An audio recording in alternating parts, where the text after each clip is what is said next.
No. 538. Huh? 538, not 558. 538. Yeah, that's 360-538 and 4 zeros. Yeah. Yes. Okay. Thank you. You're welcome. Good luck. Bye-bye.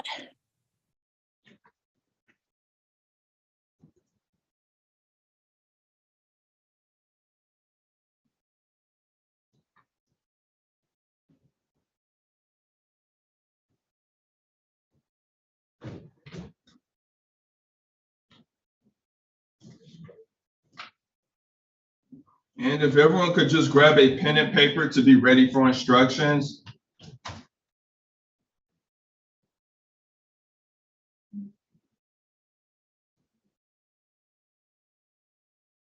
I see a Deborah Jackson.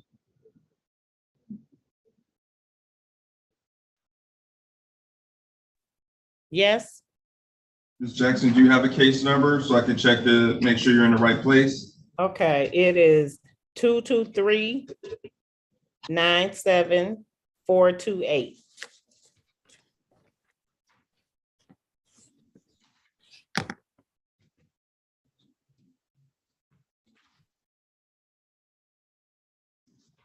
Okay, Ms. Jackson, we have you checked in for court. You are in the right place. Thank you. You're welcome.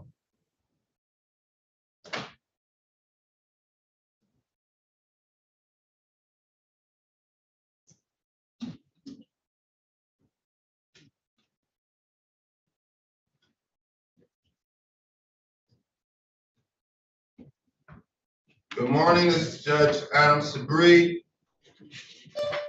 We'll Good get morning. started. Good morning. Good morning. We have a long docket today, starting at 9 a.m. If your case is scheduled for anything before 9 a.m., you're in the wrong courtroom.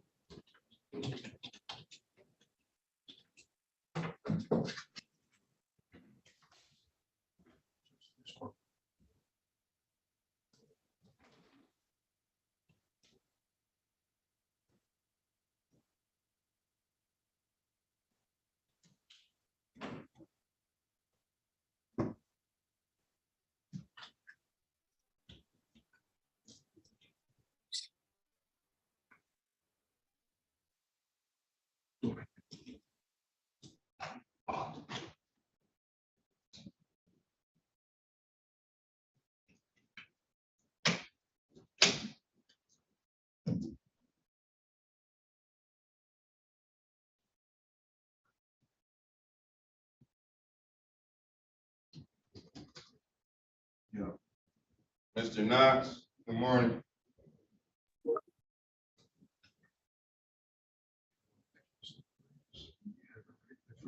Have you checked in? Plaintiff's counsel's attorney Maxim called. Attorney Knox, Mr. Knox, are you represented by counsel? I think so. All right, well, that's important. I didn't hear you. I have you scheduled for 9:45, so. Okay. Um, Stay on the line. yeah, stay on the line. You can mute your device. I know, don't disappear, but you have about 30, 45. Okay, I'll just stay In on. the event, but the thing is, if your lawyer comes, you want to talk to him before we call your case. So the earlier you talk to him, the earlier we can be prepared to call your matter. So so figure out who your attorney is. Your Honor.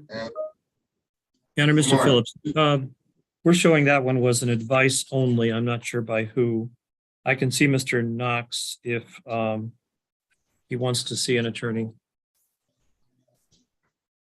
Okay. Yeah. Mr. Knox, once I guess I have breakout privileges.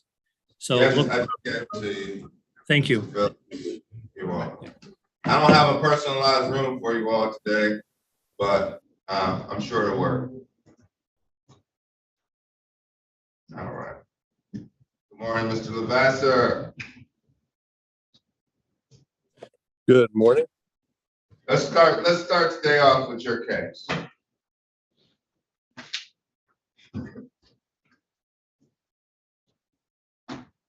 Calling case number. Oh, have parties had a chance to talk? Have you had a chance to speak to Ms. Smith? I might as well. I think it would be helpful if we did, Your Honor. We haven't had a chance to talk this morning. We were trying to work out a few items and we aren't quite there yet. That sounds reasonable, counsel. Ms. Smith, you have breakout privileges. I'll give it to you to Mr. Lavasser, and I'll leave it to you all. You want me to assign a breakout? Thank you. I'll assign. Let's go to room 3.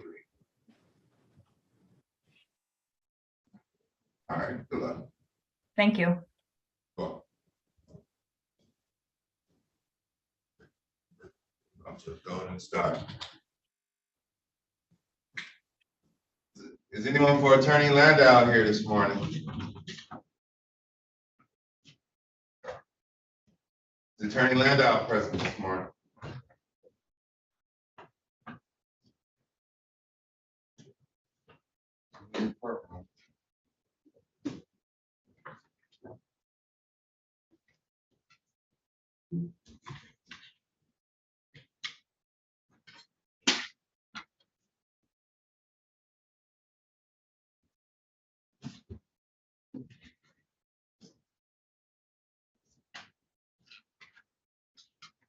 Ready? Yep. Let's go. Let's do it. Calling case number 2239-3602. This is West Chicago Apartments versus Sharice Treadway and occupants on Chicago.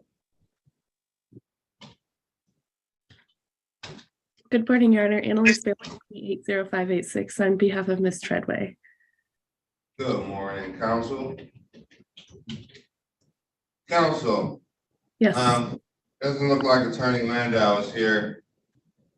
Is the ERAC application? Unfortunately, that's not a viable option for Ms. Treadway, but there are serious repairs. Attorney Landau and I have been emailing back and forth about scheduling a date and time for that. So I was hoping today just to get an adjourned date, so then that way those repairs can be made. But obviously I don't have Mr. Landau here to confirm that.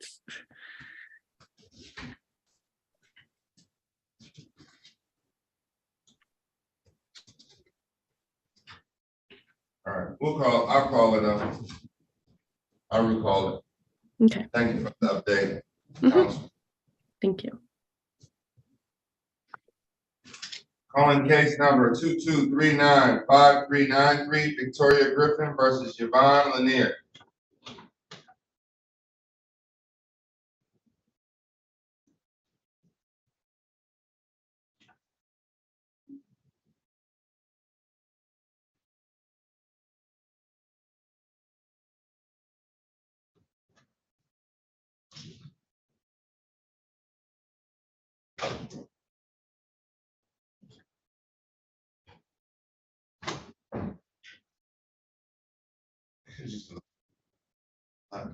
Right. Wait until 9:30. Oh, yeah.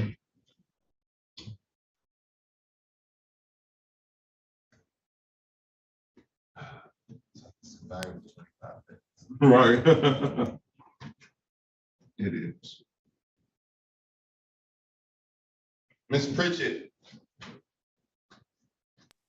Yes. Good morning. Are you scheduled for this courtroom this morning? No. Actually, you're in Shanji K at 9:30, case number ending in 528. Are you ready for instructions?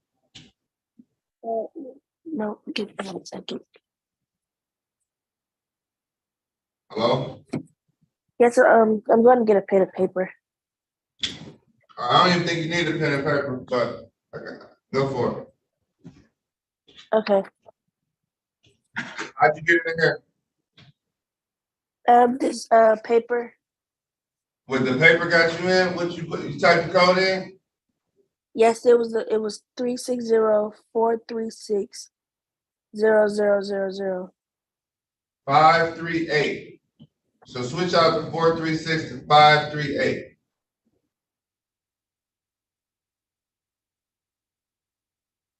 So it's 360-538.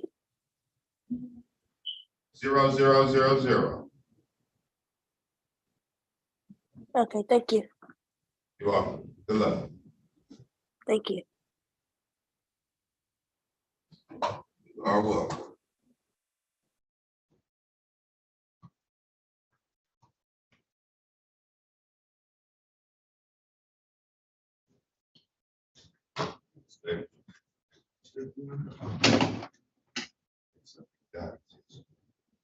California judge, no state. No state.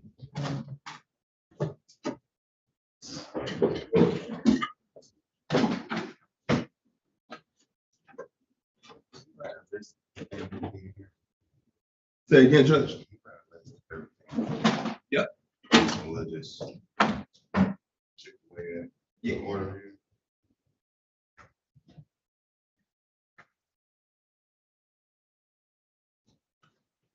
Morning, Mr. Salon. Good morning. You already have privileges to the side. Okay.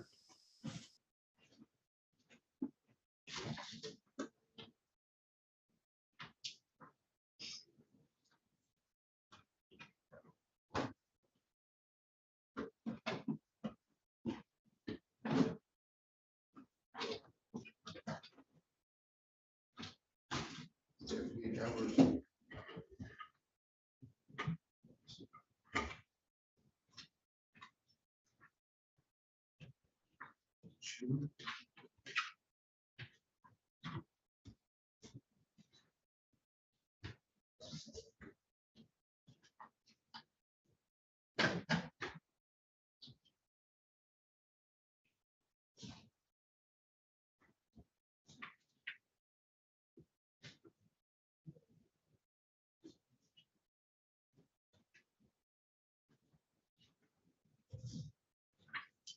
Where'd you get stuff? You found something? No, Judge, sorry. But did you staple? I must have stapled this coming out. Oh, Staple this maybe. In the back, yeah, change.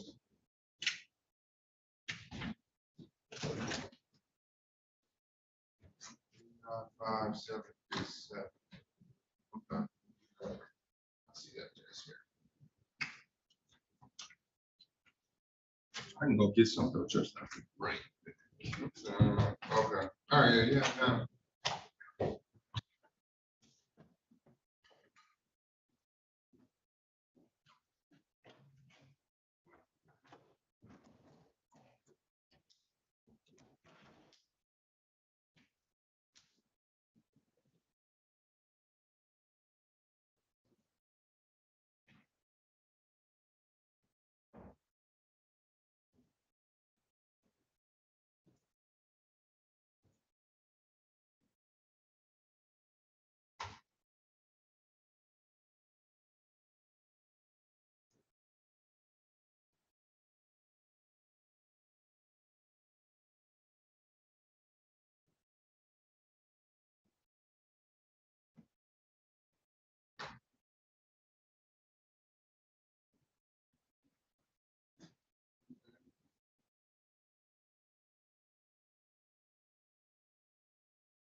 Good morning, good morning, good morning. Good morning. How you doing? I'm fine, sir.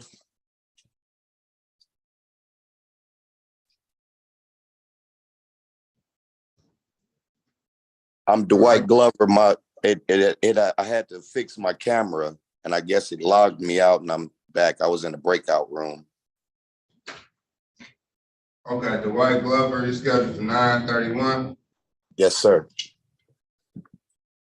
Okay, yeah, I think we adjourn your case over to today because this was the originally scheduled court date. Yes, sir. There's some confusion. Are you retained by counsel? No, I'm not, sir. I was just speaking to some legal counsel. They informed me that I would have on, I guess, the helpline, and they informed me that I can maybe speak with the opposing counsel to probably try to work out some arrangements with them when we, speak. Good morning, But I have Judge. paid this Sabree. amount before. I'm just going through a contract dispute. I just, I've never been in court with you guys. This second time in 13 years. That's good. Mr. Santiago. Good morning, Judge. I just wanted to make the court aware that I did meet with Mr. Glover in the breakout room and did provide advice to him. Okay, all right, so probably Mr. Marchese gonna do the docket for Attorney Collins. He has 1, 2, 3 cases at 9:31, you being one of them. So when he checks in, I'll invite you to a breakout room. We're on Zoom, so we have to do these digital rooms. So I'll invite you to a digital room. When he gets here, you all can talk. And when you all come, if you come to a resolution, come back out, I'll call your case. Thank you, sir. You're welcome. Just be patient. We have 70 cases today. I'm very patient. Your Honor, if I could have access to breakout rooms or operating privileges.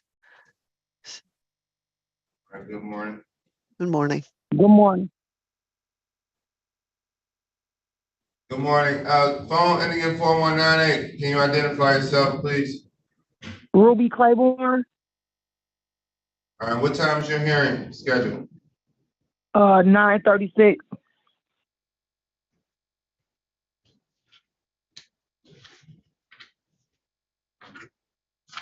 Okay, Ruby Claiborne. Okay, I'll have you checked in. Okay, Attorney. I spoke to an attorney. They told me. Okay. Let's Yes, see. Miss Claiborne, I'll put you in a breakout room in just 1 second. Okay, can you name her to this court? Yes, I will. What was her Okay. phone number again? Is it last 4? 4198. Somebody got it. Thank you. Thank you. Thank you, whoever did that. You're welcome. Thank you, Madam Court. You're welcome, Your Honor. Lonnie, you can put me in a breakout room. I can start meeting with folks. Okay.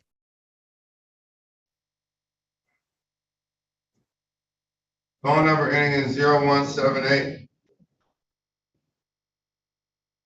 Yes, What's your name? Melinda Spearman Fluker. Okay, Ms. Fluker.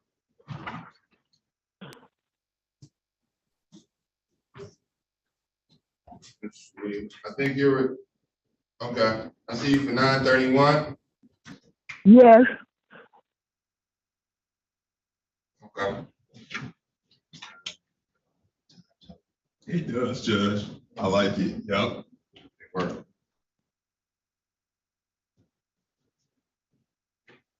$9:36 is no doubt. Yep.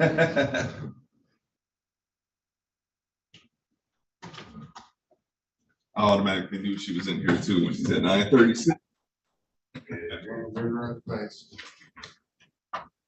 Your Honor, can you tell me your Zoom ID for your courtroom, please? It's 360-436-0000. Thank you. You're welcome.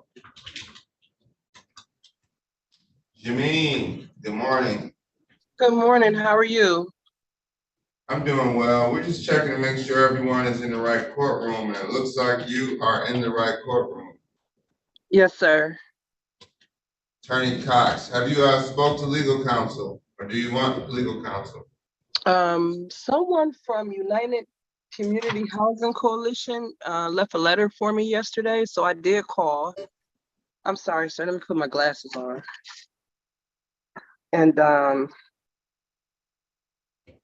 I guess that we're supposed to, they'll contact me while we're in here. Yep, I will put you in a breakout room, Ms. Sanders. Okay, thank you. All right, good luck, Ms. Sanders. And Attorney Cox is doing your cases. It's likely gonna be Attorney Horka who will pop in, but if you have counsel, they'll talk to the other attorney. All right. So far, so good. We have 70 today, Mr. Phillips. So I see your name on a lot of these cases, so it's thank you for getting cases in. Yeah, depending on what attorneys are available on the other side, a few are resolved if you wanted to go to them. Sure, I'm open to all resolutions right now. Okay, actually, only maybe 3 of them. The one ending 5792 at 9:31. That's a weird time. I have to put it like this so I can differentiate. I'm sorry. That was me speaking out loud. I apologize. That was not. No. It's perfect though, because these 936s, I know you're in my courtroom, but you said 931? Yeah. Yes. Marilyn Fluker. Yes. Okay. She's on the call. Oh, okay, awesome. So ending in 5792? Yes. Okay.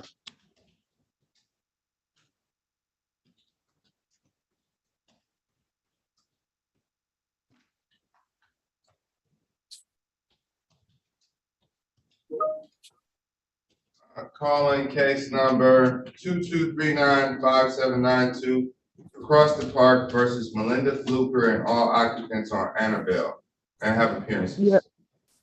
Morning, Honor. Yes, Ted Phillips, P35900 for the defendant. Ms. Fluker, your name? Yeah. Melinda Marilyn Fluker. Okay. Thank you, Ms. Fluker.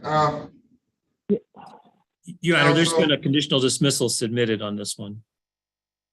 Okay, so conditional dismissal. Do you know if 4A or 4B is checked?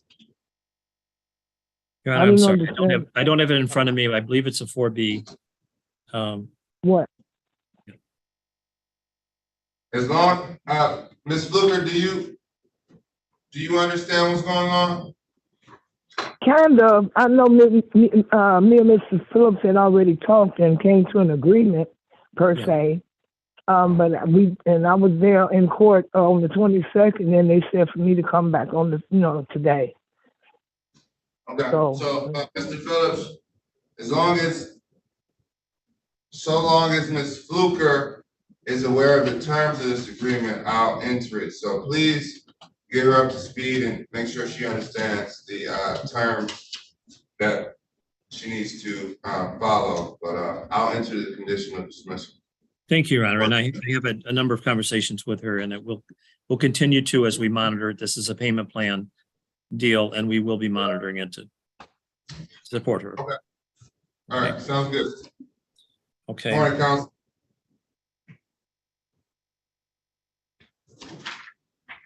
I'm ready for whatever else you have too. Your Honor, we also have a 930 6223. I don't know if that attorney is present in the courtroom either. That one, the defendant has vacated. She committed to vacate by March the 1st. She did, and we were going to be asking it to be dismissed. I don't know if you want to wait for the other counsel or not, if they're not here. I'll wait it, but I'll start as well. At least we know what's going on that one. See, we have Mark Landau here. Good morning, Your Honor. Good morning. Is Attorney Landau coming in today? He's here, Your Honor. Is he gonna put on a shirt or a tie or a jacket or something that make it feel like court? Sounding like Your Honor is insisting on it. I will certainly do so right now, Your Honor. Thank you. And can you put up your P number for the court reporter? We'll do, I'm on my cell phone, so I'm not sure if I know how to do that. Hold on. What's your P number? 42790. All right, I'll do that. I'll call your case, when you come back, it looks like Attorney Baywall is here too. So if you all want to have a conversation, I'll just call it when you're back. Okay, we've already been discussing things by email, so we're ready to go on record, I think. Okay. For powering.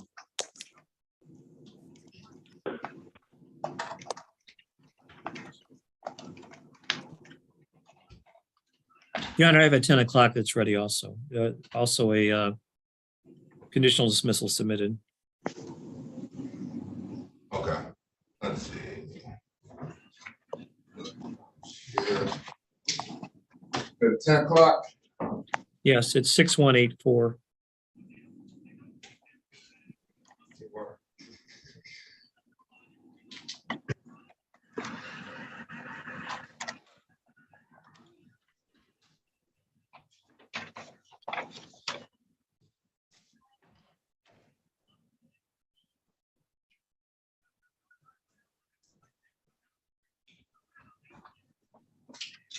Calling case number 2239-6184 LT. This is Trust Property Management versus Alyssa Thompson and Vincent Barlow. Morning, Your Honor. Ted Phillips, P35900 for the defendant. Thank you, Mr. Phillips. Your Honor, there's a Go ahead, Counsel. conditional dismissal that's been submitted on this one. I have spoke with the defendant as recently as yesterday, and it was submitted to the court.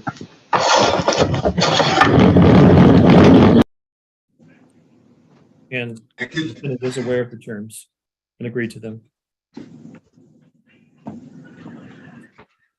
All right, I will enter this for the record. Thank you, Counsel. I will enter this in, if we haven't signed it already. Thank you, Your Honor.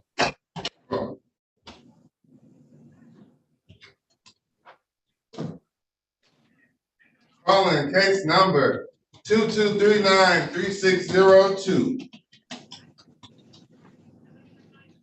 This is West Chicago Apartments versus Sharice Treadway.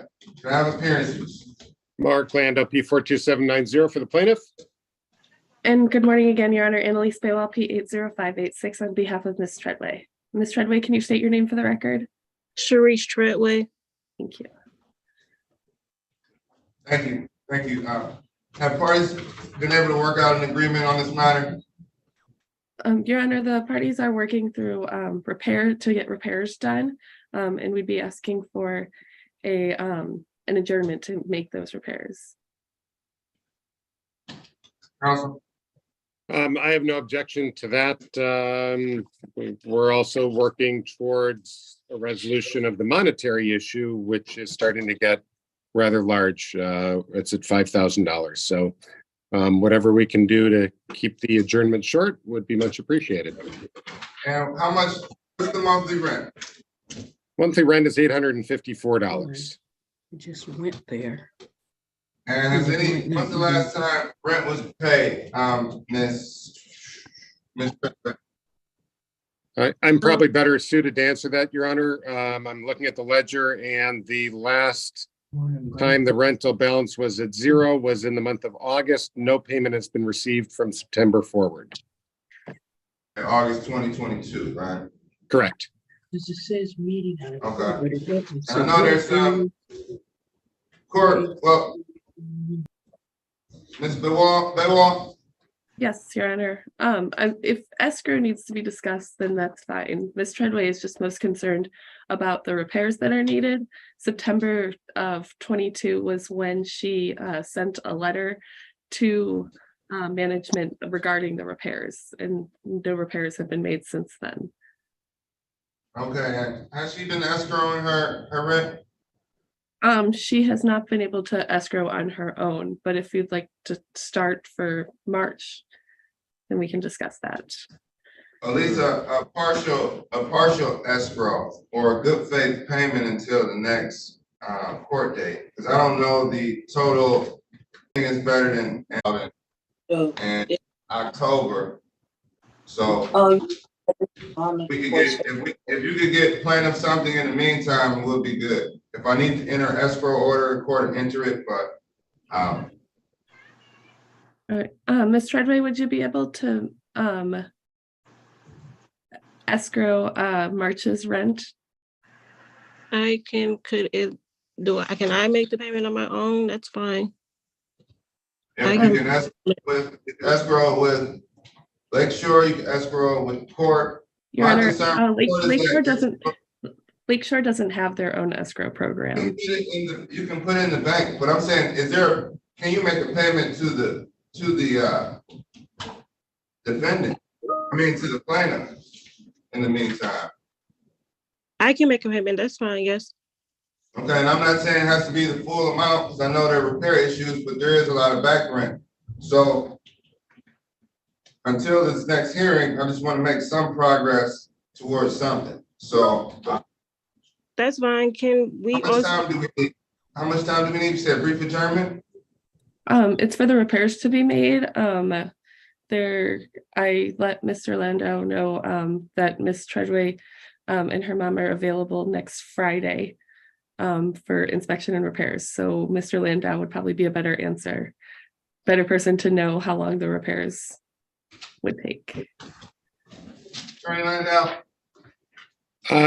Your Honor, a brief adjournment would be best. I do want to let the court know that Ms. Baywall let me know about the existence of repairs on February 10. Same day, I asked her for a date time for management to enter Ms. Treadway's apartment unit to inspect and repair. Again, that was February 10. Didn't get a response from Ms. Baywall, and I'm not blaming her. I'm sure that this is driving from the client, but didn't get a response from her until yesterday about when repairs can be made. So at least in the context of the court case, we've been very diligent and trying to get these repairs done. So I believe that a payment of a full month's rent is in order, and it's in accordance with MCR 4.201H. Your Honor, may I please note that I was on vacation for quite a bit of time between last court date and today's court date, so I was out without access to phone or email. In addition, Ms. Treadway has been informing. That's a heck of a vacation. It was long, and I'm still recovering for it, and very not 100% feeling well. Also, but Ms. Treadway has also been informing management way prior to this. There was a HUD inspection that came in early February, who noted that the toilet, which has mold around it and is broken, needed to be fixed, and HUD ordered repairs for that. And those also haven't been made. So although Mr. Landau may have not been able to get a date. All right, this is not productive.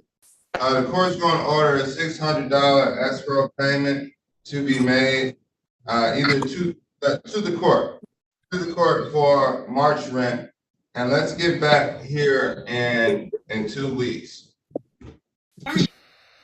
Let's do March 15th. Can parties do March 15th? Yes, Your Honor. That's fine, Your Honor. Ms. Baywall, I can't, excuse me for cutting you off, and let's do March 15th at 9:30 a.m. But we have 70 cases today. So in the interest of getting through the cases and making sure everybody has this good access to justice, we have ball rolling this morning, okay? That's fine. Thank you, Judge. You're welcome. Thank you. Ms. Treadway, I'm That was very, very fast, Attorney Landau. I appreciate that, Judge. No complaints on my end. All right, thank you. I'll see you when we have another matter in front of me. And Ms. Treadway, I'm going to invite you to a breakout room. Okay. Good luck, Ms. Treadway. Thank you. Excuse me, Your Honor. This is Attorney Sharon Moore. Good morning, Your Honor. Could I have host control? Thank you. Thank you. I'm going to take my client into a breakout room.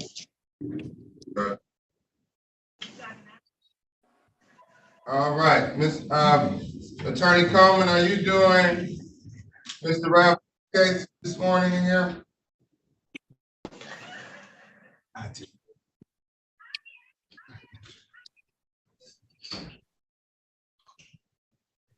Let's see. Okay, I see. I see the message in the chat.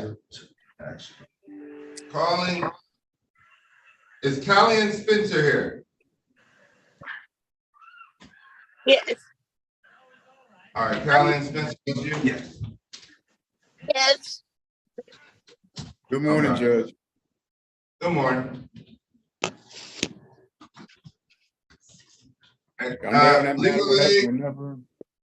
Legal aid, if you know your defendant has checked in, can you name them? I see they have counsel. Ms. Smith, are you representing Ms. Spencer? Yes, Your Honor. Okay. I'm in court. Okay, but it's Uncle Marvin. Have you all had a count? Are you all ready to go on this matter? Attorney Coleman, can I speak to you real quick? No. Unless you just say yes. I'm joking. Yeah, I can speak to you. Okay. All right. I'm not gonna abuse opposing counsel today, Judge. I'm gonna be nice today. Oh, good.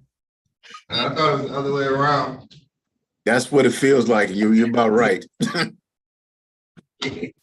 All right, let me know when you're ready. I'm just waiting for my invite, and then we'll let you know, Judge. Okay.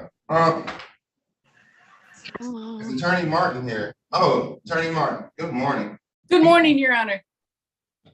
Let's do your case in 6223 with Attorney Phillips. Do you have verification that your that defendant has moved out? Good morning, Your Honor. Elizabeth Martin appearing on behalf of the plaintiff. Your Honor, I spoke to my client this morning. They have not been contacted as to whether. Let me call the case. I'll call the Yes, case. sir. Calling case number 2239-6223, Carmen George and Darlene Flowers versus Marquita Bush and D'Angelo Perry. May I have appearances? Good morning, Your Honor. Elizabeth Martin appearing on behalf of the plaintiff, P38-124. Morning, Your Honor. Ted Phillips, P35900 from Ms. Bush. Thank you, Mr. Phillips. Your Honor, Ms. Bush indicated that she moved out yesterday. She did try to call the landlord. She couldn't reach them. She left the keys in the mailbox. We would ask that the court dismiss the case and indicate that plaintiff has the right to immediate possession so that they do not have to waste money on a writ or anything else. Your Honor, I would just like to get confirmation the keys really are in the mailbox. My clients indicated that he was not contacted at all when I spoke to him this morning. Okay. We can possibly adjourn this just for a week and then I can get a dismissal filed upon receipt of the keys. I'll be here probably until 11:30, 12 o'clock. So can you confirm it and get back with me today so that we can just get this off the docket? I will call my client and make that request at this moment, Your Honor. May we pass on the case then? We'll pass on it. If we can't do it, we can't do it. But I'd rather you give it a shot and possibly we can get this done today. I'd be glad to, Your Honor. All right, just let me know if I forget to recall your case, just chime in at some point. Thank you very much, Your Honor. Thank you, Mr. Phillips. I'll take care of that right now. Attorney Landau. Are you covering any more? Are you covering any more matters? I think I'm done, but Mr. Phillips had invited me into a breakout room, but he didn't come in. So I was staying in your courtroom to see if maybe that was an error or not. You can hang out in the gallery, counsel. I'm just checking on, I know you only have one matter, so I just didn't know if I was missing something. Right. That's fine. Attorney Gann, I have you checked in. You're on a matter with Attorney Moore. Yes, we have a CD ready, Your Honor. CD ready. So this means that you're ready for me to call this case, correct? Yes, sir. All right, let's call it. It's 498. Calling case number 2239-5498, Cathedral Venture LD HALP versus all other occupants on Hancock Street.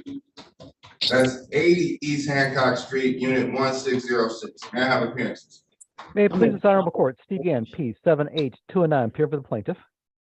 And for the record, Your Honor, Sharon Moore, P 70411, Michigan Legal Services, here on behalf of the defendant, who is Ms. Woodford, who is present in the gallery.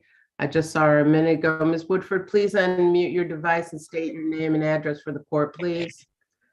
It's Mr. Woodford, Kaylin Woodford, 80 East Hancock. I apologize. Good morning. Yes, sir. We have a signed CD. I just signed it this morning and sent it back to her after she sent it to me last night. I believe we got all the terms on the or on the form correct. If Ms. Moore can confirm, it should be on the way to your court once she gives the final review. Yes, Your Honor, that is correct. We do have an agreed upon CD. I don't know if I'm now. I can't even see shit.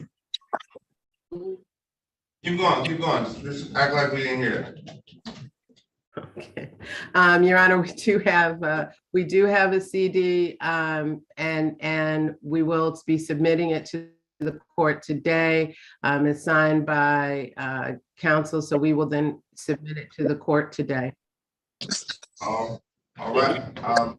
I will enter it. The parties have each other's consent to sign names. Yes, Your Honor. Yes, Your Honor.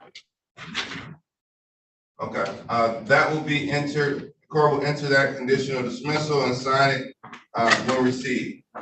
Thank you so much, Your Honor. Thank you, Ms. Moore, for working this one out. Thank you, Attorney Gann. Your Honor, I have one other matter, a 930 ending in 548. Okay. Before I lose my train of thought, Mr. Glover, hold on, Ms. Moore, Attorney Moore, 1 second. Attorney Glover, I'm putting you in the breakout room. Attorney Marchese, good morning. I'm putting you in the breakout room as well.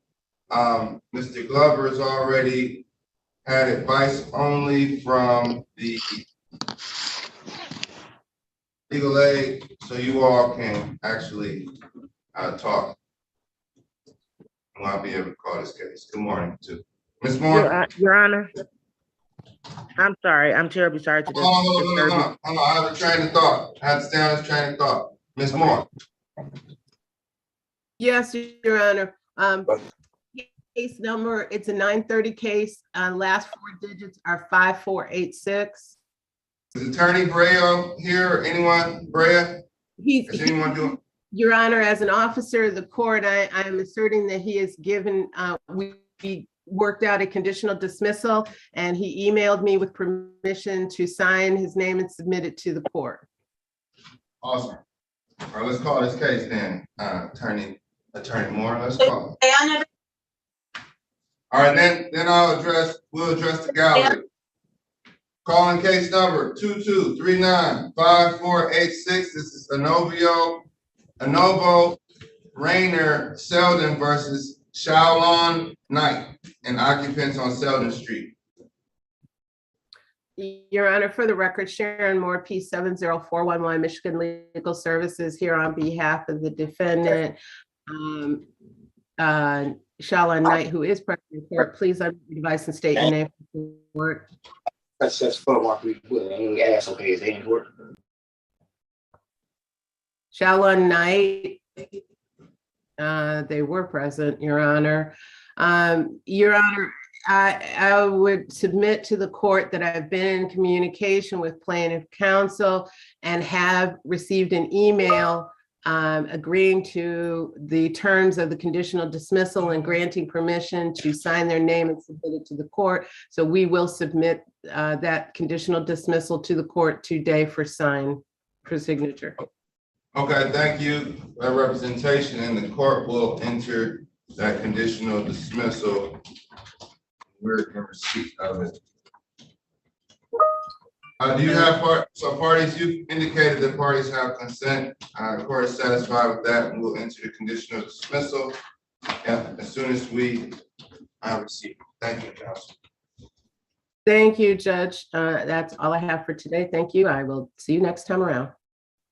All right. Okay. Good morning, Mr. Harkin. I think he left. Yeah, this is Attorney Coleman. We have a recall. Is this the 638? Yes. Okay. Recalling case number 22393638, Medical Center Village versus Kellyanne Spencer and occupants on St. Antoine. Your Honor, again, for the record, Attorney Frederick J. Coleman, P 56548 on behalf of the plaintiff. I am staying with the attorney of record, that being Attorney Lee Rabbits. Good morning, Your Honor. Hannah Smith from Lakeshore Legal Aid, P86433 on behalf of Kellyanne Spencer. Ms. Spencer, can you please state your name for the record? Kellyanne Spencer. Thank you. Your Honor, we are requesting a short 2-week adjournment for Ms. Spencer to seek out additional rental assistance and try and iron things out with her Section 8 program. All right, counsel.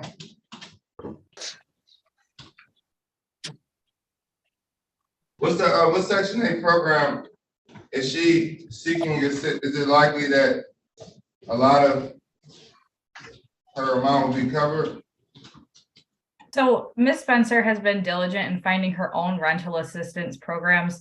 She was able to get one through her school, through her child's school, excuse me. And it's our understanding that they did make a payment. Mr. Ravitz is going to be sending me an updated ledger to make sure that it did go through. So she is looking for additional rental assistance programs. And then in addition to that, she's looking to go to her Section 8 office to try and get things worked out. So two things. All right, can we do a brief adjournment just so we can just get updates instead of kicking this out? Let's do this. 2 weeks, Judge? I think that'll be fine. That's what I had in mind, councils. How's March 15th sound? So Wednesday. March 15th is good. That's fine with me, Judge. What time? Let's do 9:30. 9:36. That way I'll know it's an adjourned matter. March 15th. I mean, if you come at 9:36, or 9:31. How about 9:31? That's even better. 9:31, 9:32, 33, 35. It doesn't matter. 9:31 a.m. on March 15th, 2023. Court is found cause to adjourn this matter. Good luck to Ms. Spencer. Keep working hard. I'll see you all back on the 15th. Thank you. Judge. Have a great day. You too. Good morning, Judge. This is Andrea Gibson. Can I have breakout room privileges, please? Yes, you may, Ms. Gibson. Yes, you may. My pleasure. Yeah. And Your Honor. We're at a good pace this morning. So, all right. Your Honor. We are, Judge. So I'm sorry, Judge. I need assistance. All right, Ms. Hendrick, you got the floor. I just want to make sure that I'm in the right courtroom, sir. All right, let's do it. Okay. Whoever is not confirmed, sure they're in the right courtroom. Let's do this. Ms. Gibson. Yes. Can I get your assistance? Well, yes. We can all send them to one breakout room if you want. Yeah, let's do that. And then we can confirm and then someone can I'll do it. You're fine. So if you're not sure that you're in the correct breakout room, in the correct courtroom, raise your hand and I'll place everyone in the same breakout room and tell you if you're in the correct courtroom and send you where you need to go. And then Ms. Gibson, that way you'll be able to determine who's here, and then they may need to talk to you all. Okay. I don't know how to raise my hand. Well, I already know that you're not sure. Oh, okay. Okay. Excuse me, Your Honor. Latanya left in the courtroom. Excuse me, I just want to confirm that you guys did know that I am here. Okay, and I appreciate the diligence. She's gonna do this, Miss. We're gonna put you in a breakout room. You're gonna see an invite to go to a breakout room. Okay. So everybody is prompted. If you don't have if you're not sure, we're gonna send you to a breakout room and then they'll check you in. We'll check you in. That way I can keep the airways open because we're not in person. We're in person, you'll come up to the court officer, they'll highlight you, they'll tell the clerk, hey, this person's here, and then they'll tell the attorney and then we'll be checked in. But we're online. So we need to go to breakout rooms. We're gonna try this out, see if it works, but we're looking up Jesse Brown right now to see. What time are you scheduled, Mr. Brown? 9:45, Your Honor.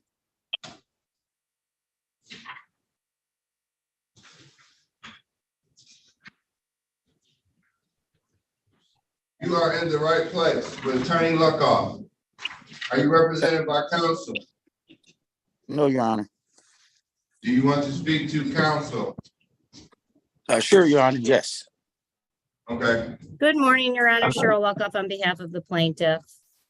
thank you. And could you give me a P number for? I sure can. P45149. 149. Thank you. All right, is this your only matter this morning? Yes, it is, Your Honor. All right.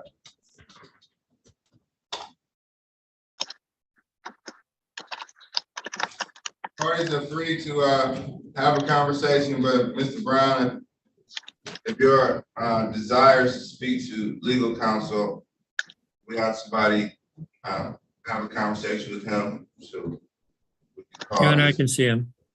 Okay, thank you, Mr. Phillips. I do have one ready though, a 9:45.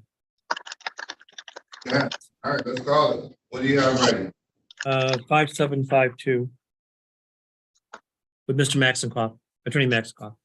Ted, I Okay, just sent you an email with a proposed consent. Okay, calling case number 2239-5752, Bramblewood Apartments of Detroit versus Leonard Knox in all occupants. Good morning, Your Honor. Andre Maximkov, P number 77071, appearing on behalf of plaintiff. Morning, Your Honor. Ted Phillips, P35900, on behalf of the defendant who is present in the virtual courtroom. Both parties. Mr. Knox, could you say your name? Mr. Knox, thank you, counsel. Leonard Knox. Your Honor, the parties have came to a consent agreement, which is being drafted by brother counsel, the terms of which would be that there's rent owing of $4,495, $160 court costs, for a total of $4,655 through March, to be paid by April the 15th, or defendant will vacate. Defendant has recently been diagnosed with lung cancer. He's trying to get some disability assistance, and the time is needed to try to pull together some things for him. Your Honor, and plaintiff also dismisses the named defendant. So the judgment will be entered against any and all occupants, again by consent.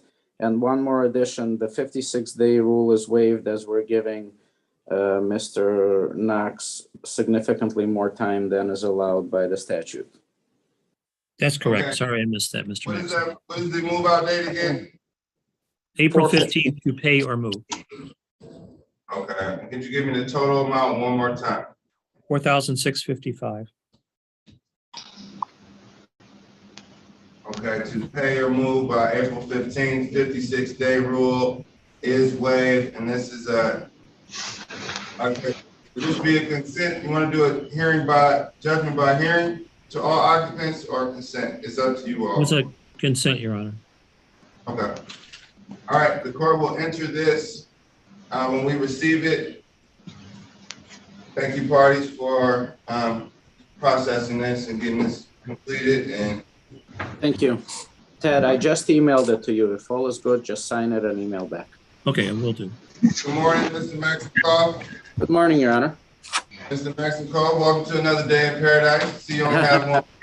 It's almost like a Groundhog Day. Oh, no, you have a few in here. So we'll call them, we'll chip away as we go. Hello. All right. Mr. Brown? Okay, well, yeah.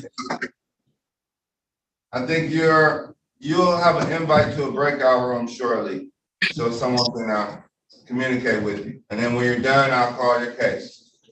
Thank you. You're welcome. If you know how to put your hand up in the Zoom room, please put it up just so no one gets about you. In the meantime, we're gonna take a brief break. We don't have anything ready. We're gonna do a check-in break. Let's do a check-in, make sure everybody's in the right courtroom. So legal aid is assisting some, the clerk, Madam Court Reporter, whoever we can, whatever resources we have to check people in. Let's just try to make sure, because time is ticking in another courtroom while we are doing this, but I know it's not our duty, but it is our duty. So let's check people in until 10 o'clock, and then we'll call Your Honor. Mr. Richter. Yes, Your Honor. I apologize. I don't have video. I'm kind of recovering from an operation. I'm at home, but I'm ready to go. I had a 935 case with Mr. Phillips. 081. Let's call it. Okay. Mr. Phillips, I think he just went in the breakout room. So Okay. I'll put this for the first case to be called at 10 o'clock. Okay. Thank you, Your Honor. And we'll put you on. No problem. Is anyone else ready? I see we have a few people here. Attorney Martin, did we get a confirmation? Your Honor, we're trying to get it right now. The management company did send somebody out to the unit and they're just in the process of driving there. Okay, sounds good. Good Thank morning, you, Attorney Sharp. Good morning, Judge. How you doing? Doing well. Another day in paradise. Your 5792 was, I believe you all had a conditional dismissal on that? So Correct, yep. I did that already. And your 5785, Mr. Phillips is kind of busy, so when you catch him, just let me know when you're ready on that. Let's see, Attorney. Oh, he's on that one? Okay. Yeah, he's on that one. I didn't catch the last thing you said. And then Jamie Norris, is Jamie Norris here? Okay. Attorney Edwards, are you ready on anything? Good morning, Your Honor. Tiffany Edwards, attorney for plaintiffs NPV Investments. We're ready to proceed on this. I don't believe the tenant has appeared and we'd be requesting a default. We were scheduled for 9:30. Okay. Well, the court's not entering defaults until 10:30, and I have to check and inform to see if this is the last.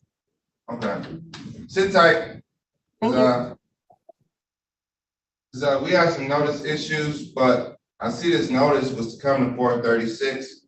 So I've been instructed not to enter any defaults, but they're because of cases that were rescheduled. So I'm going to check the ROA, see if this is the originally scheduled date or the second scheduled date. If it is, then we don't have any notice problems. If not, I'll set it to that next date. But in any matter, I'm going to give them an hour, make sure they check in. This is a little confusing right now. So Thank you, Your Honor. just don't disappear on me and don't let me forget. I'll stick around. Appreciate it. I believe Mr. Horka and I are ready on Ms. Jameen Sanders, Garden View versus Jameen Sanders. We're asking for a 2-week adjournment so we can figure out where things stand. Okay. Both of you all have another case in here? As of right now, no, Judge. This is the only one I'm on right now. Then after this one, I'm going to try and speak to other tenants. Okay. All right. Well, let's free you up so you can get on the other side. Calling case number 22395767, Garden View Estates, IIA versus Jameen Sanders and occupants on Asbury Park. May I have appearances?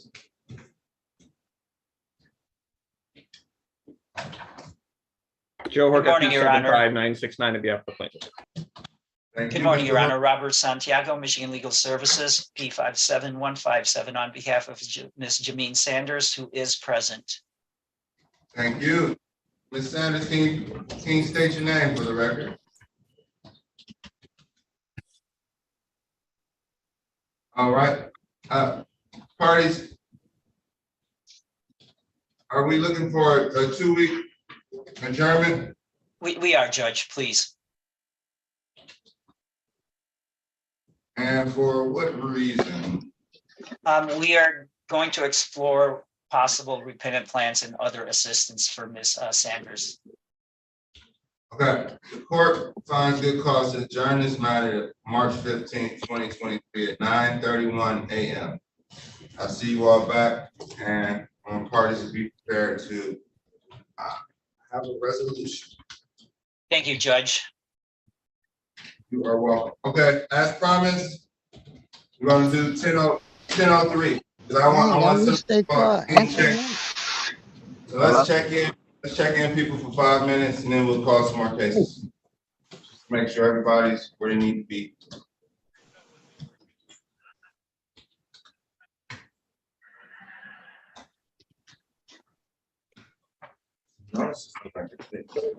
Judge. Hello.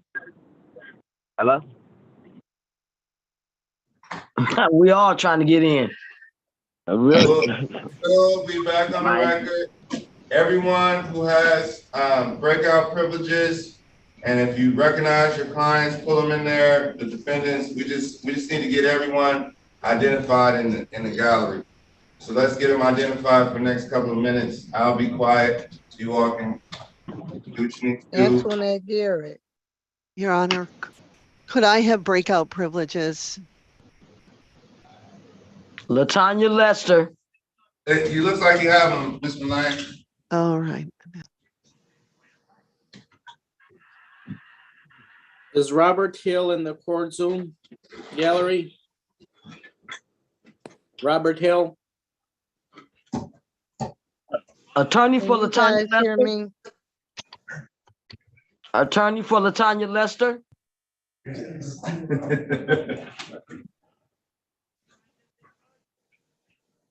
Wow. Actually, Ms. Sanders, would you please go back into the breakout room that you were in before, and I will meet you in there? Thank you. Attorney for Antoinette Garrett. For everyone that is here and do not know which courtroom they're supposed to go to, if all of you guys can grab a pen and paper. I'm in the right courtroom. 336. Everyone, please grab a pen and paper for instruction.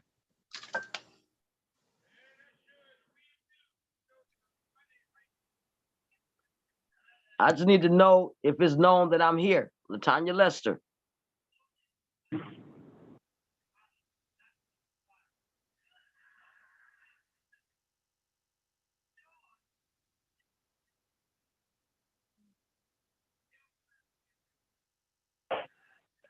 Everyone, please grab a pen and paper and be ready for instructions by the court.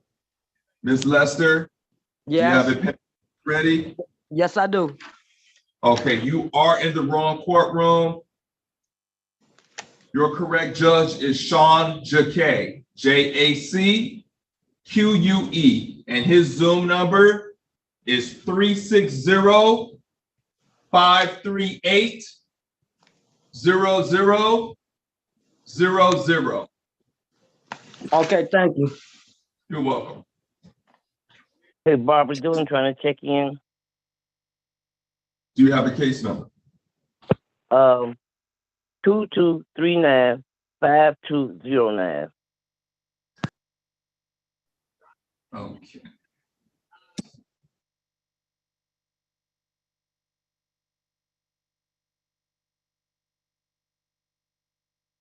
One second.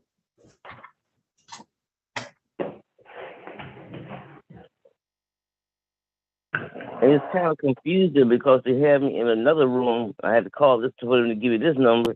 You got the address on here wrong, and my name is not on here.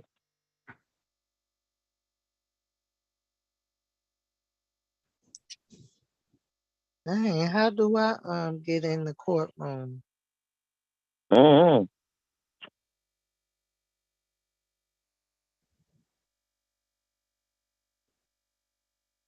You're not in the courtroom? Court been only I going think on for a few minutes. I'm trying to understand what's the break about. Got 1 second and I'll help you out.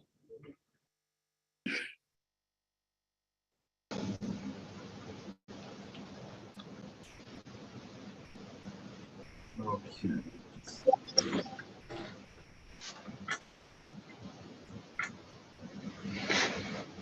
Yep, he go. Yeah, he said he takes a break.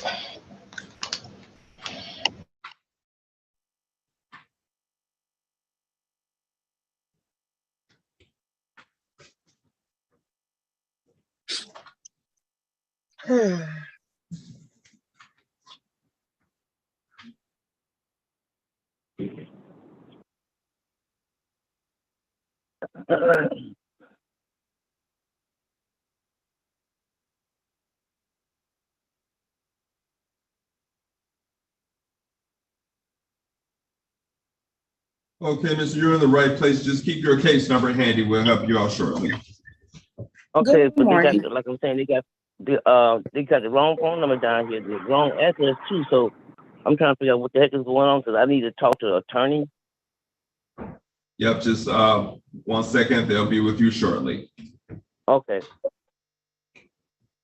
Is there anyone else that does not know where they're supposed to be and they have a case number on hand?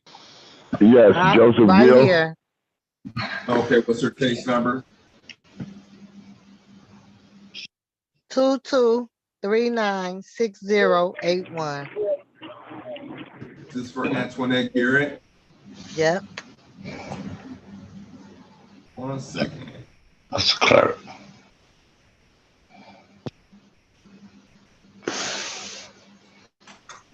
Okay, Ms. Garrett, I have you checked in. You are in the correct place. Oh. Okay, Joseph Gill. Good morning, Crystal Douglas. Yep, do you have a case number on hand? Yes, 223-96093.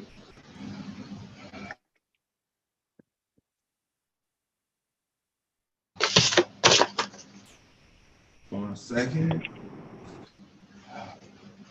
Oh boy. Yep, Ms. Douglas, I have you checked in. You are in the correct place. Thank you. Reginald Jones. Reginald Jones. Yes, what's your case number? 22396618.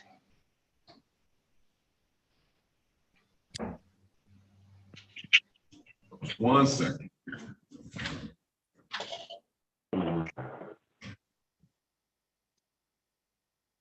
Okay, I have Reginald Jones checked in. You are in the correct place. Just place Thank yourself you. on mute. Good morning, Alyssa Thompson checking in. Yep, 1 second though.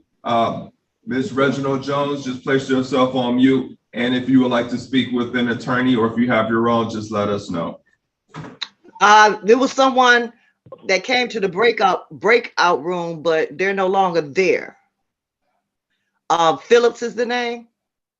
Okay, yes. So do I need to return to the breakout room? Yes. Okay, thank you. You're welcome. Okay, who else has their case number? Yeah, Charlene representing Across the Park Apartments. The case number is 223-95793.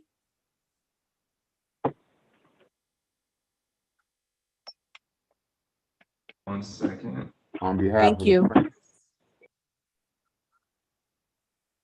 How do you get to the breakout room? What's the waiting? Okay, I have you checked in on behalf of Across the Park. Yeah. Alyssa Thompson checking in this morning. Okay, what's your case number? 22396184.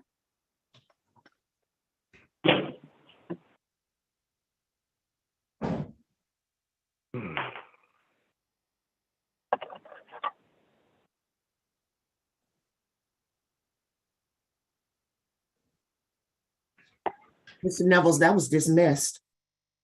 Yep, it sure was. Yep, they dismissed your case. We're just awaiting a conditional dismissal. Are you speaking to me, Miss Thompson? Yes. Oh, okay. So I don't even need to be here this morning? No. All right, thank you so much.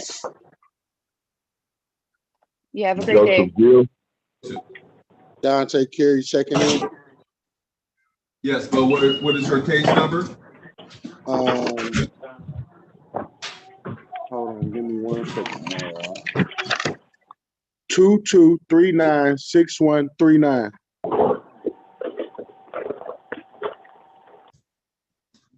One second.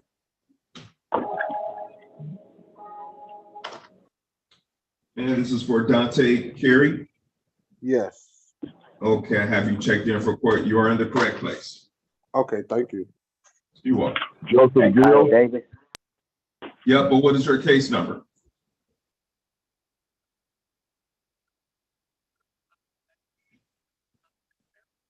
Do you have a case Joseph. number? 22397532. Okay, you are in front of Judge Sean Jacquet. You have a pen and paper available. Yes, I had that number. That number is saying it's not in service. It's not a phone number. It's not a telephone number. Do not dial that number. It's a Zoom meeting ID number. So what number do I have? 360-538-0000.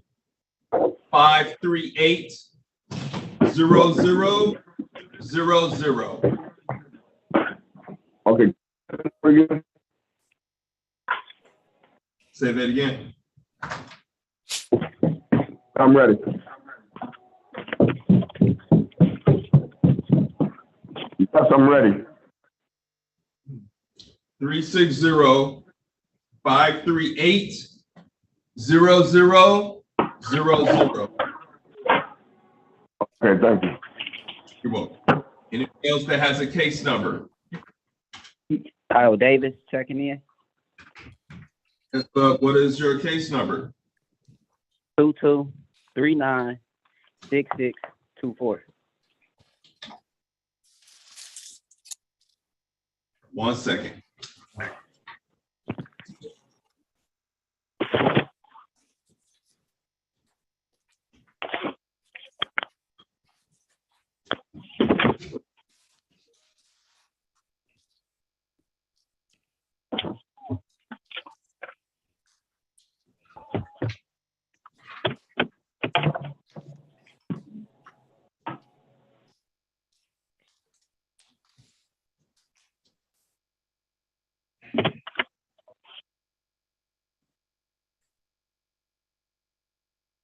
Okay, I have you checked in for court. You are in the right place. Do you have an attorney by chance? No, sir. Okay.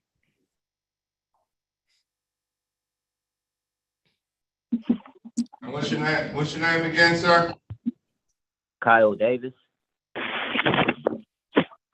That's 5582. I'm sorry, I didn't hear you. Yeah, your phone number is 5582. No, sir. All right. What is your, okay, thank you. You said you wanted my phone number? No, we have it. Someone plugged your name in. Okay. Yeah, this is Attorney Richter. I'm back. I probably had to go to Judge McClinton.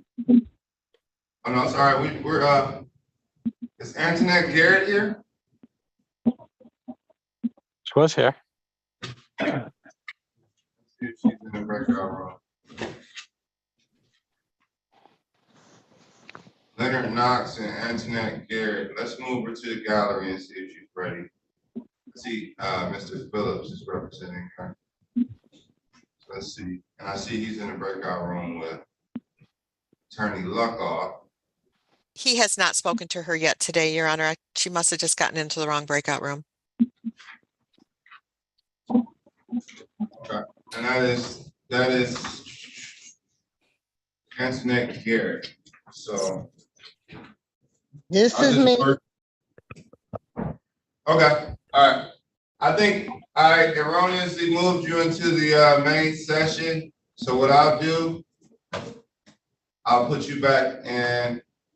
Well, Attorney Phillips, I moved Antoinette Garrett out. I'm going to put her back in room 7 for you, okay? Yes, What Your you Honor, I'm mean trying to resolve out? the Brown case. I'll be back in a minute with that.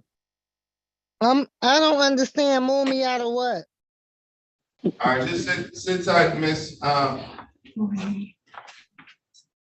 you see an invite prompt to room 7, just click it. And then legal aid will come talk to you in a second, okay? You talking to Antoinette? Yeah, Miss Garrett. Okay. So if you see something pop on your screen, click it. It's a breakout room invite. That way you'll have your own little separate conversation room. And then we'll recall your matter. Ms. Attorney Luckoff, I'm looking for your case right now. And Attorney Richter will call that. Okay. You will have that opportunity. Okay. Judge, they just brought me this across the park, which is 792. Okay, across the park, consent judgment. Hi, this- New chart. I'm sorry. Go ahead. Who just chimed in? This is Charlene Jones. I'm the site manager at Across the Park Apartments. I'm just wondering where's the attorney for this case that we have? That's Mr. Bouchard. I was just talking to him actually. Get that. Okay. All right. Okay. Yeah, it's Attorney Bouchard. And I have a. Did we call case number 5792 already? But I believe Yes. Mr. Phillips. Yeah, Okay. it's listed as a CD, Your Honor. Yeah, and the court is just, well, it's actually a consent judgment, but the court just received it and will sign it and put it in the file.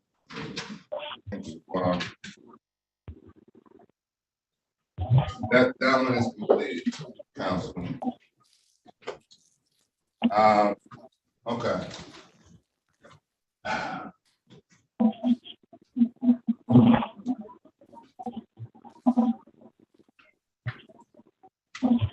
Attorney Coleman, you still have a matter in here?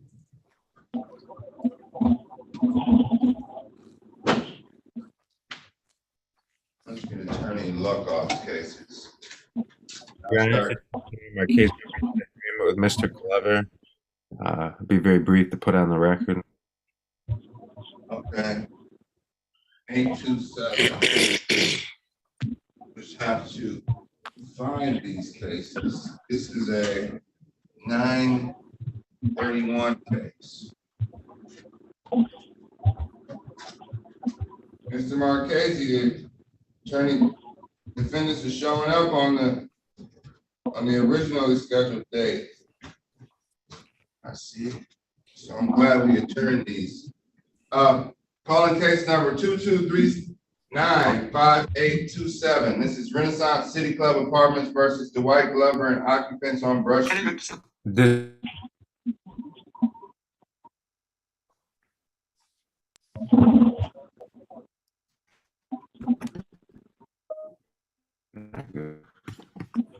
Your Honor, we have a resolution. Okay, yeah. Could you put your appearance on the record, Mr. Marchese? I just lost connection there for a second. Daniel Marchese, 75872 for the plaintiff. Madam Court Reporter, did you get that? Yes, I have it. Okay. Mr. Glover, can you state your name? Dwight Andre Glover. Thank you, Mr. Glover. All right, I'm ready, counsel. Your Honor, we'll do a conditional dismissal in this matter where defendant is to pay $18,099.28. That amount is inclusive of court costs. He's going to make his first payment on or before March 19th at $9,000, and then on April 15th and May 19th, there'll be $4,500 payments to satisfy the remainder of the balance. It's a 4B conditional dismissal that if he fails to make any of those payments, he could be immediately evicted. I've advised him of his rights and need his permission to sign. Is that the understanding of the agreement, Mr. Glover? Yeah, I understand the agreement. One thing about that 19th date, I would hate a technicality to throw me out. So would that be a Yeah, I hear you now. a date in stone that would be I would be thrown out by the 19th, or is there still a court process for that? No, I would have to file paperwork with the court to get a judgment and eviction against you. It won't happen immediately. Okay. Well, I don't. The audio. We don't have to go into that route, but yeah. And then the 19th, for the record, is a Sunday, so inevitably you'll have until the 20th. Thank you.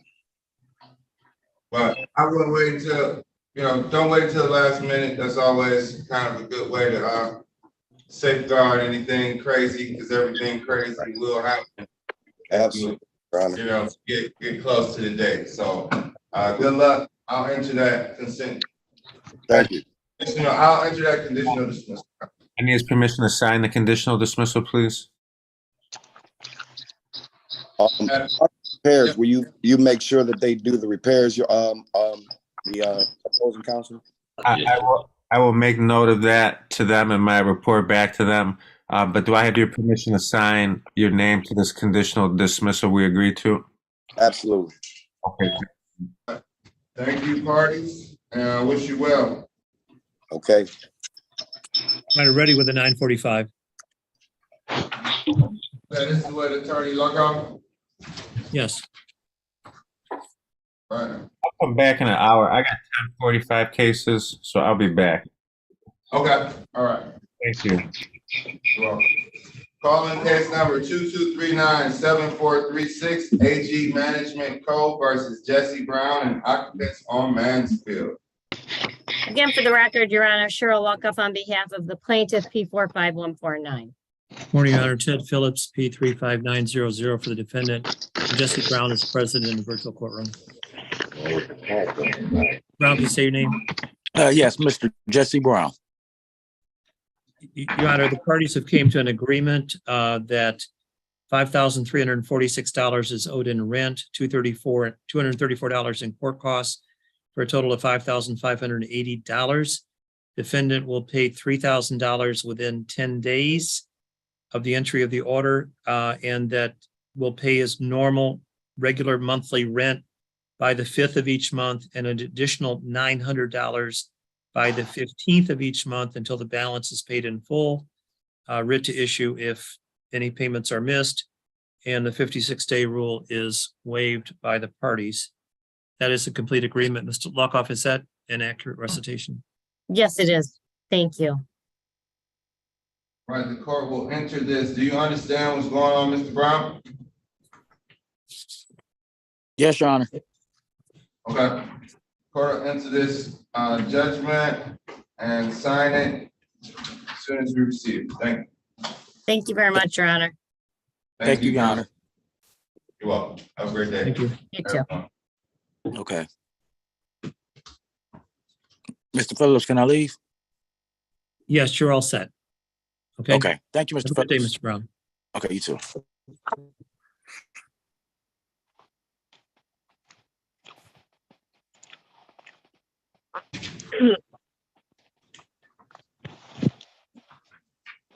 All right, I want to call some of these cases that weren't called.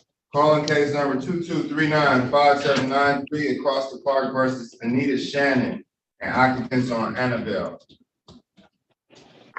Good morning, Your Honor. Brian Butchart, P650 on behalf of the plaintiff. Your Honor, this is a matter scheduled for 9:30 this morning. It is currently 10:21. This is I think the second hearing on a non-payment of rent complaint. If the defendant has indeed failed to appear, I would be requesting entry of a default judgment this morning. Okay. Counsel, I'm going to wait until 10:30 called defaults. I believe it's another default that is looming, but I do want to notify all parties that if this is the adjourn, if I see that the notice has 436 on it and there's no further date that this was brought back from, the case is eligible for a default. And this is one of those matters. So just want to let you all know that although the policy, if there was an adjourned date further out, then defendant would expect to show up then. But if not, then this is the date and we can proceed. I'll keep calling some cases. Your Honor, we have an agreement, if we could enter it on the record. Okay. With Ms. The case number last 47428. It's with Ms. Cohen, Attorney Cohen. Okay. I'm here. Morning. And what time slot are we talking about? We have 70 this morning. It was scheduled for 9:45. 9:45. Okay, is this with Deborah Jackson? Yes. Okay.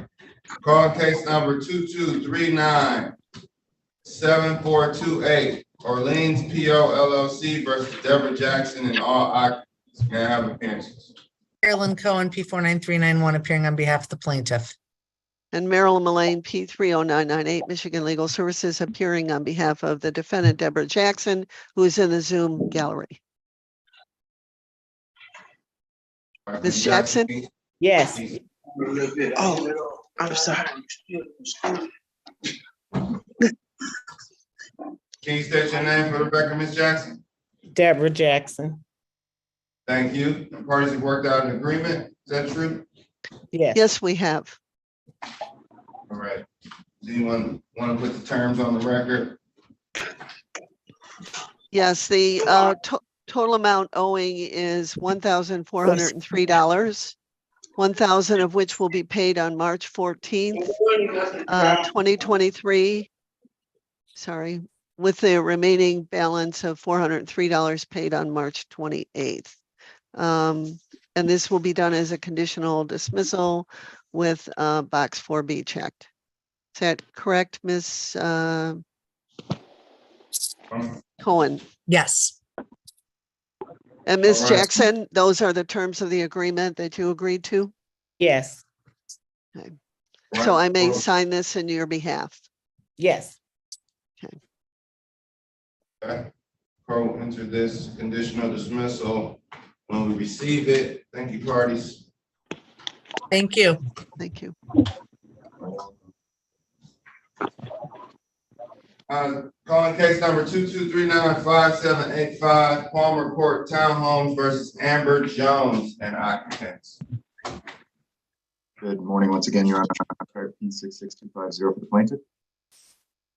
Thank you. Amber Jones present.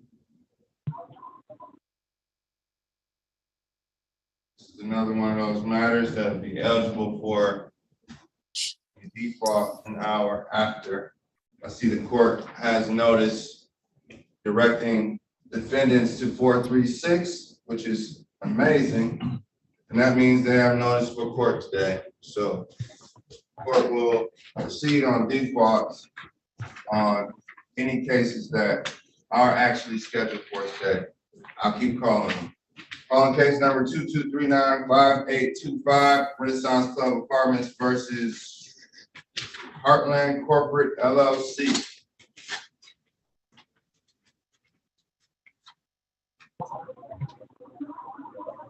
Anyone from Heartland Corporate LLC present?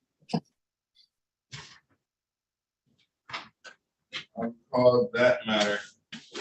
Well, are parties ready on Latoya Rivers?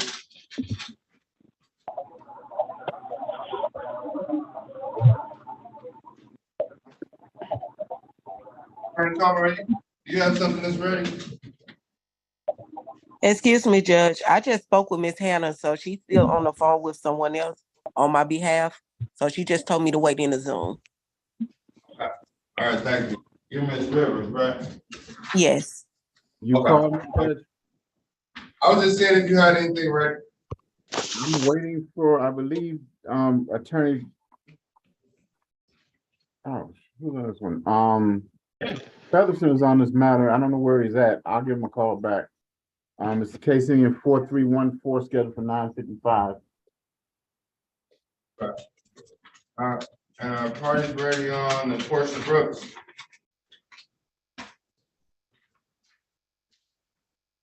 Your Honor, this is Attorney Richter. Am I still waiting on Attorney Phillips in the breakout room?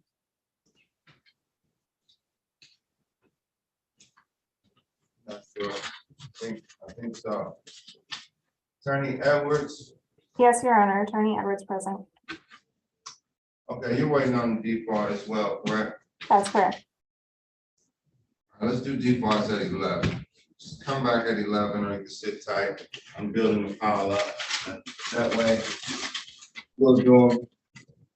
I do see notice is here. So 11 o'clock, I'll call. Thank you. There may be a different attorney from our firm present. I have a conflict at that time. Okay, as long as they let me know that they're chewy, and thank you, Attorney Edwards. Thank you. Excuse me, sir. Yes. I'm still in limbo. I'm not in the breakout room, still hanging on to the phone. I checked in and I haven't talked to an attorney or breakout room or anything else, so I'm wondering what's going on. What's your name? Barbara Dillon.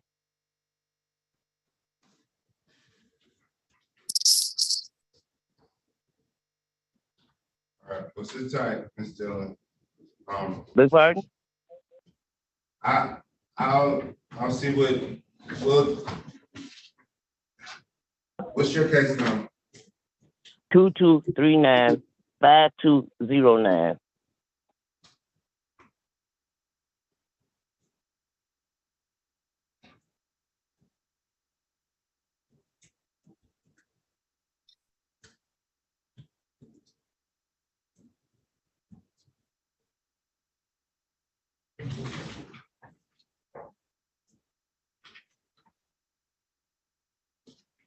Your court, what does your court notice say? 533? Beg pardon? Is your judge, do you have a court notice? I have a case number and I have a Judge Demetria Brew, or whatever it is, for 945. I checked in and I was waiting to go to the breakout room or whatever, but nobody ever came back.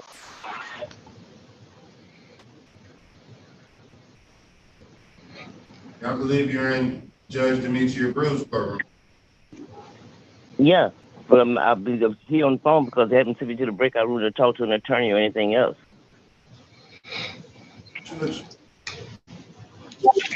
I talked to the attorney last night though too. That was. This is a schedule for 9:45. I don't see it on the docket. Yeah, it says you're scheduling here for 9:45, but you're not on our docket. So I hope Judge Brew's docket, but it's confusing because you're not on our docket this morning. But have you been in Judge Brew's courtroom? It's that down here said October the 2nd, March the 2nd, 9:45 Thursday hearing. It says 436. It says 3/2/23, 9:45 Thursday hearing. Meeting ID. What does virtual meeting ID say? 360-432-0000. Okay, you're at 436. You typed in 436 instead of 432. So you need to type in 360. They told me when I called. Excuse me. When I called the 432, they told me I had to call 436-0000. It was the wrong number. All right. Okay. Well, and I wrote it down on the paper. All right. Well, you're in 436. Hopefully, we get to you. If not, I suggest you call 432 because that's what it says on your notice. I'm telling you, sir, I called there first before I called this number, and they told me I had the wrong. The court has to proceed. Hopefully, if not, just sit to the end of the hearing and then we'll get to you. Calling case number. I'll address you after that, Mr. Maxim Cole. Calling case number 2239-5826, Renaissance City Club Apartments versus Joshua Edwards and occupants on Brush. Good morning, Your Honor. Dana Marchese, P75872 for the plaintiff. All right, and good morning. Is Joshua Edwards here?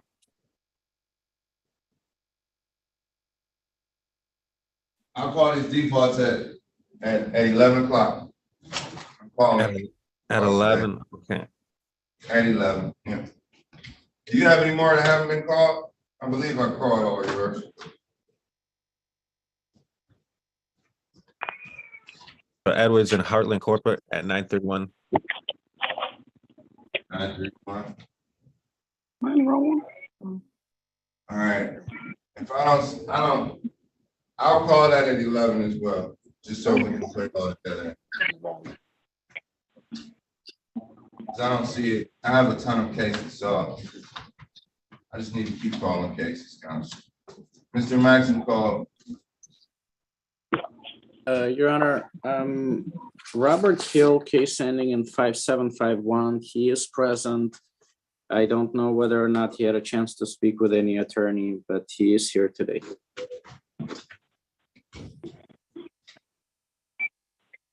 5751.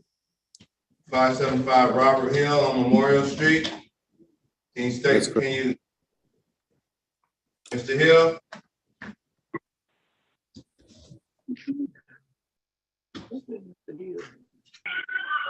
He is on Galaxy J7 Sky Pro device.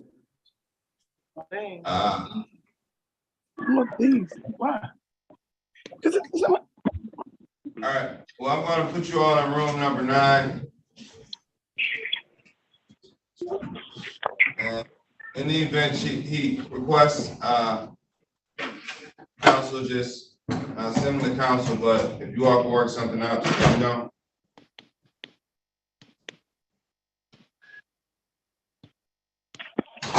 All right, Ms. Hamoud. Good morning, Your Honor. Good morning. I have a series of your cases I'm going to call some 936 matters. These are the ones that had issues. Others think we put them over to today. So calling case number 2239-6616, 303 LLC versus Rudy Claiborne. Good morning, Your Honor. Nasreen Hamoud, P number 80522, appearing on behalf of the plaintiff. Rudy Claiborne present.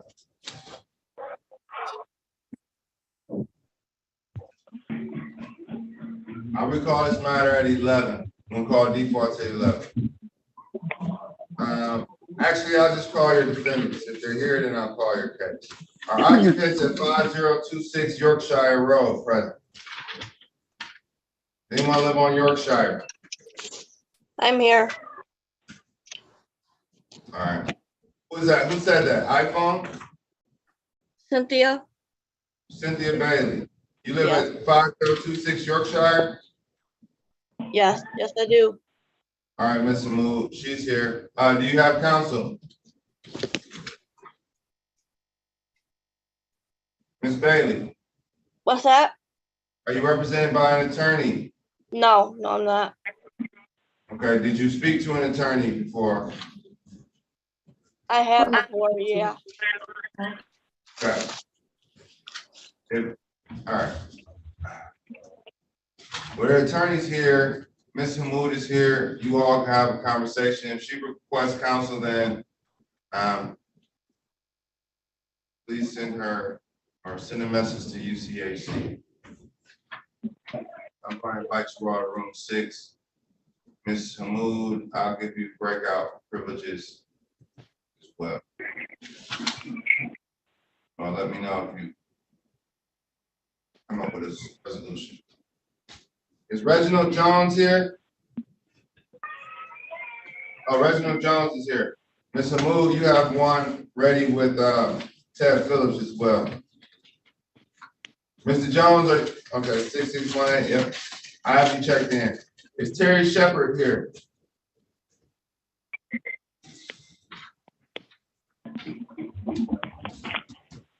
Terry.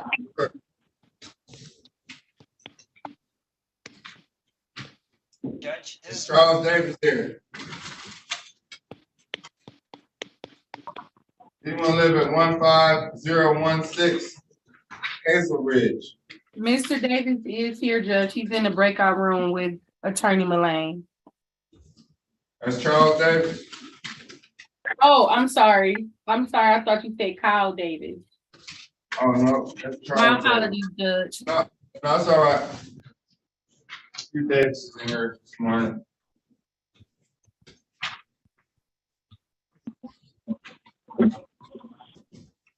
Your Honor, I hate to interrupt you and be one of those persons, but you said something about 533 courtroom, and I am one of those people. I called and they told me to come to this courtroom. Should I go back to try to get him 533? Oh, which case number are you on? 599. I'm sorry. What time are you scheduled? 10:45. Okay. And Fountain. Tiffany Fountain. Yeah. Yes. With Attorney Levasseur, 5993. Attorney Levasseur is here. Are you represented by counsel? I am not. All right. If you want to speak to counsel, please message someone with the UCHC next to their name or MLS. They're around. Or you can put your hand up in the Zoom room, and then they'll come. Your Honor, I heard my name, but I'm not certain I know what file this is regarding. This is regarding. Oh, this is the 993 matter? That is correct. Thank you, Your Honor. Sure. Ms. Fountain is here. All right, I'll keep continuing. I'll continue to call cases. Judge, excuse me for a moment. I accidentally logged off. Can I regain some host powers? What? Thank you. You're welcome. Is Leola Stafford here? Is Winston Perry here? Keisha Wilson McBride present. Yes. Good morning, Ms. McBride. Okay, you're with Phillips. Mr. Horker, Ms. McBride is here.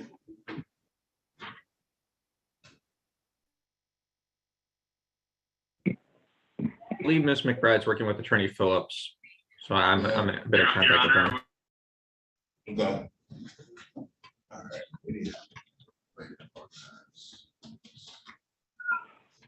Okay. Is Crystal Douglas here? Yes, Your Honor. Okay, and are you represented by counsel? No, Did you speak to counsel? no, I have not. Do you want to speak to counsel or you want to proceed? Proceed, Your Honor. Okay, Mr. Horker. I lost you in the Zoom room. Can you speak again, ma'am? Ms. Douglas? Yes, I would like to proceed. Okay. All right. I'm gonna put you all in the breakout room first. See if we can come up with the resolution off the record. Mr. Horker, do you have breakout privileges? Let's see. Nope. Yes. All right. Can she say something so I can find her Zoom box? Yes, Crystal Douglas. Thank you, Mr. All right, I'll leave it to you all and I'll recall it.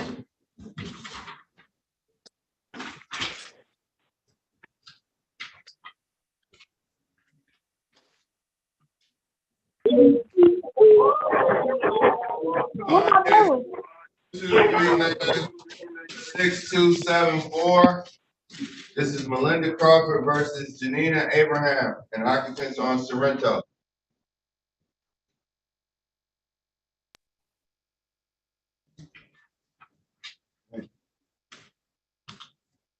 It says 425.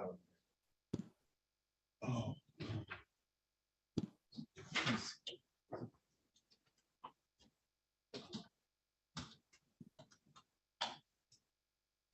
On case number 2239660, Capitol Park versus Jamie Norris and occupants on Ottawa Street. Is anyone here on Ottawa Street? Is Jamie Norris present?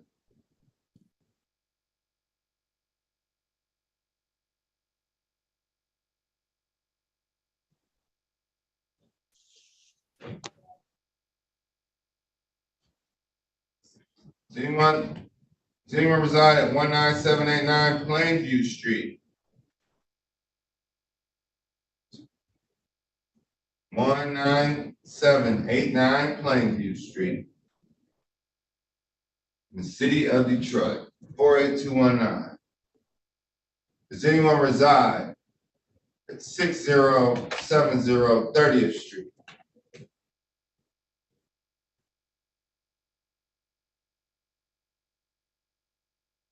Yes, I'm here, Your Honor.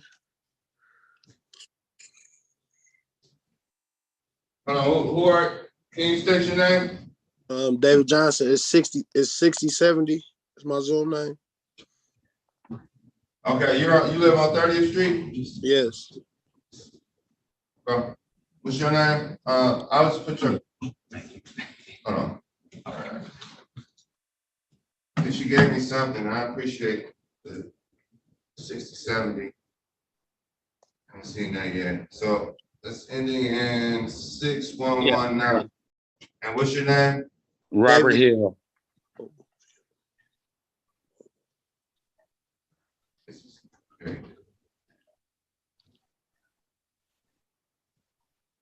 All right, I'm gonna put you in a Attorney Horka here, 6119. Did you speak to legal counsel? You want to speak to legal counsel? No. No, I don't need a counsel. I spoke with the other attorney. That's Galaxy J7, what's your name? Excuse me, Your Honor. What's your name? Robert Hill. Okay. All right, Mr. Hill, I'm gonna keep you on mute for a second. I was talking to somebody else. Okay. Okay. All right. 30th Street. Do you want to speak to counsel? There's counsel here if you want to speak to him. If not, we can proceed. Yes. And you can talk to Attorney Horka when he's back. I'm gonna mark you as present so I don't call any defaults. You will hear that anyway, so just sit tight. Okay. Winston Perry, are you here? Anyone on 5918 St. Antoine? I see this has 533 on it. Scheduled for 9:35. These are new notice. Let me see if notice is up here in this courtroom. This one, Judge, I called their courtroom. No one signed into their Zoom for that one, for 435.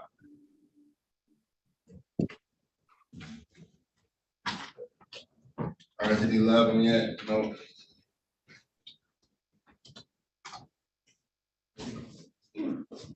Calling case number 2239-69115, Hermanos Albino versus Leola Stafford and occupants on Artesia.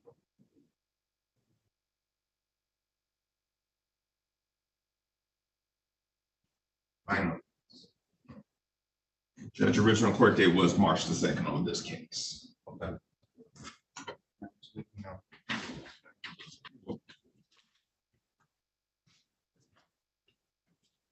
Judge, I'm so sorry to interrupt, but I just wanted to let you know that we are ready to proceed with case ending in 6617 with Ms. Bailey. 6617. Yes.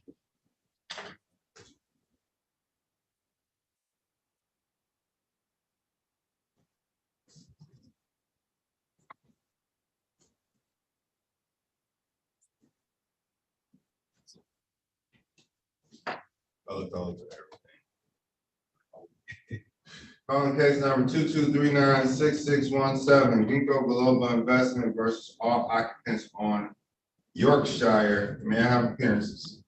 Nasreen Hamoud, P number 80522, appearing on behalf of the plaintiff. Thank you, Ms. Hamud.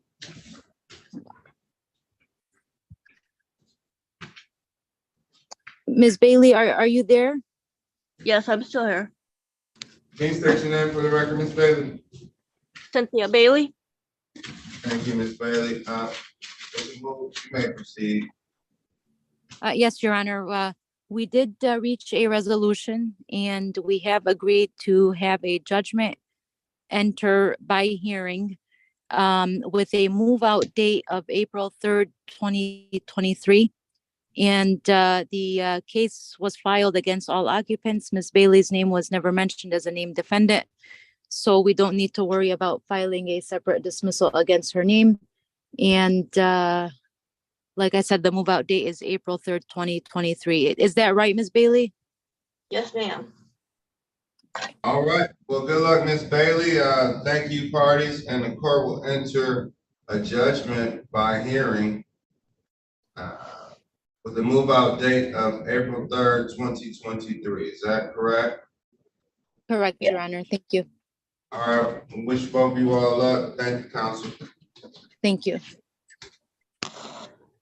Judge, I believe the case I have with Ms. Hamoud is ready also. Great. What are the last three? If you can give me a moment, it is 6616.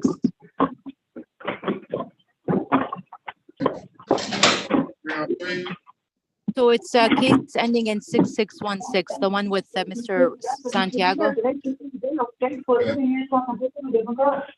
On case number 22396616, 313 LLC versus Rudy Claiborne and occupants on Dalrymple. Nasreen Hamoud, P number 80522, appearing on behalf of the plaintiff. Good morning, Your Honor. Robert Santiago, Michigan Legal Services, P 57157, on behalf of the tenant Ruby Claiborne, who is present in the courtroom.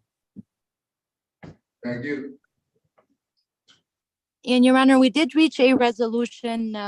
We have agreed to enter a judgment against all occupants by hearing with the move-out date of April 7th, 2023.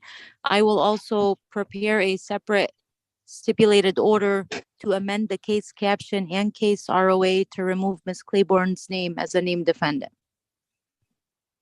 That is correct, Judge.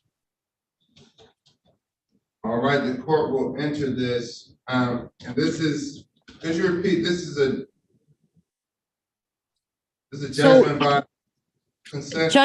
Judgment by hearing. It'll enter against all occupants. The judgment will state that the matter is dismissed as to Ms. Ruby Claiborne.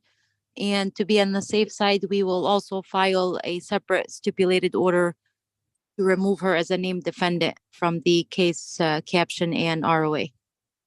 That is correct, Judge. All right, thank you for that clarification. All right, thank you. As soon as Okay, tell me your name. Hello, this is Bertha Jackson Hyde. I'm sorry, I went into another courtroom and then they told me how to get into your courtroom, Judge. Okay, good morning, Ms. Jackson. Good morning, Ms. Jackson. This is Andre Gibson. I'm gonna place you in the breakout room. Yes. Let's look for the prompt. Okay, You're gonna hit a prompt. You're gonna see something on the screen. I just see your picture. I just see you. I said down in the bottom it says district court. Okay, okay, I'm here join. I hit Mm-hmm. Sorry, Judge. No, it's not, no, thank you. Thank you, and everybody doesn't know how to work Zoom, and it's not a requirement to rent an apartment to know how to work Zoom. So this is where we're at in 2023, post-COVID, 70 cases. We're gonna get it done today. Mr. Rock, okay, Mr. Maxim. Yeah, Your Honor, we have one ready.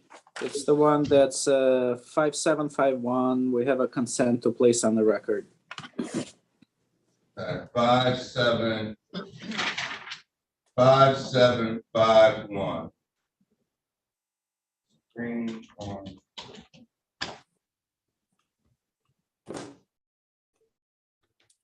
Let me find this case.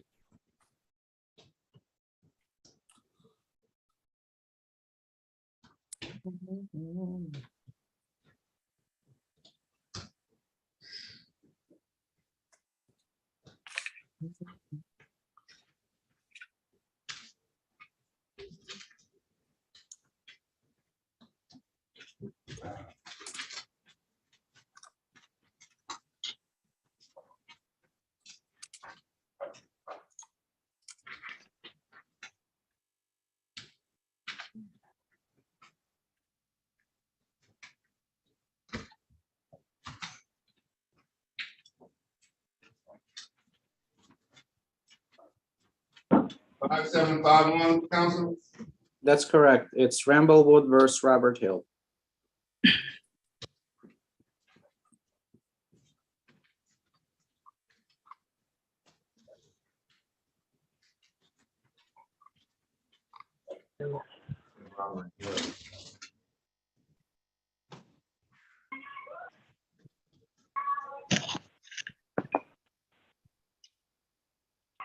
Calling case number 22395751. Ramblewood Apartments of Detroit versus Robert Hill, occupants on Memorial. Good morning, Your Honor. Andrew Maximkov, P number 77071, appearing on behalf of plaintiff. Thank you, counsel. Mr. Hill? Robert Hill, please. Mr. Hill, can you please state your name for the record?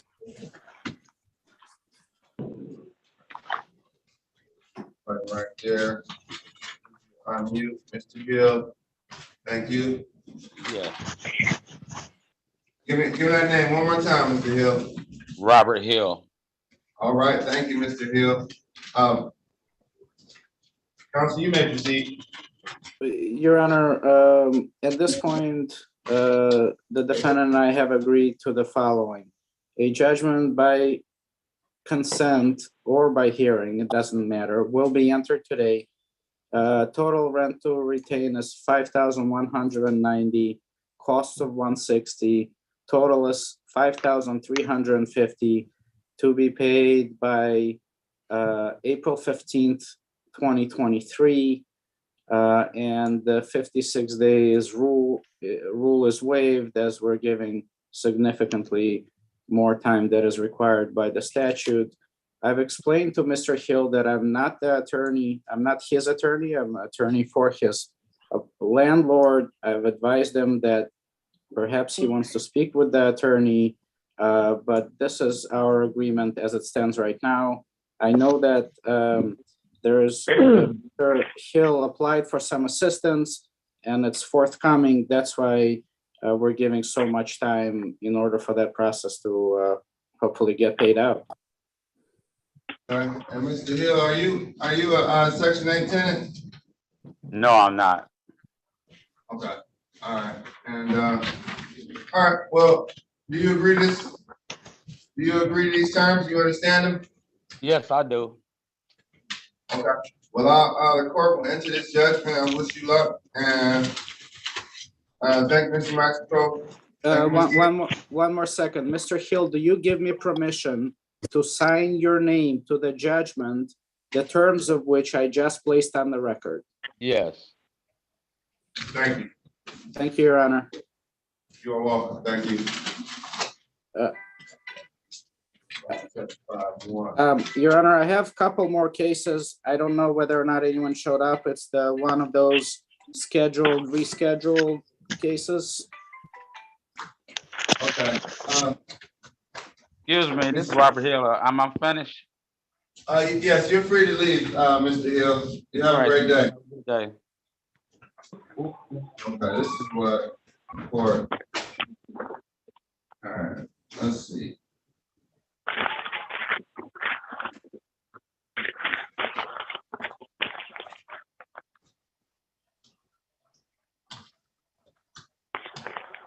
Is it 10:45? It's 10:50. Okay. I'll call the defaults at 11. Mr. Attorney Max call because some notices still have 533 on them. I don't think everyone does, but I'll call those at 11. Understood. Thank you. You are welcome. Your Honor, can I ask if there's an attorney here representing Stephen Richter in place of Stephen Richter? I'm trying to see if we can get a resolution, but I can't find Mr. Richter and he's not in his office. Someone's supposed to be here for him. I see him in the Zoom already. See you send a message out too. We'll see if we can track him down. Mr. Jones, is that you? Are you? Your Honor, Mr. Richter's here. I've been here for quite a while. Okay, Mr. Richter, let me take you to the breakout room, okay? Your office said you were not available. Sorry. No, I'm here. All right. Okay, All okay. right. Well, both parties are here. Both parties are here. I'll see you when you're ready. Thank you. You're welcome.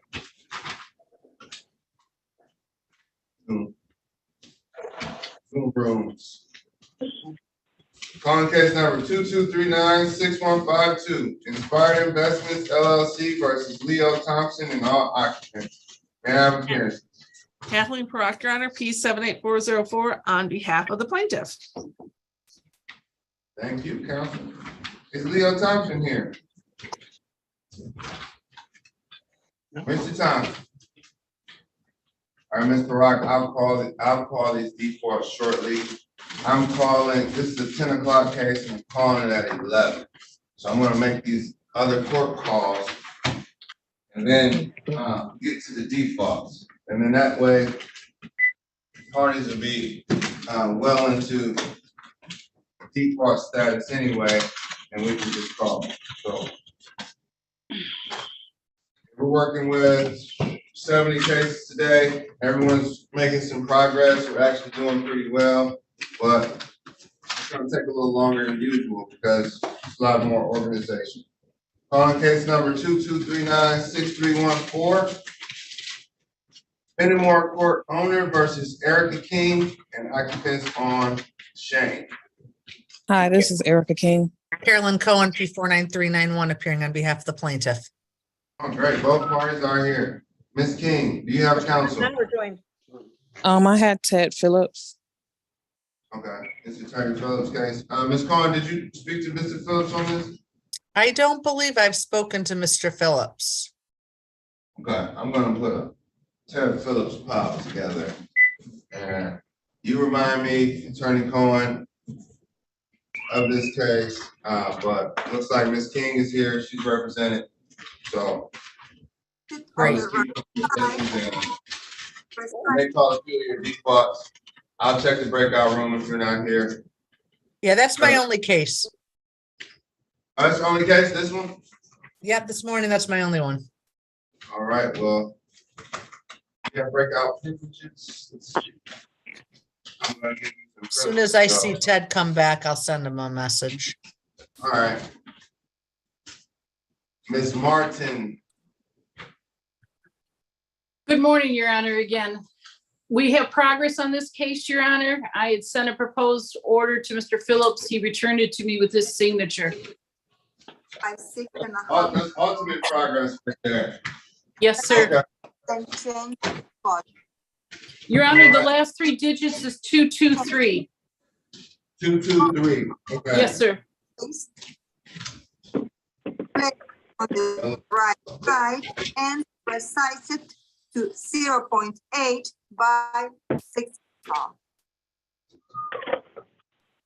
A lot going on in here. Quite busy today. Yeah, it's busy, but we're making it through it, and I think Yes. we all are conditioned to this now, which is interesting, but it's working. So, calling case number 2239-6223, Carmen George versus Marquita Bush and occupants on Lily Bridge. May I have appearances? Good morning excuse again, Your me. Honor. I'm sorry. Elizabeth Martin appearing on behalf of the plaintiff, P38-124. Thank don't you, know. counsel. I don't know, Mr. Phillips, he was here, but then he must have left again. Yeah, as long as you can verify it, I'm comfortable, counsel, and I know Mr. Phillips is doing a handful of cases in here, and he's represented. If you represent the same thing he does, then I'm signing the dismissal. Okay, Your Honor, both parties have now signed a dismissal that I prepared. Mr. Phillips signed it and then returned it to me. It is an order of dismissal without prejudice. All keys have been returned and the defendant/occupants have vacated the rental property. Any personal property left in the unit is considered abandoned and may be disposed. I can fax that over to the court at this time, Your Honor. Okay, dismissal is granted. Thank you for the language for the record, and I'll sign, the court will sign this as soon as we get it. Thank you very much, Your Honor. Excuse me, Your Honor.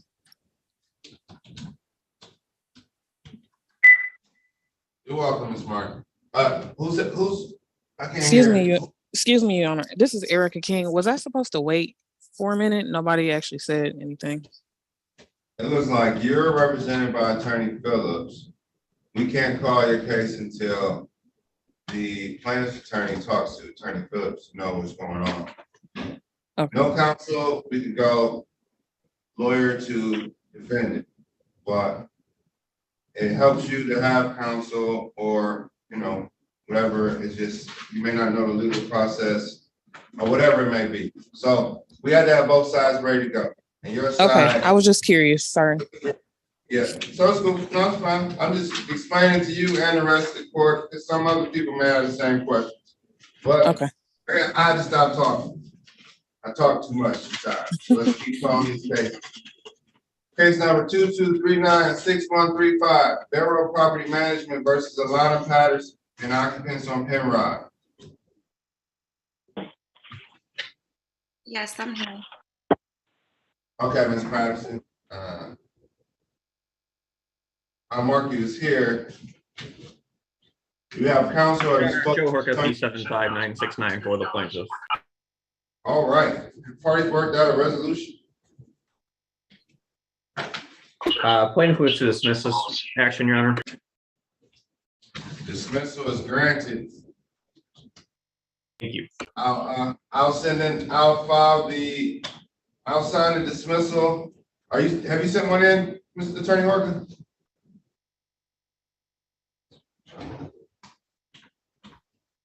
All right, Ms. Patterson, are you here? Yes. Okay, Mr. Horka send in a dismissal. If not, the court will draft one and get it to you, but you're free to leave. When you receive that dismissal in the mail, take a picture of it, keep it in the cloud or email it to yourself or stick it in the drawer, but that's your dismissal. It's also in the register of action, so just don't throw it away. You can throw it away if you take a picture of it, but you're free to leave. Okay, so I'll receive it in the mail. You should receive it in the mail, and it'll also be noted on the computer. If you look up your number in the website. So just check on it in a week, just to see if it's in there, so you know what's going on. You know? Okay. But you'll have no further actions to be taken by the court. The sign of dismissal. Your case is over. Okay, thank you so much. You're welcome. Good luck. On case number 2, let's see if I can call another one. Call case number 2239-6139. This is NHL Property versus Dante Carey. Good morning, Joe Horka, P75-969 on behalf of the plaintiffs. Thank you. Mr. Christensen and Dante Carey, both missing Your Honor, he's doing double duty with a couple courtrooms this morning. We do have a conditional dismissal forthcoming on this matter. If he appears later in the docket and wants to recall it for any reason, I'm happy to have it recalled, but otherwise, I think we're all set. Okay. Well, the court entered a conditional dismissal. Did you want to put any terms on the record? I don't think it's necessary, Judge, but All right, if he pops up, I'll put the terms on with them. If not, the court will enter this. And as it relates to this case, we're all set. This is case number 2239-6139, NHL Property versus Dante Carey. Attorney Parker is representing for Attorney Cox's office. Mr. Christensen is in another courtroom. Parties have managed to come to an agreement via conditional dismissal, and the court will enter it so long as both parties are have signed and consent.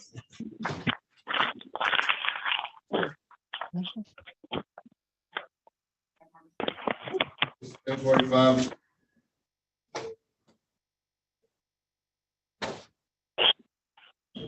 All right. 533. Court's gonna log in 533. Make sure parties aren't in the wrong court.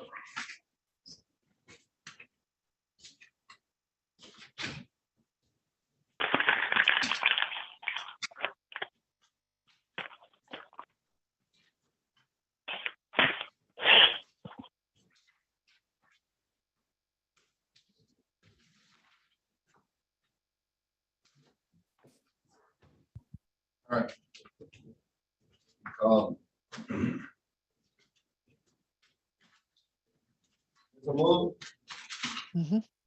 Ms. Mullane. Yes, Ms. Hammoud and I have an agreement, if the court can accommodate. Absolutely, it's perfect. Okay. Perfect opportunity. What's the case number? Case number is 6624. 6624. Okay. 66. I'm finding it shortly. 6624. Recall in case number 2239-6624.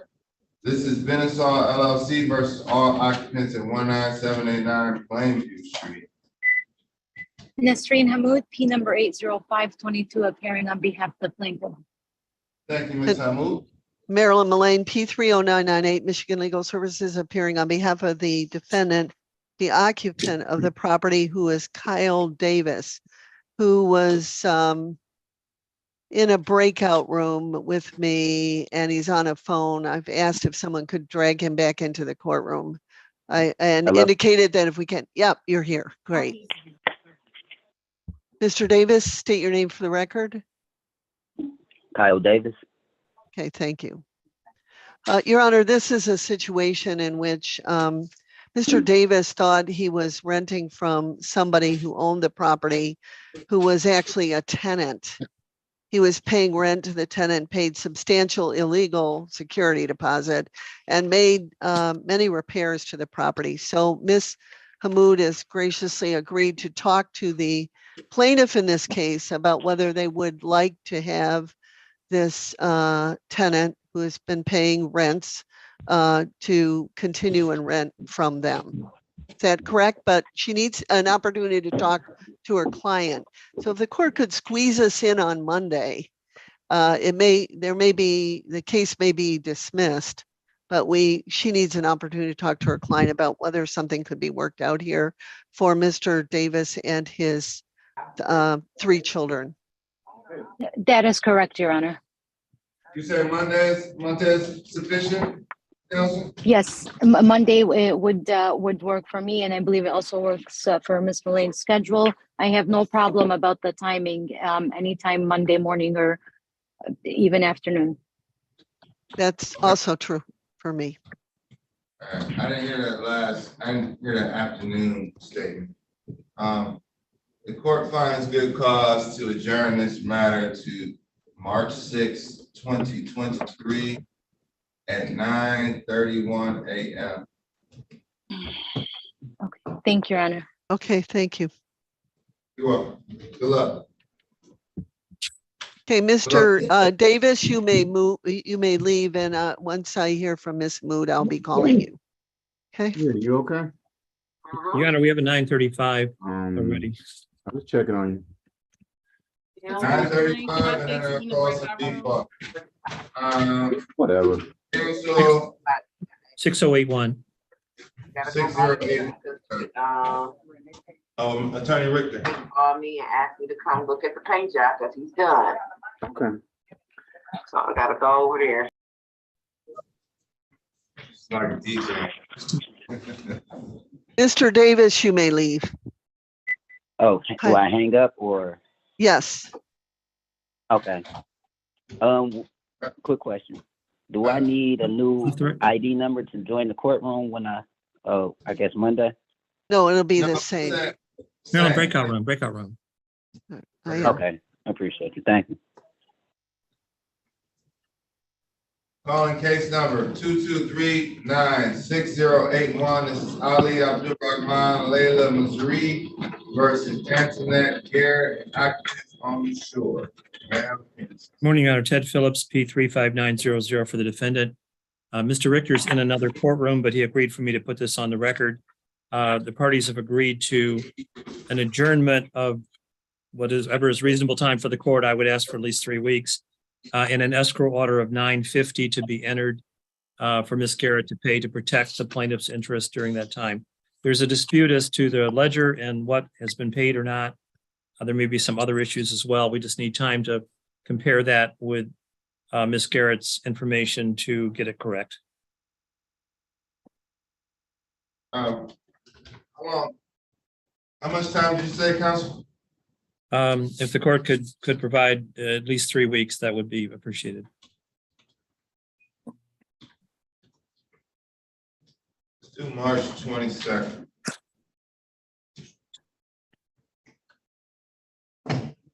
Court finds good cause to adjourn this matter on March 22nd, 2023 at 9:31 a.m.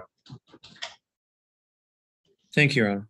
Okay, that's a solid day, right? Yes, Judge. Yeah, okay. Yeah, March 22nd should work. And I think that's exactly where we need to be. So, all right.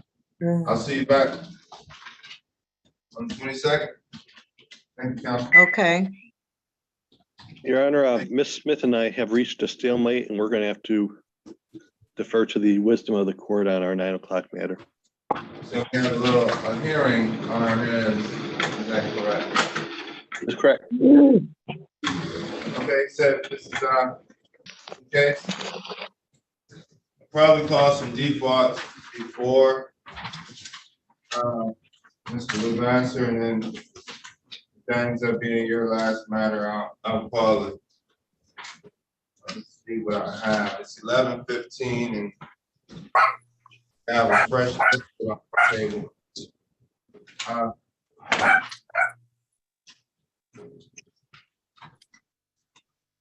Does anyone live? To see more love here on East Milwaukee. Latoya Murphy here.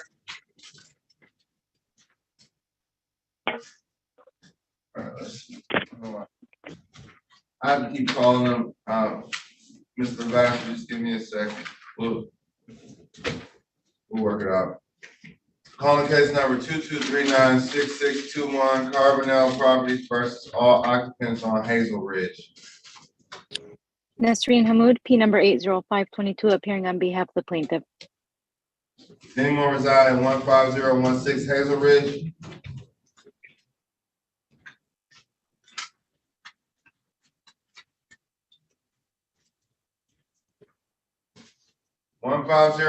Hazel Ridge. Court will note that this is the adjourned date for the second hearing. That was previously scheduled, then rescheduled for today's date. The court notes that this notice is proper. The Zoom meeting ID number is proper for this notice, and plaintiff is present. Does anyone live at 15016 Hazel Ridge Street? Counsel? Your Honor, we are requesting entry of a default judgment. Court has proceeded to proof of service, as well as the summons and complaint and notice. This is a termination case? Yes, Your Honor.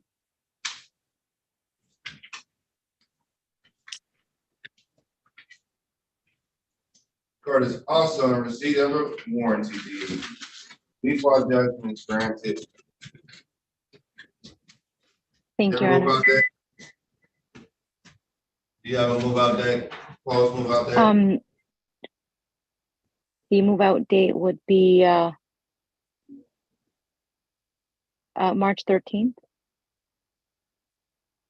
2023.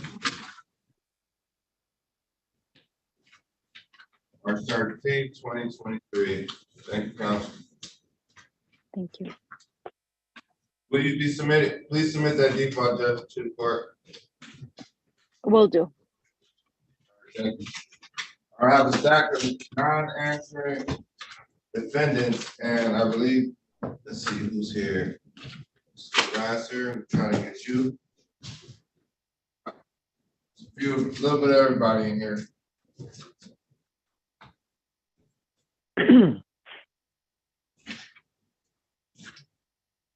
All right.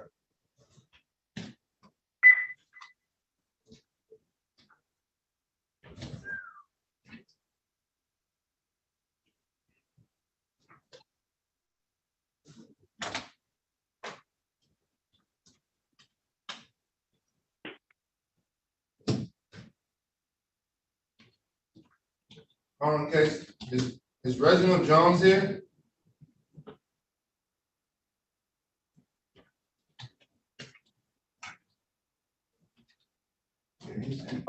Now go ahead. Yes, Reginald Jones is here.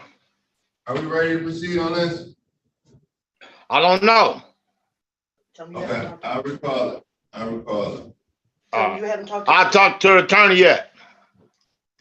All right, we'll recall it. No worries. Thank you. Thank you. Thank you, sir. All right, we're in default category. Default territory.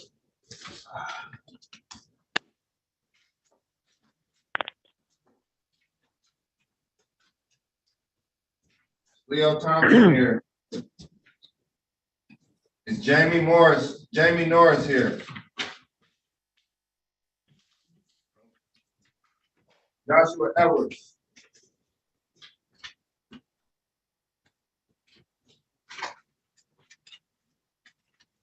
Portia Brooks. Heartland Corporate in Unit 2115 on Brush Street. Anita Shannon.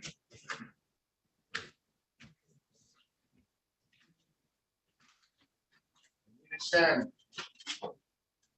Are you talking to me? Is your name Anita Shannon? No. What is your name? Barbara Dillon. Okay, I just wanted to know, just in case I come across your case. Amber Jones here. Is Janina Abraham present? Is Leola Stafford here? I see Leola Stafford with Attorney Ward, so she's here. Is Winston Perry here?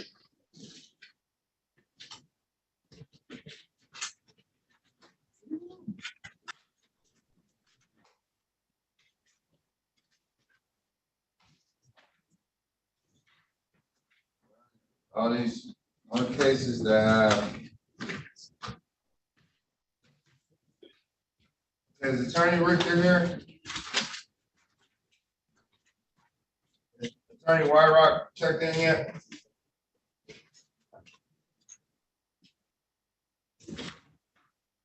Attorney Smith present. Yes, Your Honor, I'm Present. present. Yeah, present, Attorney Smith. Okay. Oh, yeah, I'm sorry. I'm sorry, Attorney Hannah Smith. That's okay. I think that's gonna happen a lot.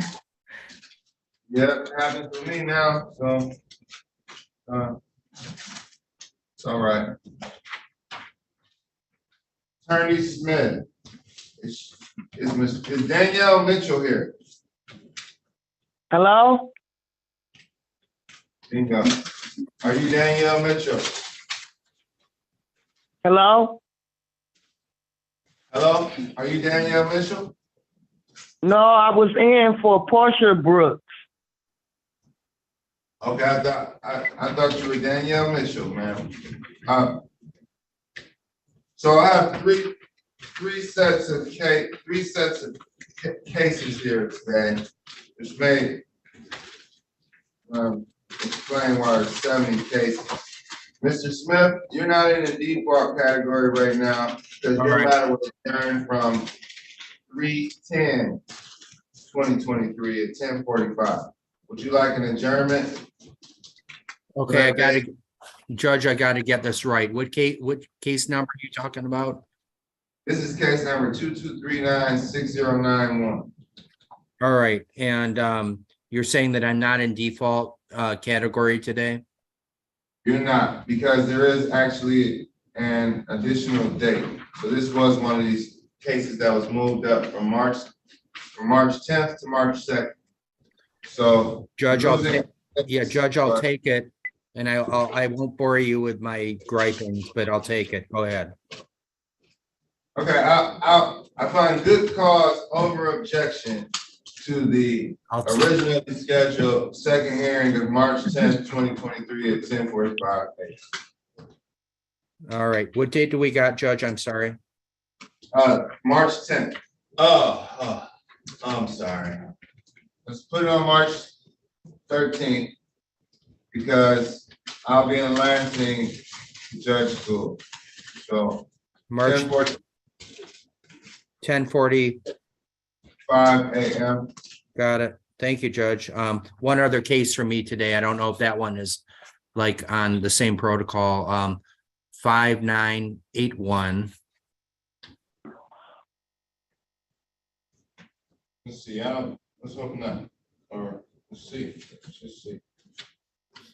Same protocol indeed, Mr. Smith. Is Brittany Hudson here?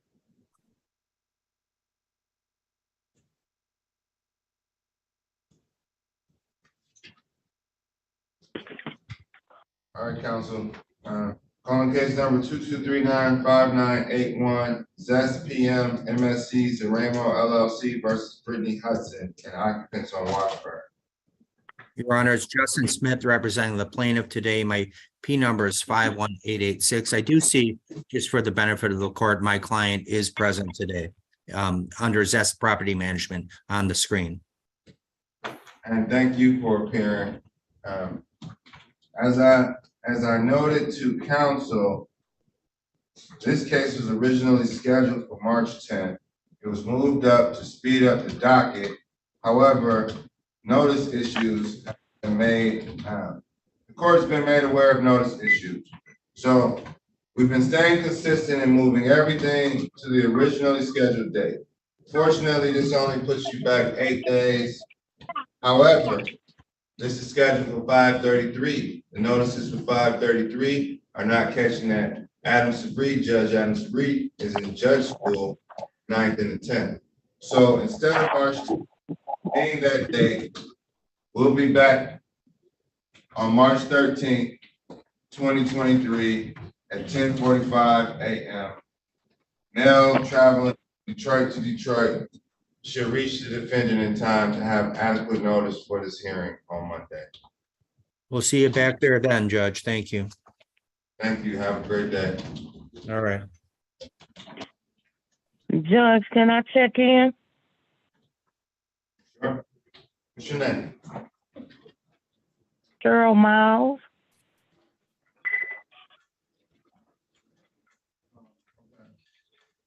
Well, we have to verify if you're in the right courtroom. Somebody verify it for you. Okay. Anybody else still confused about where need to be?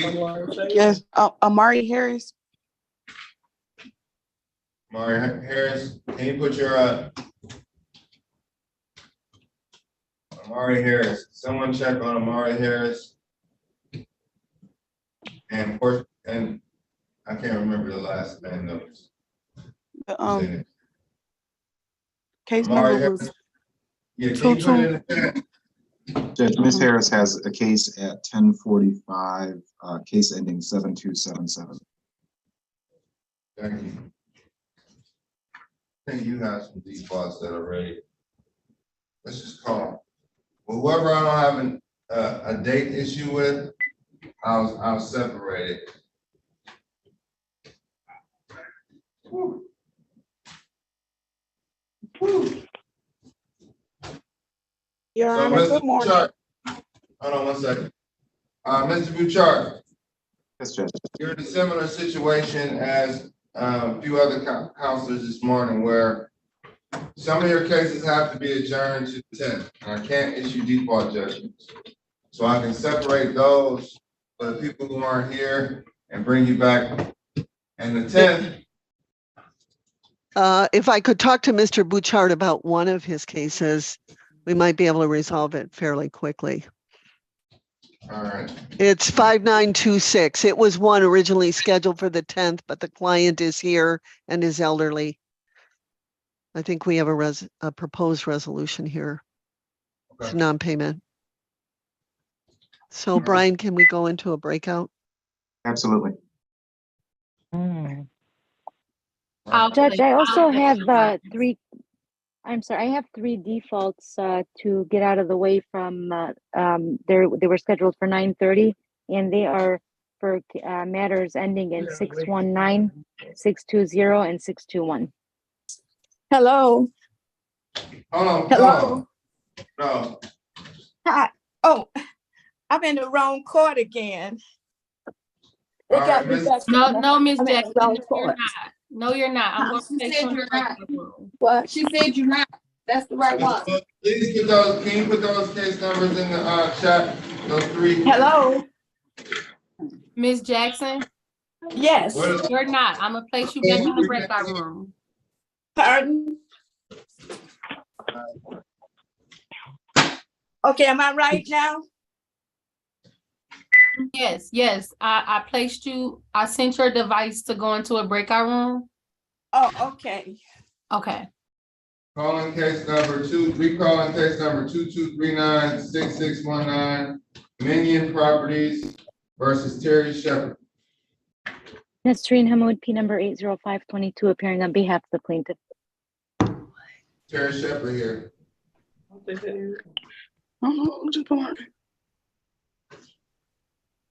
Terry Shepherd present.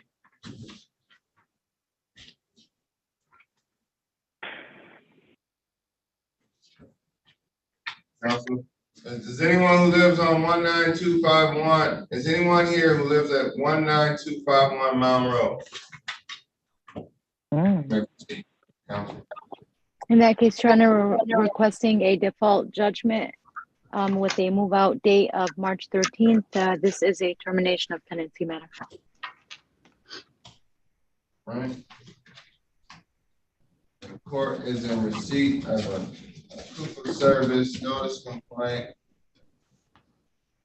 summons, and a deed. Default judgment is granted. Is there a move out date you'd like to put on the record?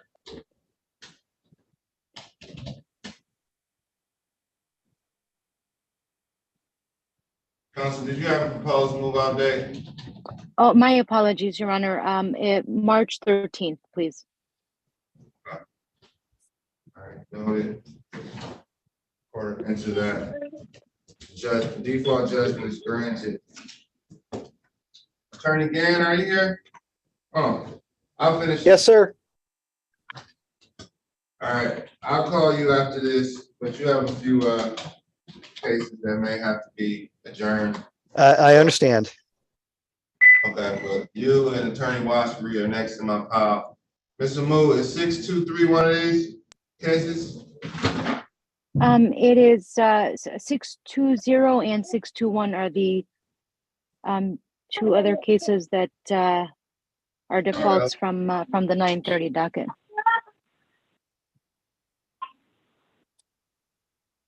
Six two zero and 621 or 618 and 621? 618, that's Mr. Reginald Jones. I believe he's still waiting to speak to an attorney. The other ones where I don't think anybody appeared for were 620 and 621. What about 623? 623 is also, that's another one that we may be ready for. I don't think anybody appeared for that one.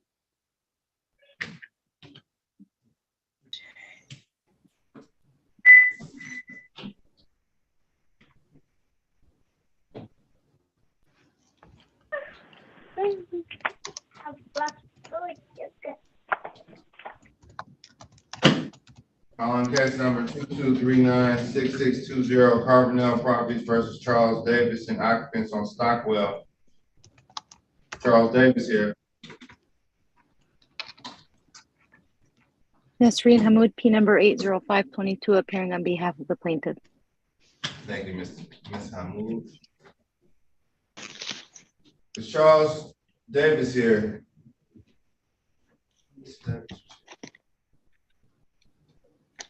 Does anyone live at 11400 Stockwell Street? Counsel, you may proceed. Yes, Your Honor, we are requesting entry of a default judgment with a move-out date of March 13th. This is also a termination of tenancy matter.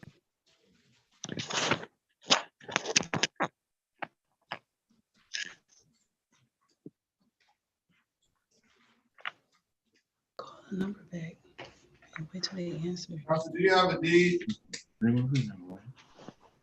The deed, Your Honor? Yeah, do you have any proof of ownership for this property? Yes, if it's not in the file, I will be glad to fax a copy of it along with the proposed default judgment. Okay. Make sure you fax it over with the judgment. I'll put in file fax deed with judgment. Default judgment is granted. Thank you, Your Honor. All right, Ms. Wilson and iPhone. iPhone first.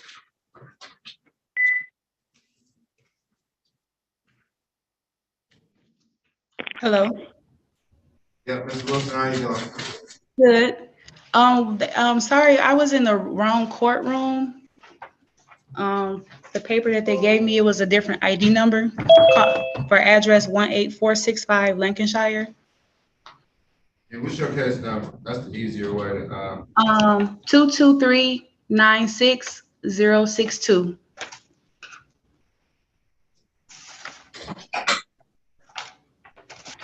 So scheduled for today at 10:45. For Tamika. Yes. Ms. Ryrock. Pardon me? I'm seeing if Attorney Ryrock is Oh. here. Did you speak to counsel? Do you want to speak to legal counsel? No. Okay. Well, I don't see Attorney Whiterock. She may be in another courtroom. It's a 10:45 hearing. Tight, and I'll make sure. Well, we'll definitely call your case. Thank you for letting us know. Okay. You want to speak to counsel? Miss Rybrock did indicate she had two dismissals. It's in the chat. One ends with 945, the other ends with 062. All right, let's call this case and get you all out of here. Thank you, Attorney Levasseur. Teamwork. Calling case number 22396062 Midpoint Real Estate versus Corey and Tamikia Wilson. May I have appearances? Here. Tamikia. Corey, here. Read the full names, please. Did you state your full name for the record? I didn't hear you. You went out. Can you state your full name for the record? I can't hear you if you're talking to me. The mute on left there. Okay. That's on Nathan. Chorus, the plaintiff's counsel has indicated via chat that this matter is being dismissed without prejudice. Parties are free to leave. Are you all caught up in your rent, or did you vacate the property? What's going on? We're still here. We're current on our rent. Okay. All right, so it was a rental issue. It was a non-payment. Yeah, from November. Okay. All right. Well, the court is satisfied, and the court will enter a dismissal upon direction of plaintiff's counsel, who was here earlier but is moving around from courtroom to courtroom. So, okay. Thank you. Getting your hand up, and we'll get you out. You are free to leave, actually. Okay. Thank you so much. You're welcome. Check the computer for the dismissal every once in a while. Okay. So you know when it's put in the system. And it's okay. You don't have to come back to court, just check it. Okay. All right. All right. Okay. Thank you. Your Honor, this is Attorney Coleman. I had a matter for Levine with Attorney Featherston. I need to do an adjournment. He's out. So whenever you get a chance to call it. Okay. I'm just got 6 piles. I got you. Thank you for notifying me. Good morning, Your Honor. I was in the wrong courtroom somehow. Oh, good morning. I'll place her in the breakout room, Judge. Okay. Is Cynthia Swanigan Your Honor, here? good morning. Is Cynthia Swanigan here? And Ms. Wilson, you are free to leave. Okay. iPhone. Stop talking, please. iPhone with the hand up. Yes, Your Honor. I did not hear my case number called. What is your name? I'm actually the plaintiff. The defendant is Michael McFarland. What is your name? My name is Karen Banks. Thank you, Ms. Bates. You say Karen Bates? Yes. And Your Honor, if I may, we talked last week. Mr. McFarland is in rehab. Right now, there is no resolution, and I apologize, but I'd like to dismiss at this time. I don't know if this would be the appropriate time. You want to file dismissal? I can get you out of here on dismissal. That's fine. Yes, I'd like to file a dismissal because he doesn't even know his address. So I really can't proceed against him right now. You saying mentally he's not there? No, not totally. Okay. I'll call it. Calling case number 22396131. This is Karen Banks versus Michael Christopher McFarland and all occupants. Karen Banks present for the plaintiff. Thank you, Ms. Banks. Is it your representation that are you requesting to dismiss this matter? Yes, I am, Your Honor. All right, the court enter a dismissal without prejudice. Thank you for your patience. The court enter this dismissal. We'll submit it. Okay, thank you, Your Honor. Did you send one to the court? If you sent one, we'll sign it. But if you haven't, we'll do it. No, I actually, I did not. I intended for him to log him in. Don't worry about it. We'll sign it. And I hate to cut you off, but that's okay. Gotta keep it moving today. Thank you. And I wish you luck. I'm free to hang up. You are free to hang up. Thank you, Your Honor. You're welcome.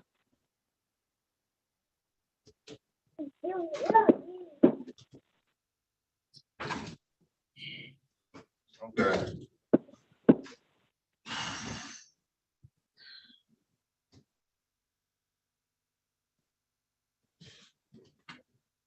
All right. Are we waiting on a consent, Attorney Maximkov, or default? I don't know if, I would ask for a default, but it's one of the two cases are the funny notices situation. So if they have to be adjourned, I will understand. Okay, I think we're in that category with the 5753. Correct, M5754. Okay, I'll call those and set the date. Calling case number 22395753, Ramblewood Apartments of Detroit versus DeAndre McBride and occupants at 12625 Memorial Street, Unit 201.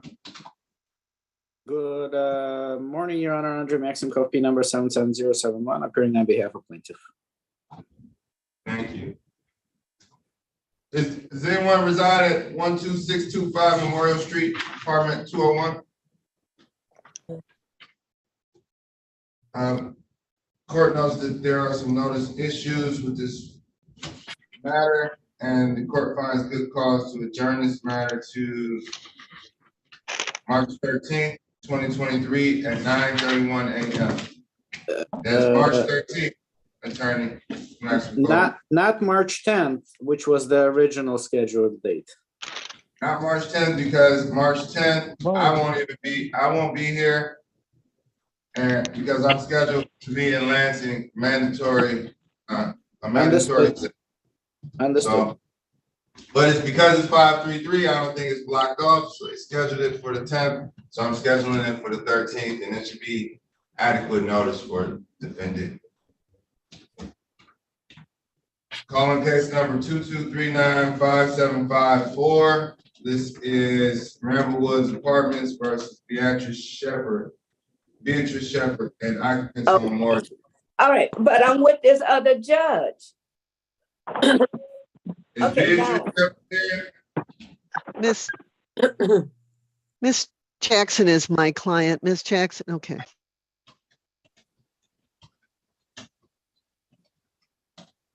All right. Council, court finds good cause to adjourn this matter to March 13th, 2023 at 9:30.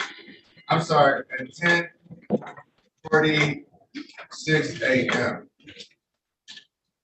10:46? Yeah, for your previous case, we'll do that at 10:46 as well. Because I see the case was originally scheduled for 10:45. So, okay, so we'll keep it consistent. Thank you, Your Honor. Have a great day. You are welcome. Have a great day as well. Your Honor, I have three resolved. Right. I need, okay, what three? The first one's 9:30. They're all with Attorney Horka. 935 6064.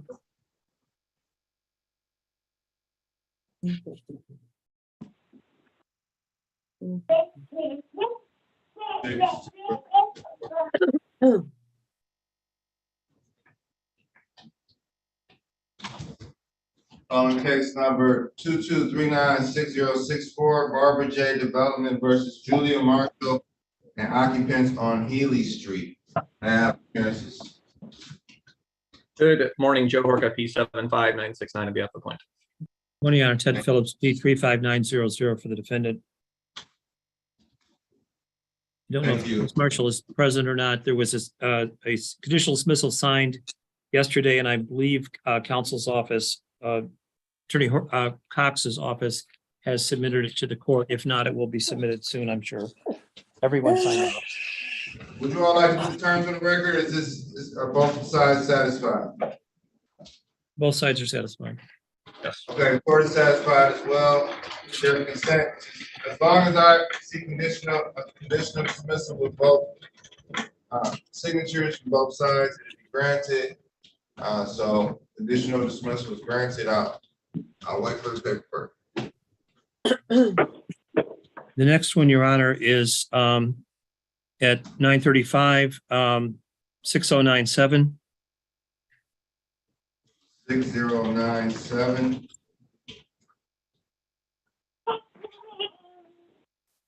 Recalling case number 22396097. That is Kegel Kintaros versus Keisha McBride. Keisha Wilson McBride on Cliff Street. Morning, Joe Horka, P75969. I represent the plaintiff. Morning, Your Honor. Ted Phillips, P 35900 for the defendant. Ms. McBride is present in the courtroom. Kaisha McBride. Thank you, Ms. McBride. Your Honor, the parties on this one have agreed to conditional dismissal for Ms. McBride to move by April the 2nd. It's a 4B. She is waiving her security deposit, and those are the full terms. Is that correct, Mr. Hork? Yes. Right. Court will enter this conditional dismissal. The parties have consent to sign her name. Yes. All right. Thank you, Ms. McBride. You're done. Good luck, Ms. McBride. Thank you, counselors, for getting a resolution for this. And you're free to leave. And the last one is at 10:01-6115. The last one for now. Okay. Calling case number 2239-6115, Hermanos Albino LLC versus Leola Stafford and occupants on Artesian. May I have appearances? Morning, Joe Horka, P75969 on behalf of the plaintiff. Your Honor, Ted Phillips, P 35900 for the defendant, who is present in the courtroom. Ms. Stafford, could you say your name? You need to unmute.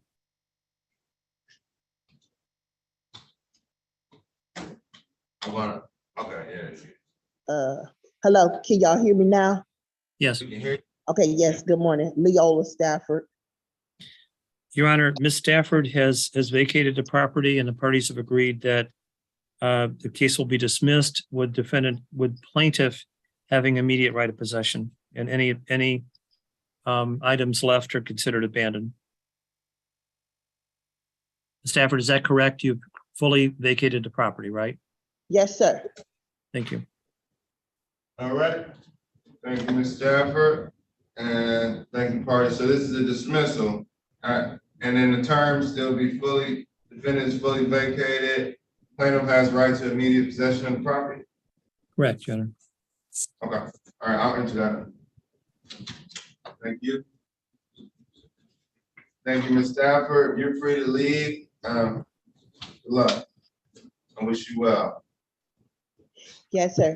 Thank you, Your Honor. I don't know if I could, but I wanted to invite you to my Mother's Day comedy show. You got a comedy show? Yes, sir. That's what I do. Where's your comedy show? It's gonna be at 1010 Antietam Street, the Saturday before Mother's Day, May the 13th. Saturday, Antietam. May the 13th, 1010 Antietam. Yes, can I email you a flyer? Is that possible? Okay. So I mean, if you can always write to court, you can always write to court. Yeah. Okay, I will do that. Thank you very much. I wrote it down. Thank you for the invite. Yes, you are good. Okay. Bye, everybody. All right, take care. Okay. I don't know if that invite was for everybody in the Zoom chat, but you know, I certainly feel special. Continue on. Let's see.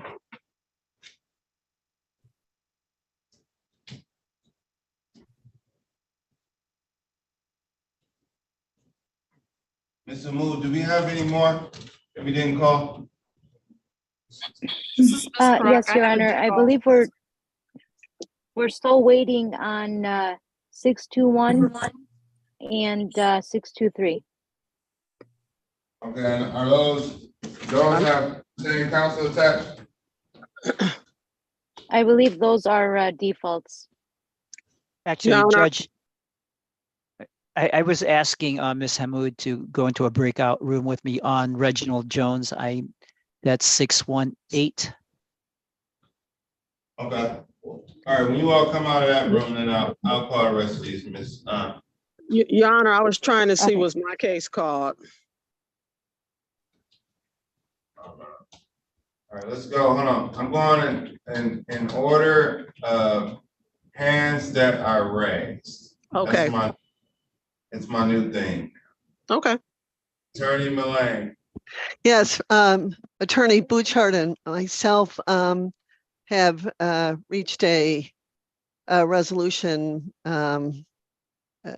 sort of, in the sense that we need an adjourned court date so that he can get the ledger to me.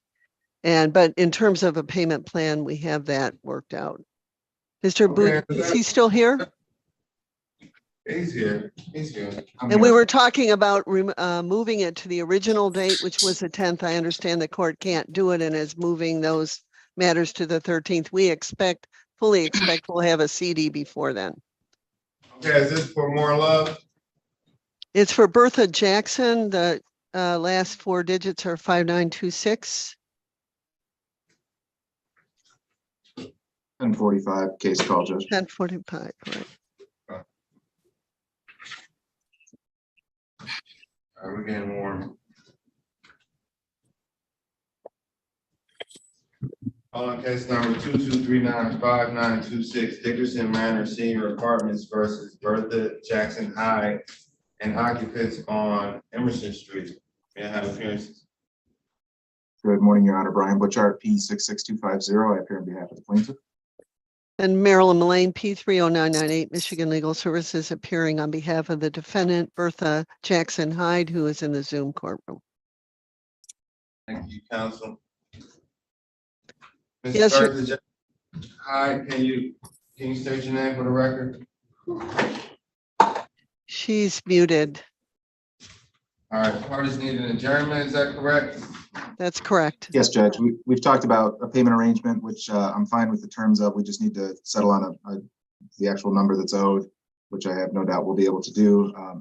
Marilyn, I did just email that over to you. I had a chance to step away from my desk. So, okay, thank you. So we should have that figured out. All right, well, payment arrangement is pending.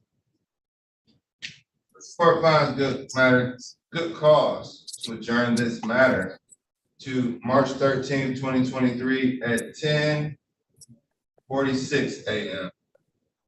Okay, thank you. Ms. Jackson Hyde, you may leave.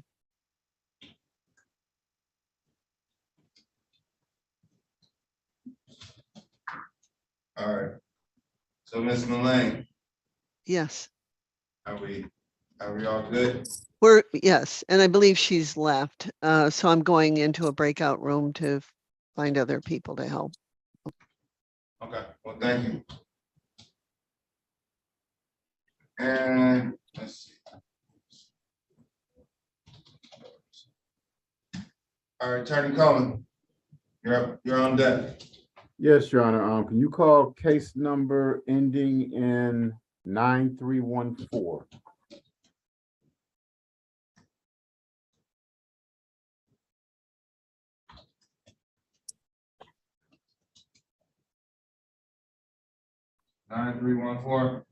Is it a recall? It was scheduled for 9:35. I don't know if you ever called it or not. I think there's one with Attorney Featherston. 94314. Is it 9493? Yeah. Is that LaToya Murphy? Yeah. Okay. Calling case number 22394314, Bill Properties versus LaToya Murphy. Occupants on Prairie Street. Your Honor, for the record, Attorney Frederick J. Coleman, P56548, on behalf of the plaintiff. It's come to my knowledge that the opposing counsel, Gerald Featherston, is unavailable today. I don't know if he got mixed up or noticed issues, whatever that might be. I did speak to his supervisor, Attorney William Harbaugh. So at this time, we're asking for either a 7 to 10 day adjournment so he can come and advocate for his client on this matter. Okay. Do you have anything on March 13th? Judge, I have something every day. So it doesn't matter. He's retained. So let's see. I'm gonna. March 13th seems to be a great day. What time, Judge? 9:56. What about 9:54? Your Honor, you and your staff have a wonderful day. All right, I'll see Take you care. on. Appreciate All right. you, Judge. All right, bye.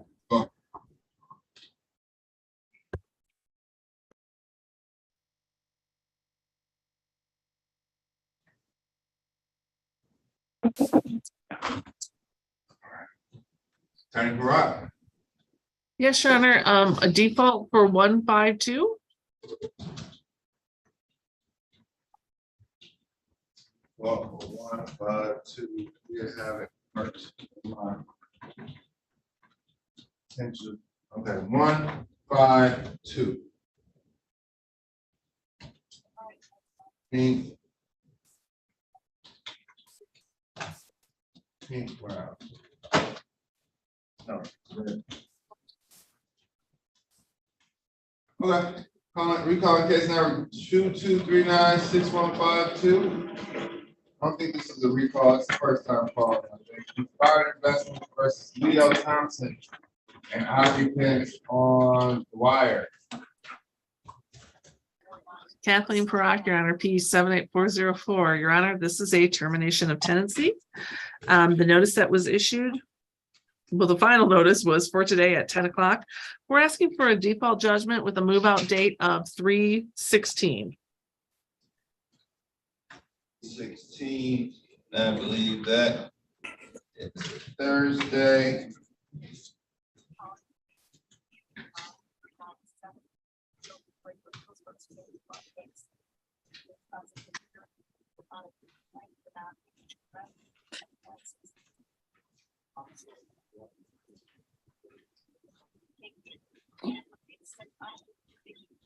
Council, does Inspired Investments own this home? They actually are they're for the property management company, Your Honor. And I believe we submitted that information to the court. If not, I will submit it.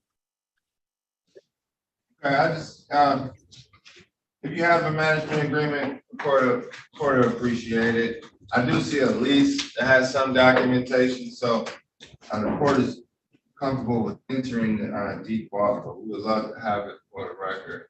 Okay. But as stated, there is proof of service. This is the adjourned second hearing date for this matter, and defendant has failed to appear. The court has proper notice as the meeting ID does say 436. Default judgment is granted with the move out date of 3/16/23. Thank you, Your Honor. Have a good day. Are you have a better one?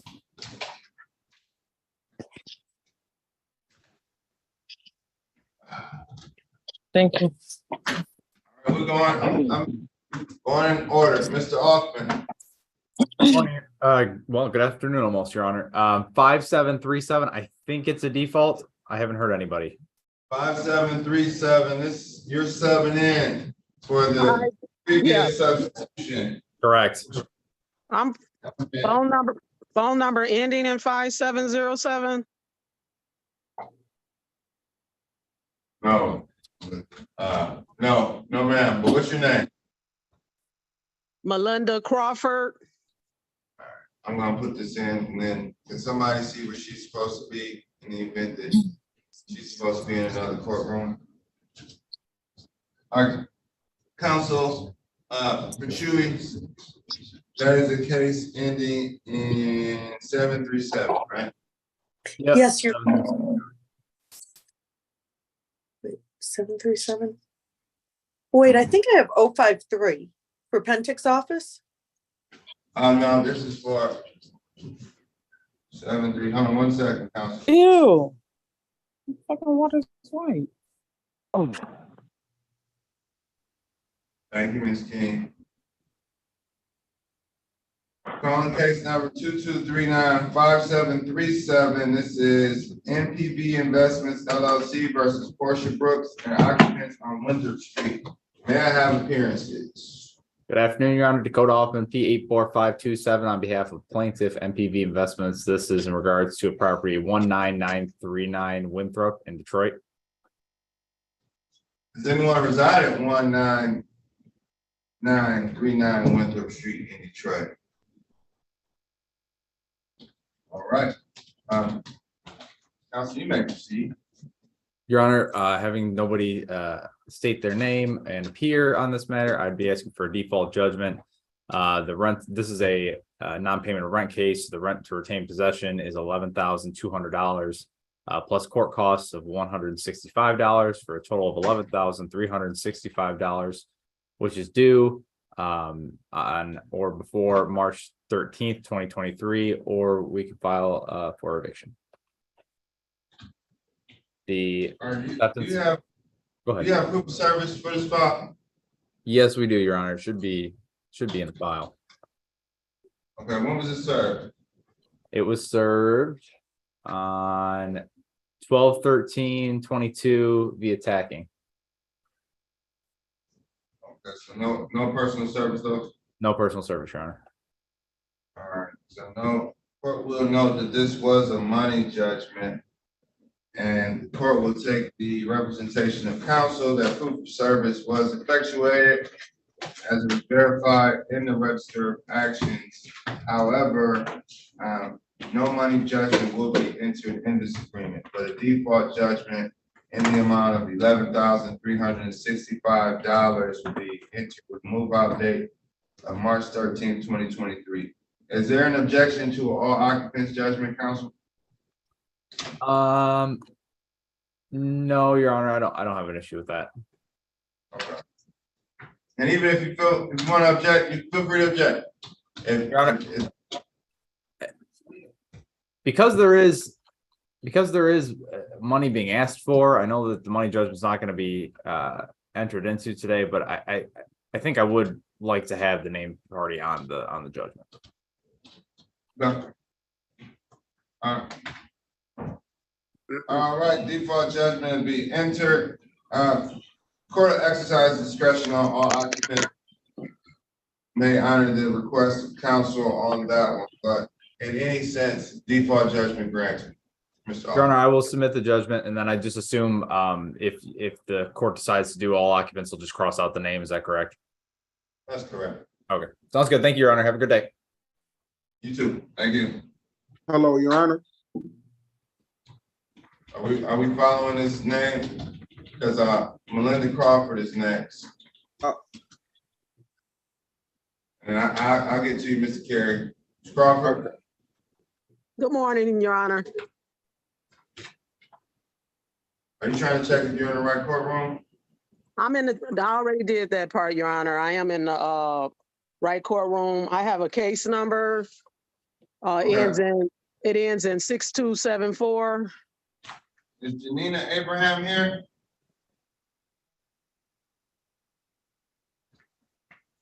Is Janina Abraham here? Is anyone who lives, I need to pull let me pull your case. Okay, Your Honor. 274? Yeah, 2239-6274.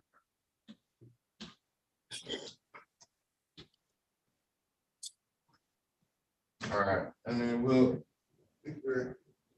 got a decent rhythm. And Mr. Wilson, Attorney Pentia, do you have something ready? Something ready? Yes, Your Honor. I believe it's a default. It's 2239-6053.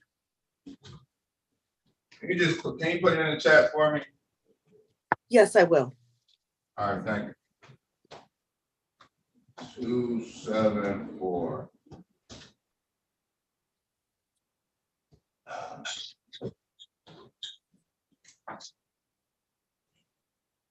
Six, 274. Ms. Crawford, give me a second, all right? Yes, sir.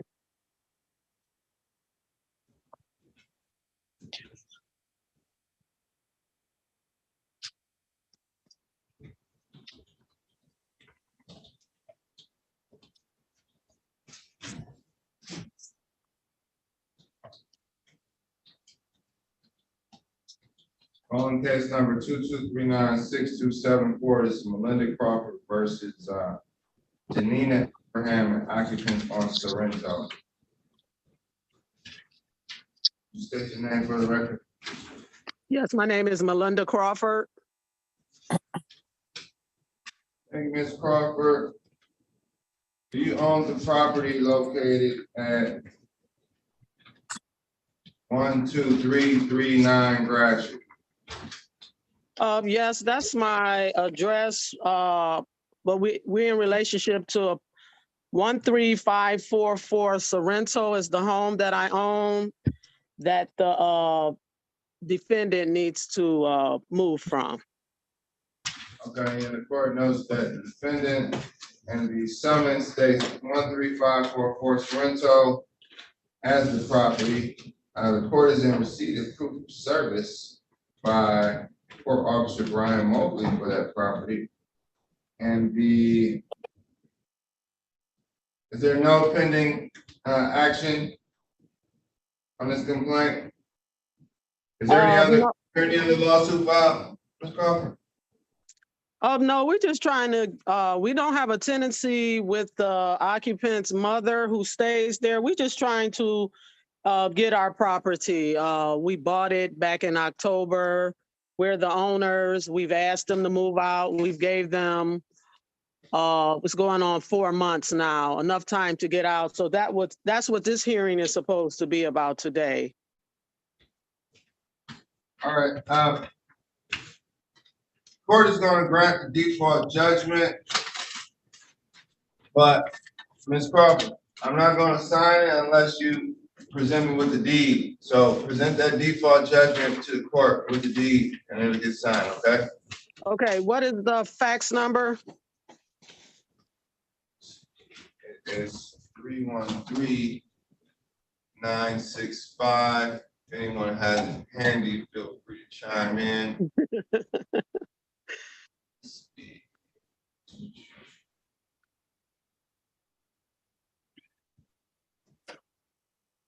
All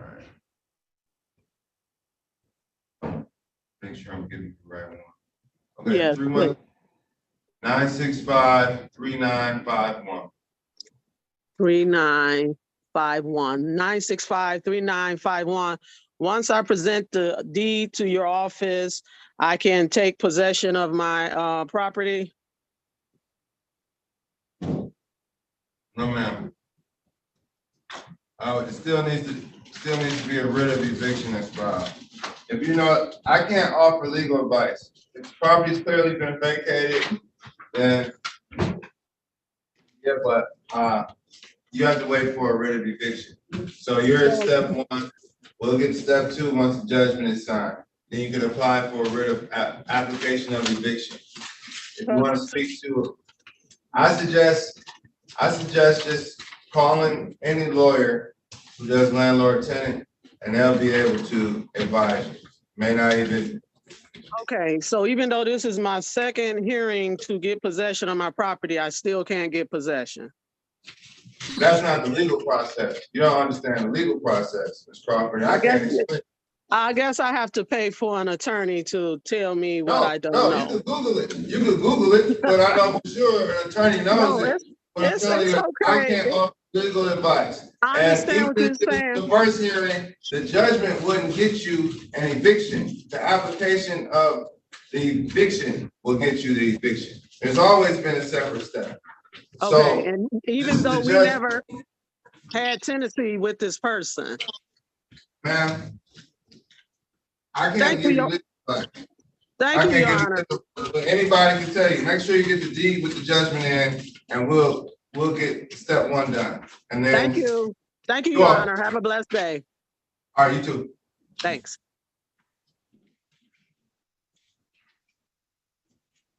All right, let's keep rolling. For judgment granted, make progress today. Every day. That's a big day. All right, attorney James Wilson and attorney Prota. Yes, Your Honor. Well, I said Wilson first. Mr. Wilson. Yes, Your Honor. This is James Wilson. Yeah, you had your hand up. Yes, sir. My case hasn't been called. It was for 935. Case number 223-96255.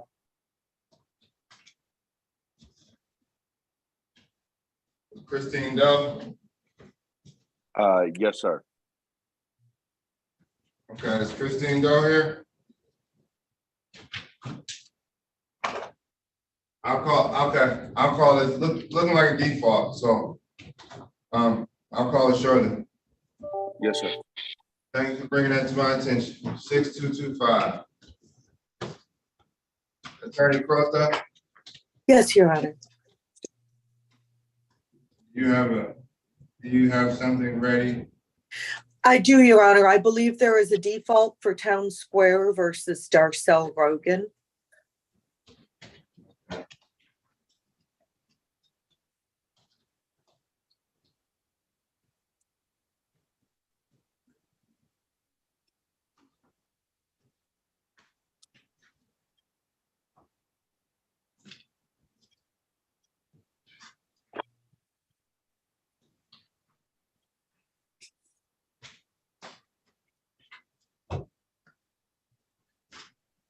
What's the big case?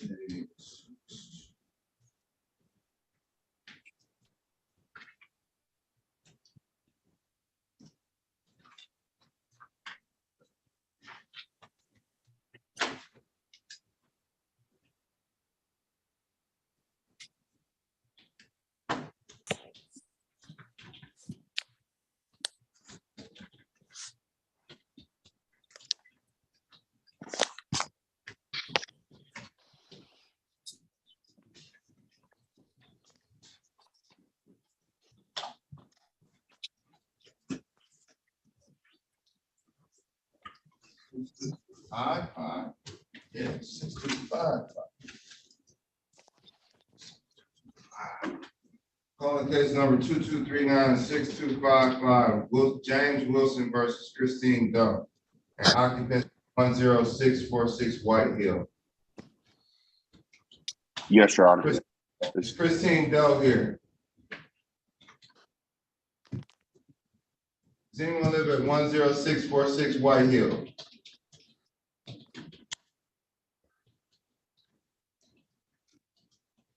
Council, I see proof of service in the file. I also see that we have already been here. Has any payments been made? Have any payments been made to you, sir? Yes, Your Honor. Partial payment was made. It wasn't the amount that was discussed. A partial payment was made, though. Okay, you're living in Vegas. Yes, sir. Parties appeared on the last matter, correct? Yes, Your Honor. And did you talk to Ms. Doe? I spoke with her yesterday. Okay. And she said she intended to catch up on the rest by March 10th, but she made a partial payment. So at this point, I'm not quite sure, but. So what's the total amount left? The total amount is $38.28. That's due. That's the total balance. It was an agreement to make a payment of $28.78, which $2,000 of that was paid, and there is a $8.78 payment that was supposed to be paid for before today. That doesn't include March payment for the agreement. She pretty much made $1,000 payment. She made a $2,000 payment towards the $2,800 balance that was supposed to be before March 1st, because the agreement was to pay the rent plus $200 to catch up, which would be a total of $1,150. So the $8.78 passed due, and the $1,150 has not been paid as of the 2nd. Okay, so she's paying rent, but we just at the time and she hasn't satisfied her full amount. Okay, so what would you like to do today? If we can, I'm just trying to give her the benefit of the doubt. If there is a way, not sure if we call it a adjourned or what have you, but to push this out to maybe like March 13th or past the, any day past the 10th to see if that payment will be satisfied. Can we do March 22nd? Yes, sir. Okay, let's do March 22nd. It's a little less crowded as March 15th. But feel comfortable. Oh, go ahead. I don't know. All right, March 22nd, 2023 at 9:36 a.m. Yes, Your Honor. Thank you very much. Just a little bit. And good luck. It looks like it seems hopefully she'll keep chipping away. I don't want to enter a judgment as you don't, because there's progress being made. It's probably a factor of time rather than whether it's going to happen. So, yes, Your Honor. All right. Have a great day. Yes, sir. You too. Thank you. Thank you. All right. Attorney Crota. Yes, Your Honor. All right. You said 053 6053, right? Correct.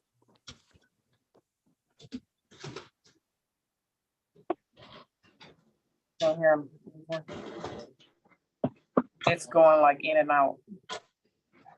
All right, calling case number 22396053. This is Town Square Cooperative versus Darcel Rogan and occupants on Stafford Place. Good afternoon, Your Honor. Julie Crota, P39367, on behalf of the plaintiff, Town Square Cooperative. Thank you. Is Darcel Rogan here? Yes, I can hear you. Right, Loud and Darcel. clear. Let's see. Darcel Rogan, can you state your name for the record?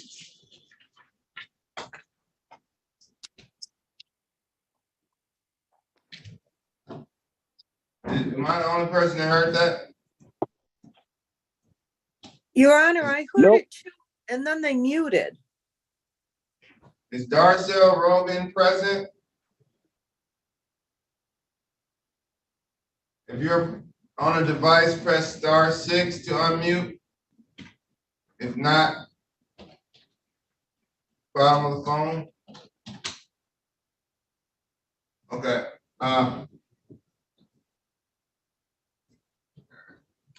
Does anyone reside at 1120 Stafford Place? Our counsel. Your Honor, I think that what we heard was probably a mistake from somebody else, so I would like to proceed as a default, Your Honor. This is the second hearing. It's a non-payment case.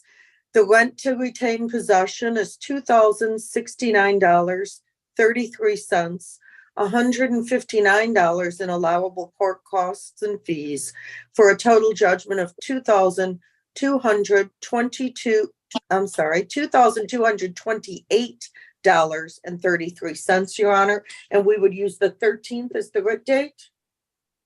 All right, we have some issues, counsel. Yes. This is within the batch of cases that was assigned to courtroom 533, then reassigned to 436. I have 3 different sets of cases going today, and this falls within one of those that have to be adjourned back to the original court date instead of a default for non-appearance, because it is confusing and notice was sent out for the 10th before the 2nd. All right, Your Honor. So what is the new date?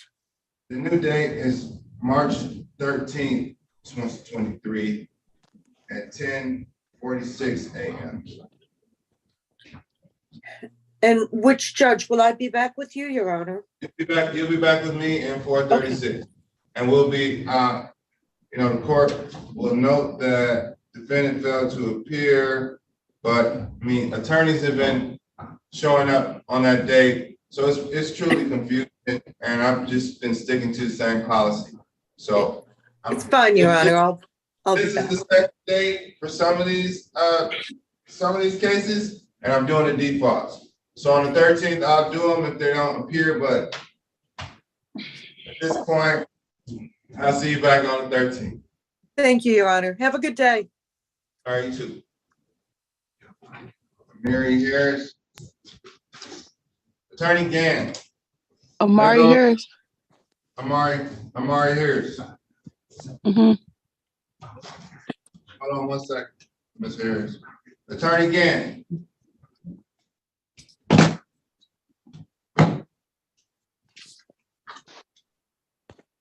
I'm going to call. Could I have just one moment, please? Yeah, for sure. You have more than a moment. Amari Harris. Yes. Yes, you have your hand up. I was seeing my case number got called. Okay, I'll call. Are you a plaintiff? Huh? Are you a plaintiff?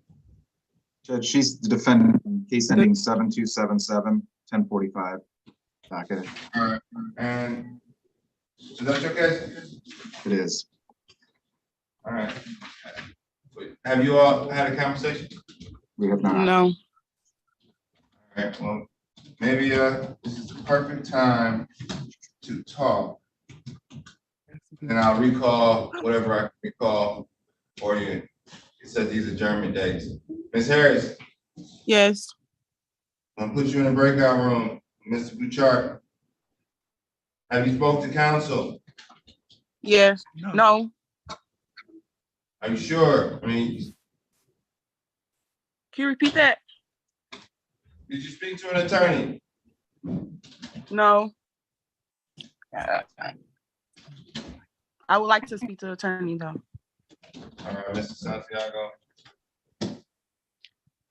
Judge, I can do that, but I had a question. There was a case where I spoke to a Miss Barbara Dillon. It was set for 9:45. It was a Shant Norsegian case, and I have not seen Mr. Norsegian.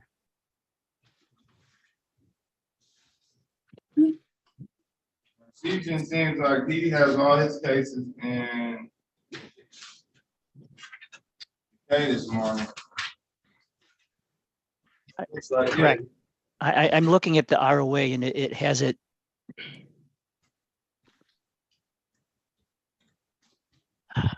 It's confusing.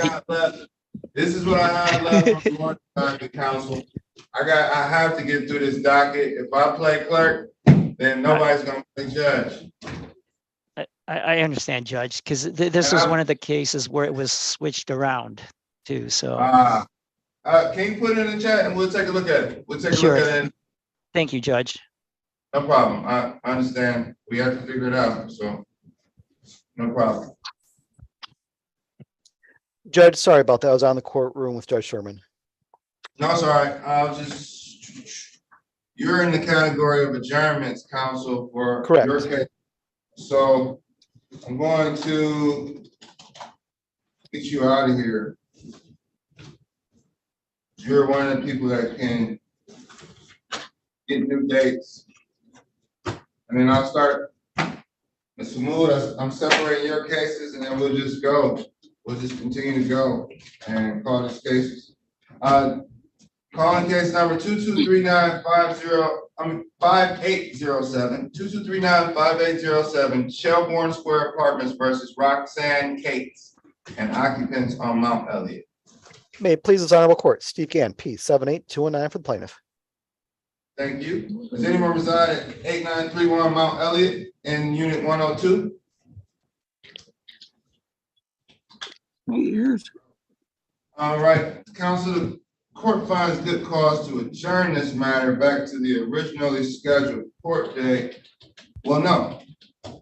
Court finds good cause to adjourn this matter to March 13th, 2023, which is the earliest date closest to the original date of March 10th. Parties ought to report to 436. So this matter is adjourned to March 13th, 2023 at 10:46. Judge, can we use another date? We're like approaching 80. All right. Well, clerk has notified me that we're approaching 80 cases on that day. So Let's move it to March 14th, Council. March 14th. Thank you, Your Honor. No more March 13th dates. Would that still be at 10:46? That'll still be at 10:46, yes. Okay. And I think that's it for you. But if I I've get down, got two more. I have two more, Your Honor. 5809 and 5808. 5809 and 5808. 5809, 5808. They're together. Great. Okay, you're gonna get the 314 dates on here. I'll still call 10:46. Is Christina Woods here? Is Lutzy Charlie Young? I'll put you all your dates. I'll call these. Calling case number 22395808, as well as case number 22395809. This is Shelbourne Square Apartments versus Christina Woods, and 5809 is ML King Jr. Boulevard LP versus Tarly Young, who occupies Magnolia Street. Both of these matters were scheduled for today with an original adjourned second date of March 10th, 2023. The court recognizes the confusion of the notice saying 533, and although the court has checked 533, court finds good cause to adjourn this matter to March 14th, 2023 at 10:46 a.m. on March 14th, 2023. That's the case numbers ending in 5808 and 5809. Thank you so much, John. You have a great day.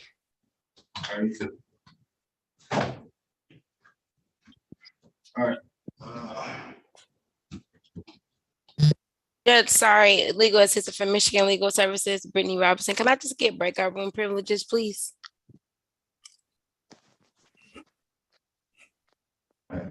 Thank you. All right. Dante Carey, are you waiting on your lawyer or are you ready to proceed? Yes, I've been waiting to be heard. I was supposed to be in court at 10:45, I believe it was. Are you a defendant or a plaintiff? Defendant. And who's the plaintiff? Benjamin Christensen. Yeah, Dante Carey, you were attorney Cox, NHL Management, case number 16139.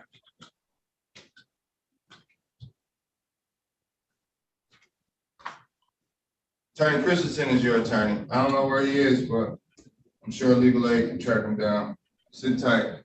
He'll be coming back. If we haven't, have we done 139? Yes, it had been done. It indicates a CD. A conditional dismissal was entered in this matter. Did you sign the document? Did you sign a conditional dismissal, Mr. Carey? No, I didn't. All right, sit tight. We'll try to track this down, but I think we may have called your case already and entered it.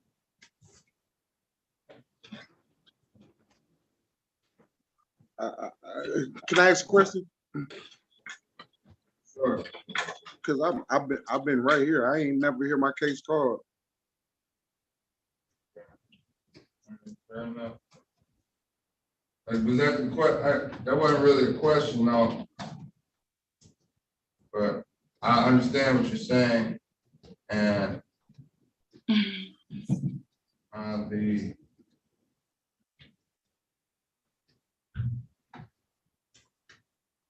check the files. I'll check these 70 files that we've been processing.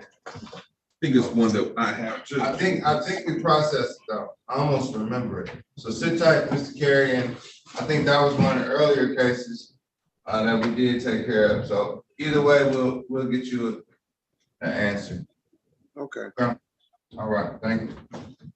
Yeah, Mr. that was Moore? the case that Attorney Christensen was representing Mr. Carey, and I had indicated to the court we have a CD forthcoming.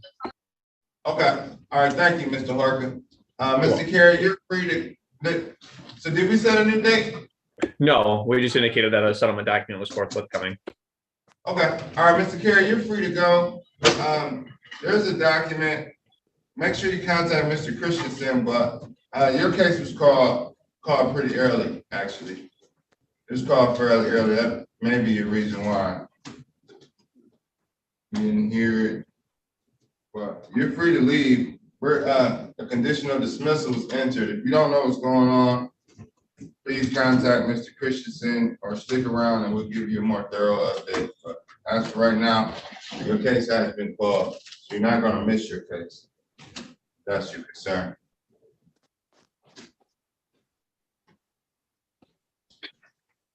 Calling case number 22396618, Minion Properties LLC versus Reginald Jones and occupants at 19259 Mound Road in the city of Detroit.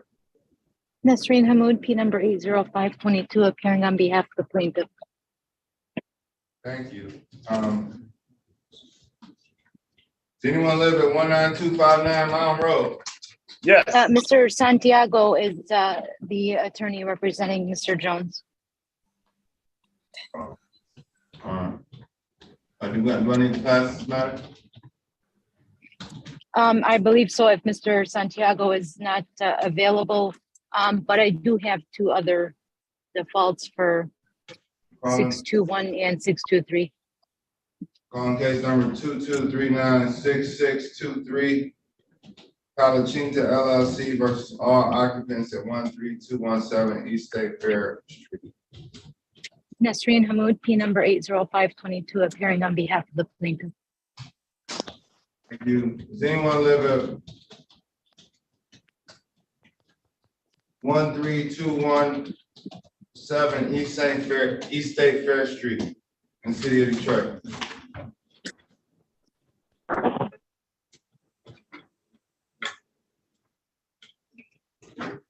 All right, Mr. Moore. Your Honor, we are requesting entry of a default judgment with a move-out date of March 13th, 2023.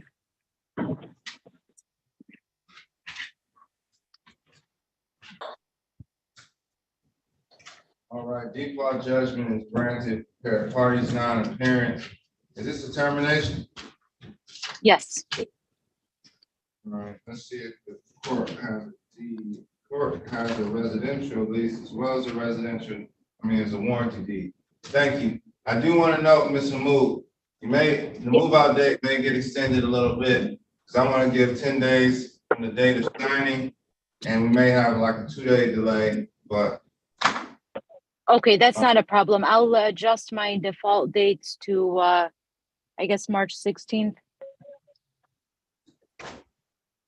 Adjust them, don't adjust them. I just look at the dates and see, and as long as I'm given 10 days after the signature, if it's beyond the point where we are, I'll do it. So don't look too far into it. Just want to keep you on notice that it could possibly change a little bit. Yes, understood. Thank you. And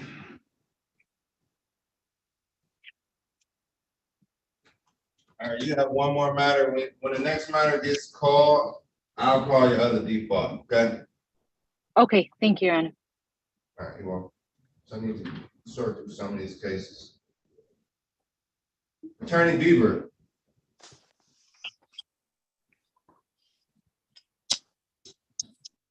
Is Cynthia Swanigan here? Woo!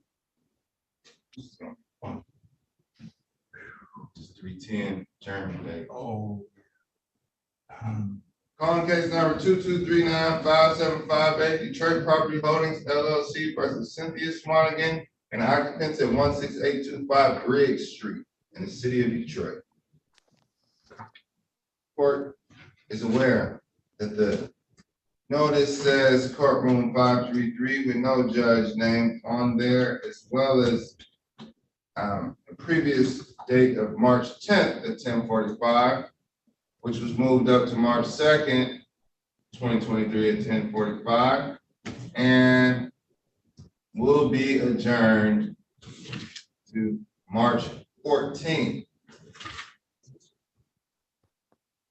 2023 at 10:46 a.m. Court finds good cause to adjourn this matter to clarify any notice issues. Attorney Cohen, you have one with Attorney Phillips. This is the Phillips Lounge, GCHC power right here. Attorney Levasseur, Latoya Rivers. Is Latoya Rivers here? Latoya Rivers is in the gallery. Yes, I'm here. This one. Okay, calling case number 223-94933, Trade Winds Development Group versus Latoya Rivers and all occupants on Miami Street, great city of Detroit. May I have a Good afternoon, Your Honor. Randy Levasseur, P41712, appearing on behalf of the plaintiff. Good afternoon, Hannah Smith, P86433, Lakeshore Legal Aid, appearing on behalf of Latoya Rivers. Ms. Rivers, can you please state your name for the court's record? Latoya Rivers. Thank you, parties. Your Honor, we have attempted settlement negotiations in this case. However, we have not been able to reach a resolution. So we are requesting the wisdom of the court, as Attorney Levasseur said. Attorney Levasseur, would you like to go first? Certainly, Your Honor. What just to set the foundation here, there previously was a conditional dismissal between the parties that resolved all rents through June of 2022. Since that date, we've had 9 months that have come due. That's July 2022 through March of 2023 at $750 a month plus $50 late. That totals $7,200. We have received only $2,340 in payments since then, and all subsequent to the filing of this case, Your Honor. So in total, we have rents and late they're outstanding at $4,860. There's also a delinquent water bill. We did request the water on our complaint, Your Honor. That amount currently is at $4,191.24. We have costs of $155. Our total is $9,206.24. I didn't hear before 206. I didn't hear the total after the costs. I have water at 4,981, rent at 4,860, and then plus costs. Is that accurate? Yeah, let me just go over the numbers once again. Rents and late fees, $4,860. Delinquent water of $4,191.24. Costs of $155. All totaled $9,206.24. All right. Your Honor, in response to that, the reason that the settlement negotiations went south essentially is because this is a non-payment of rent case, which we all know means you pay, you stay. However, the landlord has. Your Honor, if Ms. Smith wants to get into our negotiations, that's inappropriate. Oh, okay, okay. Discussions are not to be part of the presentations to the court, Your Honor. My client does not agree to the settlement because there is a move out date provision, which she does not want to move out. This is a non-payment of rent case where plaintiff is trying to run around the notice provision and essentially change this to a termination of tenancy. Ms. Rivers and the landlord and the SARA program worked out a payment agreement between themselves last week, which plaintiff is no longer willing to honor. So therefore, that is why we cannot reach an agreement. Your Honor, we are not asking the court to treat this as a termination case, Your Honor. If the defendant pays what she owes, she is within her rights to stay, Your Honor. So my understanding is $750 a month.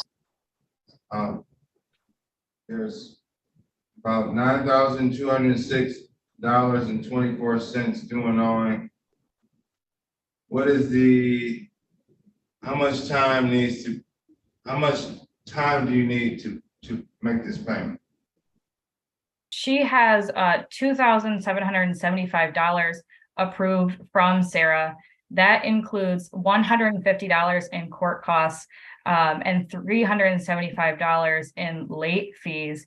The other issue is that we are having difficulties agreeing on how much is owed because Ms. Rivers has made payments. She has also exercised her statutory right to repair and deduct, which the ledger is not reflecting that from the balance. Ms. Rivers has receipts for that, and she did notify her landlord. How much, what are the receipts total? Ms. Rivers, can you please answer that question for the floor? And I'm sorry, Judge, can you swear her in, please? Ms. Rivers, do you swear to tell the truth and nothing but the truth? Yes, sir. And can you state your name for the record? LaToya Rivers. Okay. Ms. Rivers, what was the question? What was the? I have provided. I'm sorry. Go ahead. Yeah. Okay. How much? What amount was repaired? I mean, what amount was deducted from the rent, and from what months was that deducted? For the repairs? Yeah, can you explain what you deducted and what repairs? For the month of October, I have emailed a receipt to my landlord of $850. That was to repair the living room floor. As well as for February rent, I had emailed them a receipt for $550 for the kitchen floor that was repaired. It was the kitchen floor in the steps. It's like 2 or 3 steps that's attached to the kitchen floor that was repaired.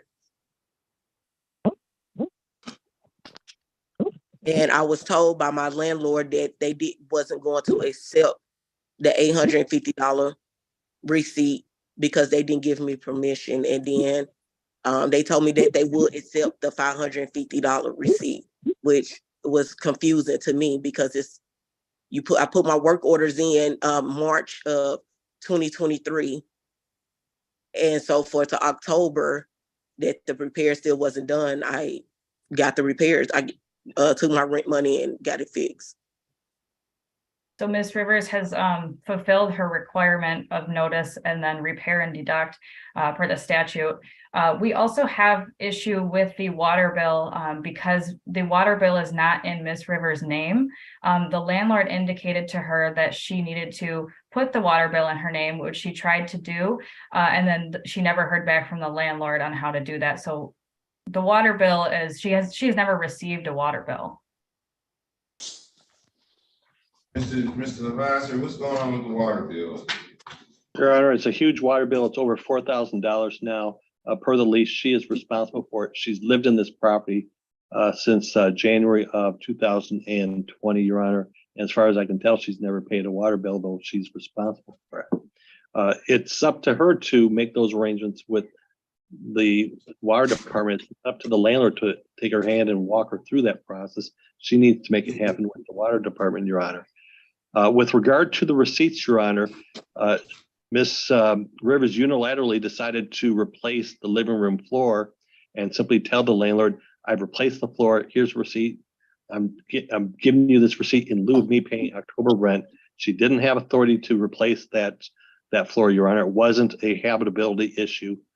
And her lease very specifically says if you're going to make any repairs or any changes to the property, you have to get written permission from the landlord first before you do so and expect the landlord to be financially responsible for it. It wasn't a necessary change. It was a preference that she had. She chose to do it. She chose to do it unilaterally without the landlord's permission. With regard to the more recent payment, I'm a little bit she mentioned kitchen floor. I heard her say 150, but then I heard her say something about 550. So I'm a little confused by that because I have not seen any receipt for that. Can I respond? Do you have receipts for 550? Yes, I have emailed that to the landlord.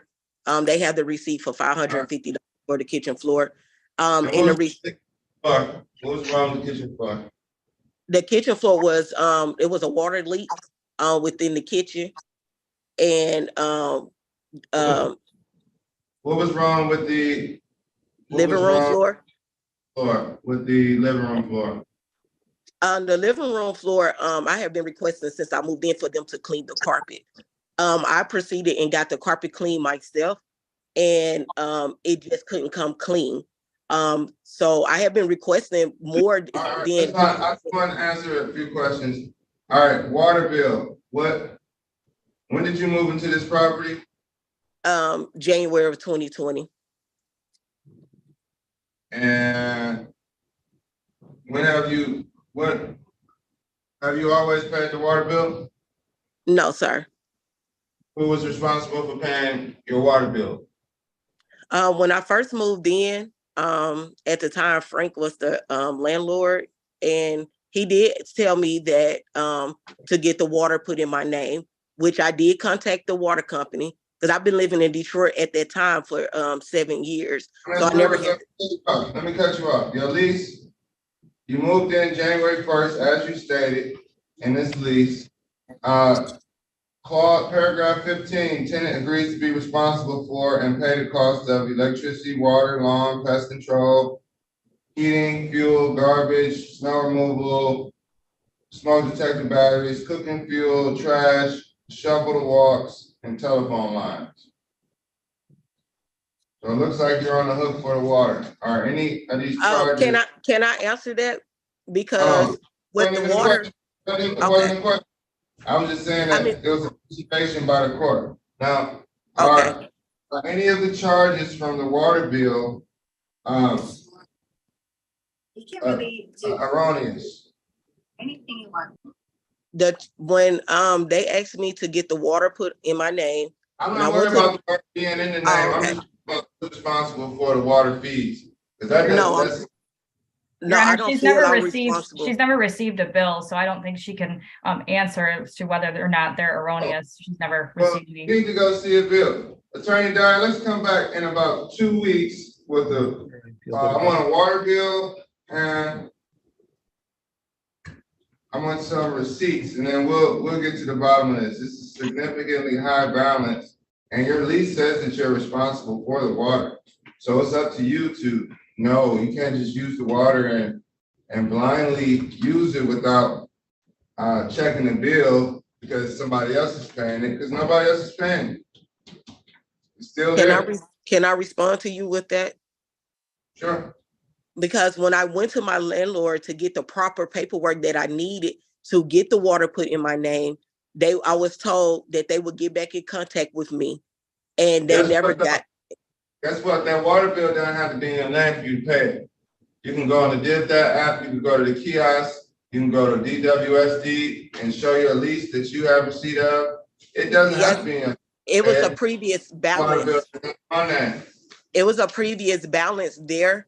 That's the reason why the water company told me that I needed the proper paperwork from my landlord to get the water switched over. I know if a bill says charges from 2021, okay, January may not be all yours, but February, March, April, May, that's gonna be you, so it could be determined. And I'm not gonna put a judgment in today because I don't have that water bill.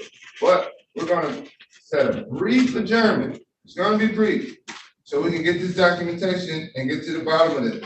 Because both parties are entitled to a hearing, and we're gonna make sure it occurs as soon as possible. So it's Thursday. Let's come back next Thursday on March 9th. Your Honor, can we do, oh, excuse me, sorry, never mind, that works, thank you. You know what, I'm sorry, I won't be here on March 9th, so I'll be in Lansing. What were you saying, Attorney Lavasser? Your Honor, it may take us a little bit to get a water detail from the water department, so a little extra time might be appropriate. Okay. Can we do March 22nd? Or, hold on, do you need a Thursday, Ms. Smith? No, Lake Shore days are Tuesdays and Fridays, so the 22nd is fine, or the 23rd. That's not a Tuesday or Friday. No, it's not. That's okay. Let's do first, March 21st. March 21st, Your Honor? Yes, March 21st at 9:01. I will be here at 9 o'clock and 58 seconds. All right, thank you. Thank you. Thank you, Judge. All right, thank Ms. Rivers. Try to track down that bill, and I'll see you back on the 21st. Good luck. Thank you. You're welcome.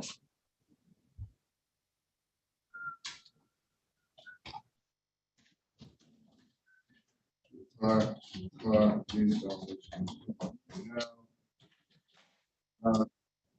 I can give a, is Amari Harris ready to go? Yes, I'm here. Counsel, yeah, Attorney Phillips, whatever you have ready. Yeah, Bruce I've got a Scott. 1025. Let me call a few names just before we do this. Bruce Scott, is Bruce Scott here? Is Aubrey Sims here? Mr. Bouchard? I am present. I'm going to call these cases and give you court dates for these adjourned matters, okay? They're going to be on March 14th, 2023 at 10:46 a.m.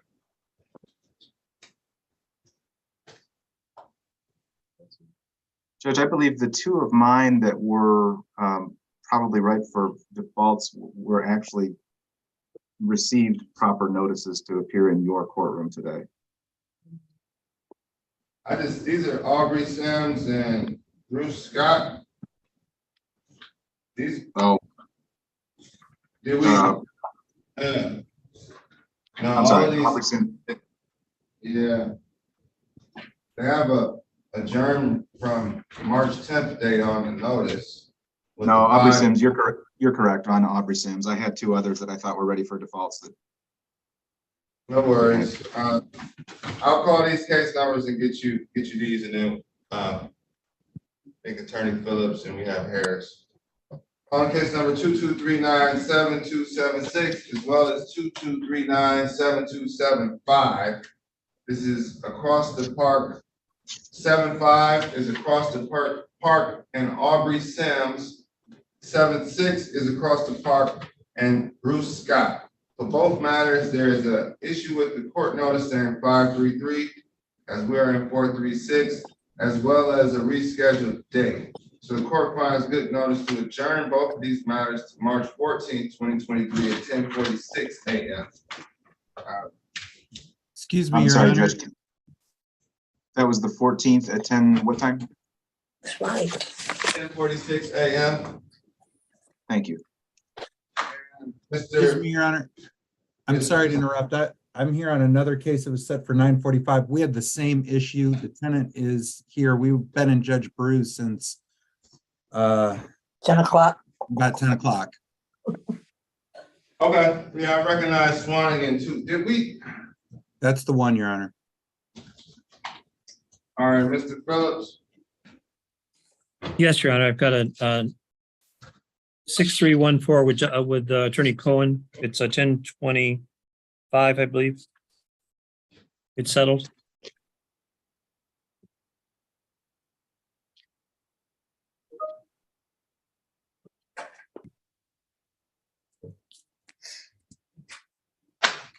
Six, 6314, is that? 6314, right. Okay. Allow me 1 second. Well, call it. On case number 2239-6314. This is Fenimore Court owner versus Erica King and occupants on Shane. Carolyn Cohen, P49391, appearing on behalf of the plaintiff. Afternoon, Your Honor. Ted Phillips, P35900 for the defendant.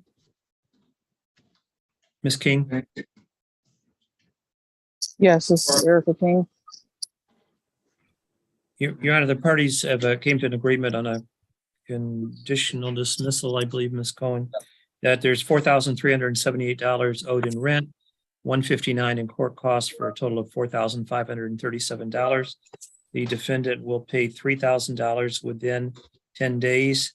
Will pay the regular rent due the first of each month or within the grace period of $1,010, and will pay on April 15th and May 15th, $500, and on June 15th, $537.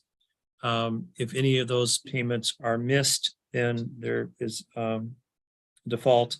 And this will be 4B conditional dismissal.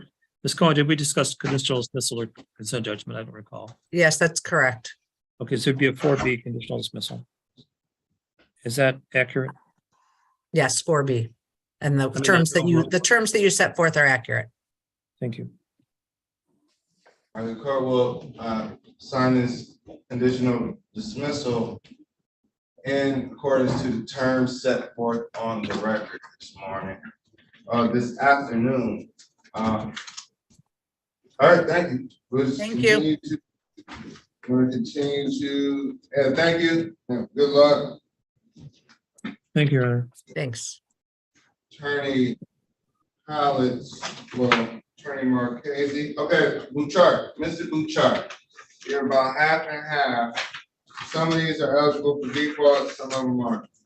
So I'll do the ones that are, adjourn the ones that aren't. Time to separate files. And Tiffany Fountain, do we have a resolution on Tiffany Fountain? Is that for me, Judge? No, that's not. So let's take yours. Let's do yours right now. Do yours right now. Calling case number 223957993. This is Across the Park versus Anita Shannon. Good afternoon, Your Honor. Brian Butchart, P66250. I represent the plaintiff. All right, is Anita Shannon here? Does anyone who lives at 2700 South Annabelle Street, apartment 414 present? Counsel, you may proceed. Your Honor, at this point, it does appear Ms. Shannon did receive notice to appear in this particular courtroom today. The matter was set for 9:30. It is now 12:59 in the afternoon. At this point, I'm requesting a default judgment. This is for possession only for non-payment of rent. The amount to retain possession is $1,481. Court costs of $164.46 for a total proposed judgment of $1,645.46. Enter default judgment according to the terms set forth. There is proof of service. This matter was adjourned from the 2nd of March to adjourned to the 2nd of March to accommodate the defendant, to make sure that the defendant was aware of court today. So the court enters default judgment once we receive. Thank you, Your Honor. We will submit that today with a writ date of March 13th, but I understand that may need to be adjusted depending on when it lands on your desk. But I'll leave it alone if it doesn't need to be adjusted. Counsel. Thank you. Calling case number 2239660. This is Capitol Park versus Jamie Norris and occupants at 720 West Ottawa Street, Unit 402.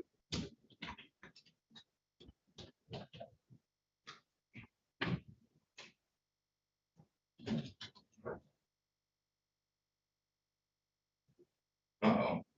All right, Attorney Beaver, find your case. I had it at the top of my desk.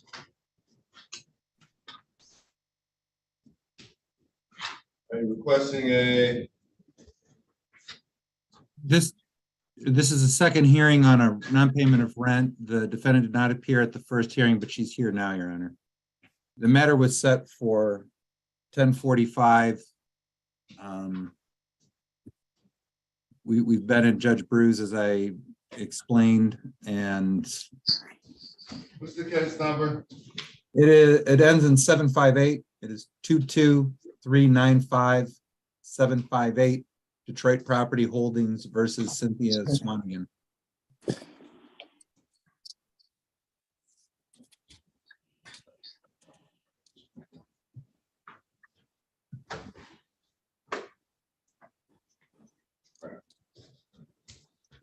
Process that. Cynthia Swanigan, Judge. It's not Cynthia, it's Cynthia Swanigan. We haven't done that one yet, Judge. Calling case number 223957558 Detroit Property Holdings versus Cynthia Swanigan. Wait, yes, occupants. We did do it, Judge. I'm still calling. We adjourned this case till March the 14th at 10:46. Our parties here? Yes, sir. All right, and we can work this resolution today. This matter was adjourned to the, was it to the 14th? Yes. This was adjourned to the 14th, the parties have a resolution today, I have no objection. I appreciate that, Your Honor. I have not had, Ms. Swanigan was not at the first hearing.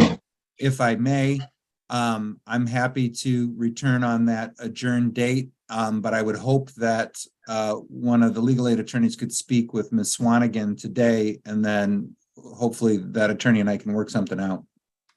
Okay, so Ms. Swanigan, make sure you talk to legal counsel today.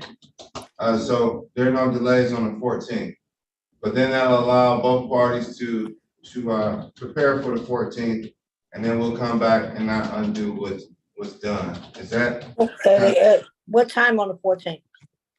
10:46 a.m. Okay.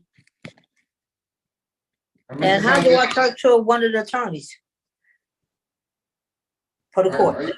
So Legal aid for the court. is someone, Please turn the break. got this one again, thank you. Yeah, because I don't, the break room didn't come up on this right here. All right, well, I'm gonna mute you and just pay attention because it'll come up. It should come up. Okay. All right, good luck. Ms. Gibson, could you please Oh, wait a minute, I did that wrong. pass me or contact me with the attorney that's going to be speaking with Ms. Swanigan? Of course, Attorney Bieber, how are you? Oh, living the dream. Is it okay if I contact you later to see which attorney? That would be terrific. Do you have my email address, Bieber Law? You know I already do. All right, thank you so much. Okay. Okay. Have a great day, Judge. Thank you for squeezing us in there. All right, you're welcome. All right, so this is what the court wants to do. And I believe you all will be in favor of this. For the some of you all have cases I can call as defaults and cases I can call as adjournments. So I will separate per attorney. We have a couple impropers. Is George Page here or Dante Glenn? Didn't think so. Your Honor, there was a conditional dismissal entered on that one a while ago. Of George Page and Dante Glenn? Yes, I remember. That Yes, was the first case we did, wasn't it?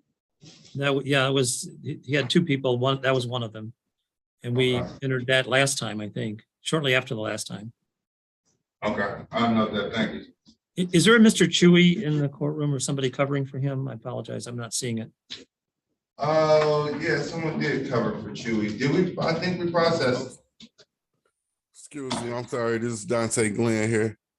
Mr. Glenn, you don't need to be here. We resolved your case. Okay, thank you. Thanks, bye. You're welcome. All right. So your adjournment, attorney Marchese, attorney Horka, Mr. Mood, Mr. Bouchard. I think that we still have some more cases for trying to separate.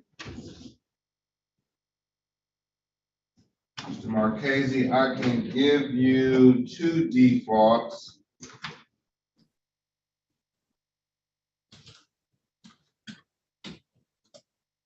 Mr. Horka, I think I can issue one default and 2 adjournments on what's not with council. I think a couple of those are gonna be dismissed. Okay, calling case number 22396085, St. Antoine Management versus Winston Perry and occupants on St. Antoine Suite 202. Good afternoon, Joe Horka, P75969 on behalf of the plaintiff, moving to dismiss. Dismissal is granted.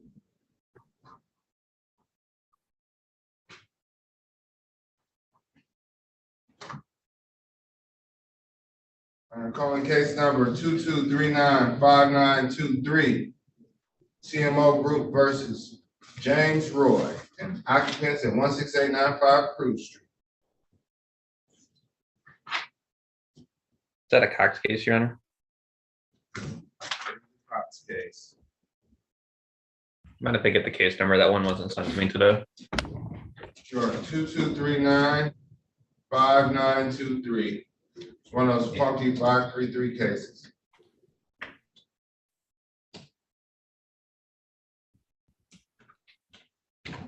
Funky. And that one's a dismissal, Your Honor.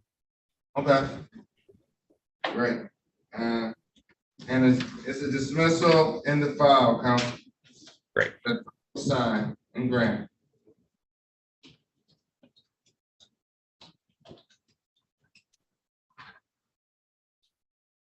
Like the old days.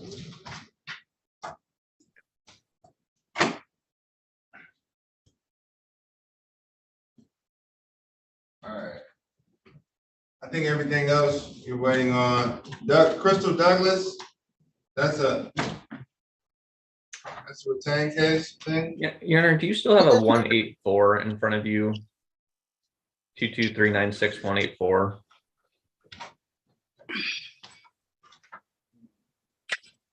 Right on, guys.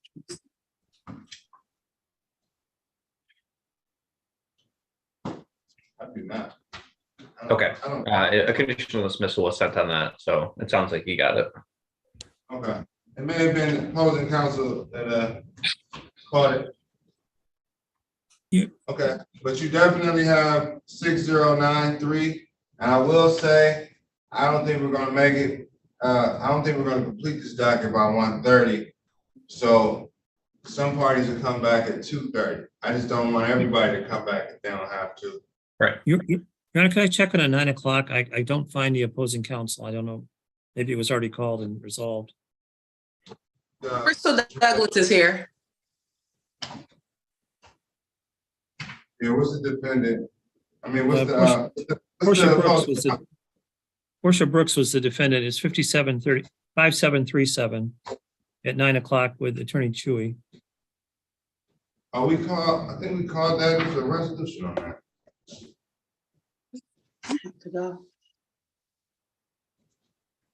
It might have been another date. Was it another date? Set. What's the case number? Okay. Case number ending in 737, right? 737, right? Okay. Yeah, let's see. Portia Brooks. Yes. Portia Brooks. Let's see. Plaintiff appeared awaiting default judgment. That was done today. Default? Yes. Oh, shit. Portia Brooks still there? Yeah, the occupant is here, the mother who and actually she- lives here. And she was in a breakout room with me. Wow.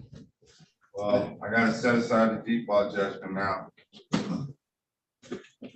What happens when you have 70 cases sometimes? And you were on appearance, you had an appearance, huh?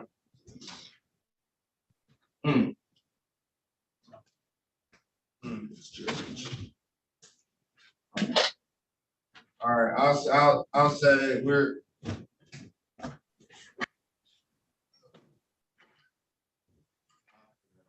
I'll figure it out after when we come back at 2:30. Okay, thank you. Yeah, so- Your Honor, Crystal Douglas is here. You had called.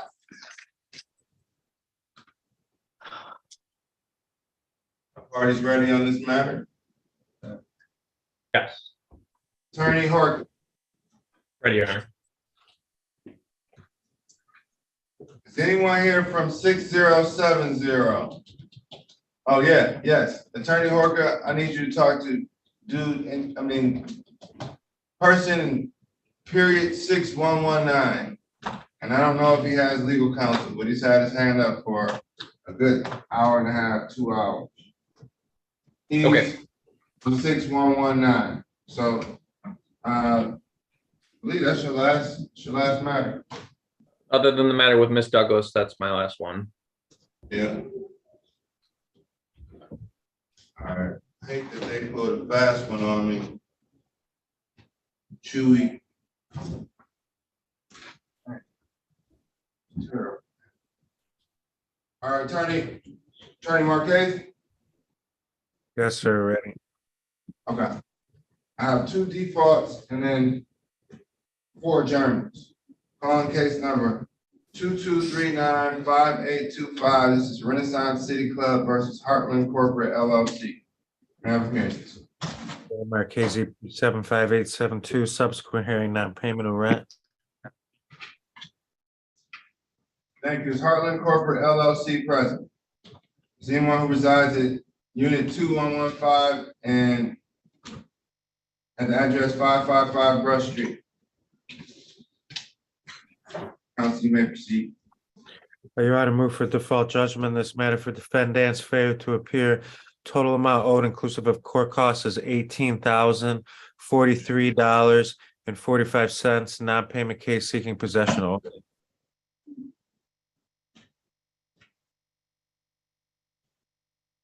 Default judgment is granted.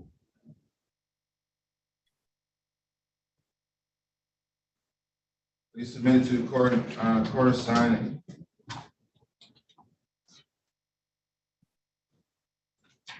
On case number 22395862. This is Renaissance City Club Apartments versus Joshua Edwards and all occupants on Brush. Daniel Marchese, P 75872 for the plaintiff, subsequent hearing, non-payment of rent. Thank you, counsel. Is Joshua Edwards here? Does anyone lives at unit 1402 here? This matter was adjourned to the date for defendant to appear on the originally scheduled court date to prevent any type of confusion, but defendant has failed to appear. Counsel, would you, do you have any motions for default? Your Honor, move for a default judgment for defendant's failure to appear. Total amount owed inclusive of court costs is $20,155.72. Non-payment case seeking possession only. Default judgment is granted. $20,000.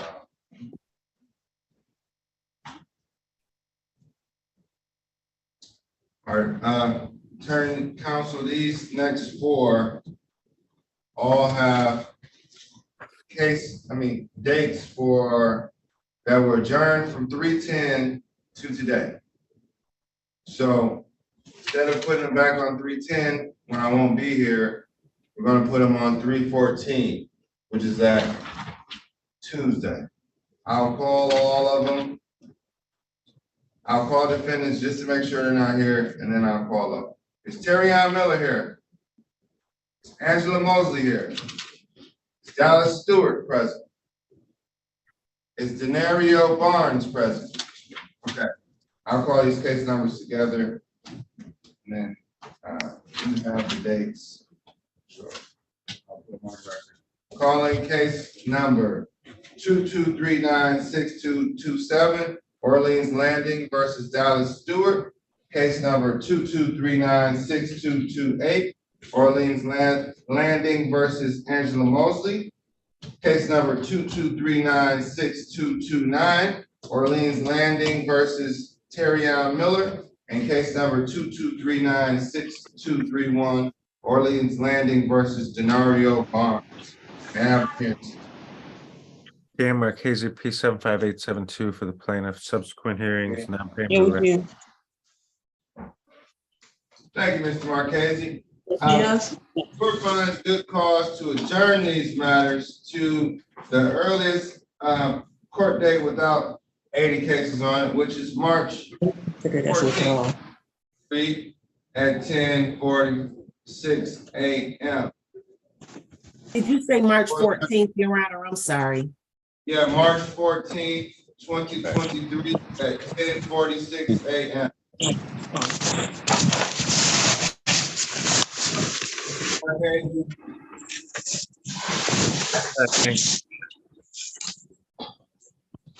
Enjoy the rest of your day. You have a good one too. Thank you. All right, let's get to this. Mr. Wasbury, Attorney Wasbury. Okay, Mr. Bouchard. I have two defaults. That was your. I'm still here. And Ms. Hamoud, let's call yours. On case number 22396618, this is Minion Properties versus Reginald Jones. Nisreen Hamoud, P number 80522, appearing on behalf of the plaintiff.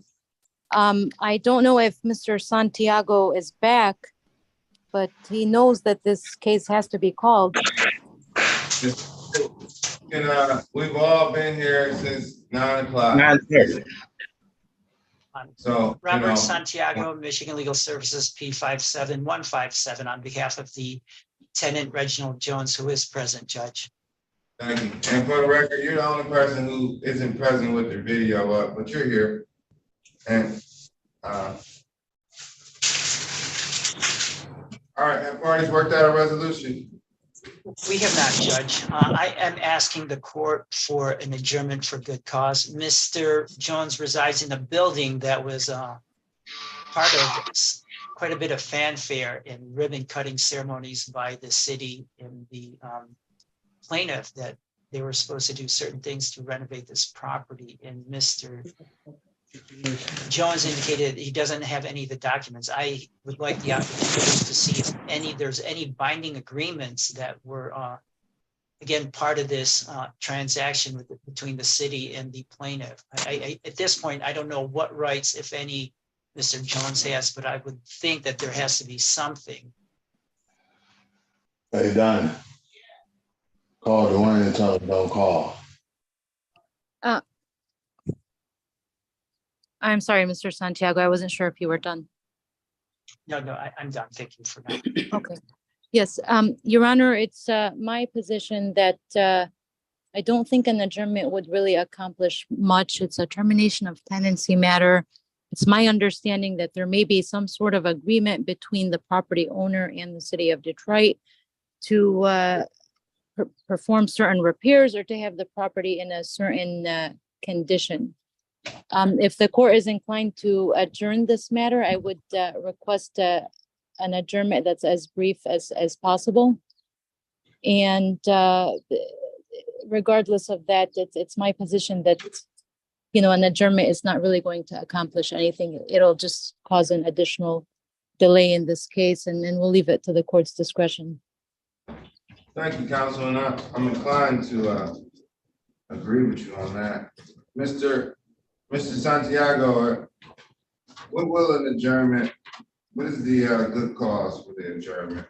Because I have not been able to see the court file. I have not seen the pleadings. I don't know if there are other documents that would provide additional protections for Mr. Jones. Judge, again, this was in the news that there was part of the affordable housing, low-income housing that's been part of different organizations in the city. And I would think that there's some protections there for the tenants. I understand that Mr. Hamoud's argument is that's between the city and the developer or the landlord. I would disagree that there has to be some. I don't understand what that has to do. What does the city of Detroit have to do with this? I'm not. That's what I'm trying to find out, if there's any protections for the tenant. Judge, this is my first time appearing on this. I've not had a chance to do any investigation or anything on this matter. I don't want to delay something. I don't want to delay the inevitable just to delay it. And it seems like this is one of those cases. I have no issue with adjournments, but there's a deed in the file, and there's no payment amount. Let's talk to Mr. Jones. Mr. Jones. Yes, sir. Yes, Good Your morning. Honor. Good afternoon. Yes. Is there a plan to vacate this property? Yes, I have a plan, but I can't move because my furniture is all infested by bed bugs, roaches, and everything. My TVs and everything, man. I can't take nothing with me. I'm gonna leave, Your Honor. All my furniture is damaged. It's infested. I had it sprayed 3 years ago from the bed bugs and everything. Got new furniture and everything. I've been going in and out of the hospital with back surgery, hip surgeries, and everything. And now when I come back out, it was all messed up. And the new owner said, "You come in and I start paying them, and they're gonna fix it up, and they haven't done a thing yet." They put Mr. Santiago, does Mr. Jones have a proposed move out date? Judge, from what Mr. Jones indicated, if they were to reimburse him for the furniture and other belongings in his property, he wouldn't have no objections to moving out. But otherwise, he has no place to go. He has no money. And again, he has been communicating with the problems with the apartment. They've been unresponsive. And when he further, again, made other inquiries, that's what this termination was done. And that's why I am asking for an opportunity to investigate, Judge. I've had several cases in front of you today, and this is the first one where I've asked for an adjournment. I understand. Judge, if I can briefly mention, I mean, any legal aid attorney that works with me knows that I'm fair and reasonable, and I'd be glad to work with Mr. Jones if he just gives us a timeline. But we don't have a timeline. We don't have any date. He didn't give us anything. Right.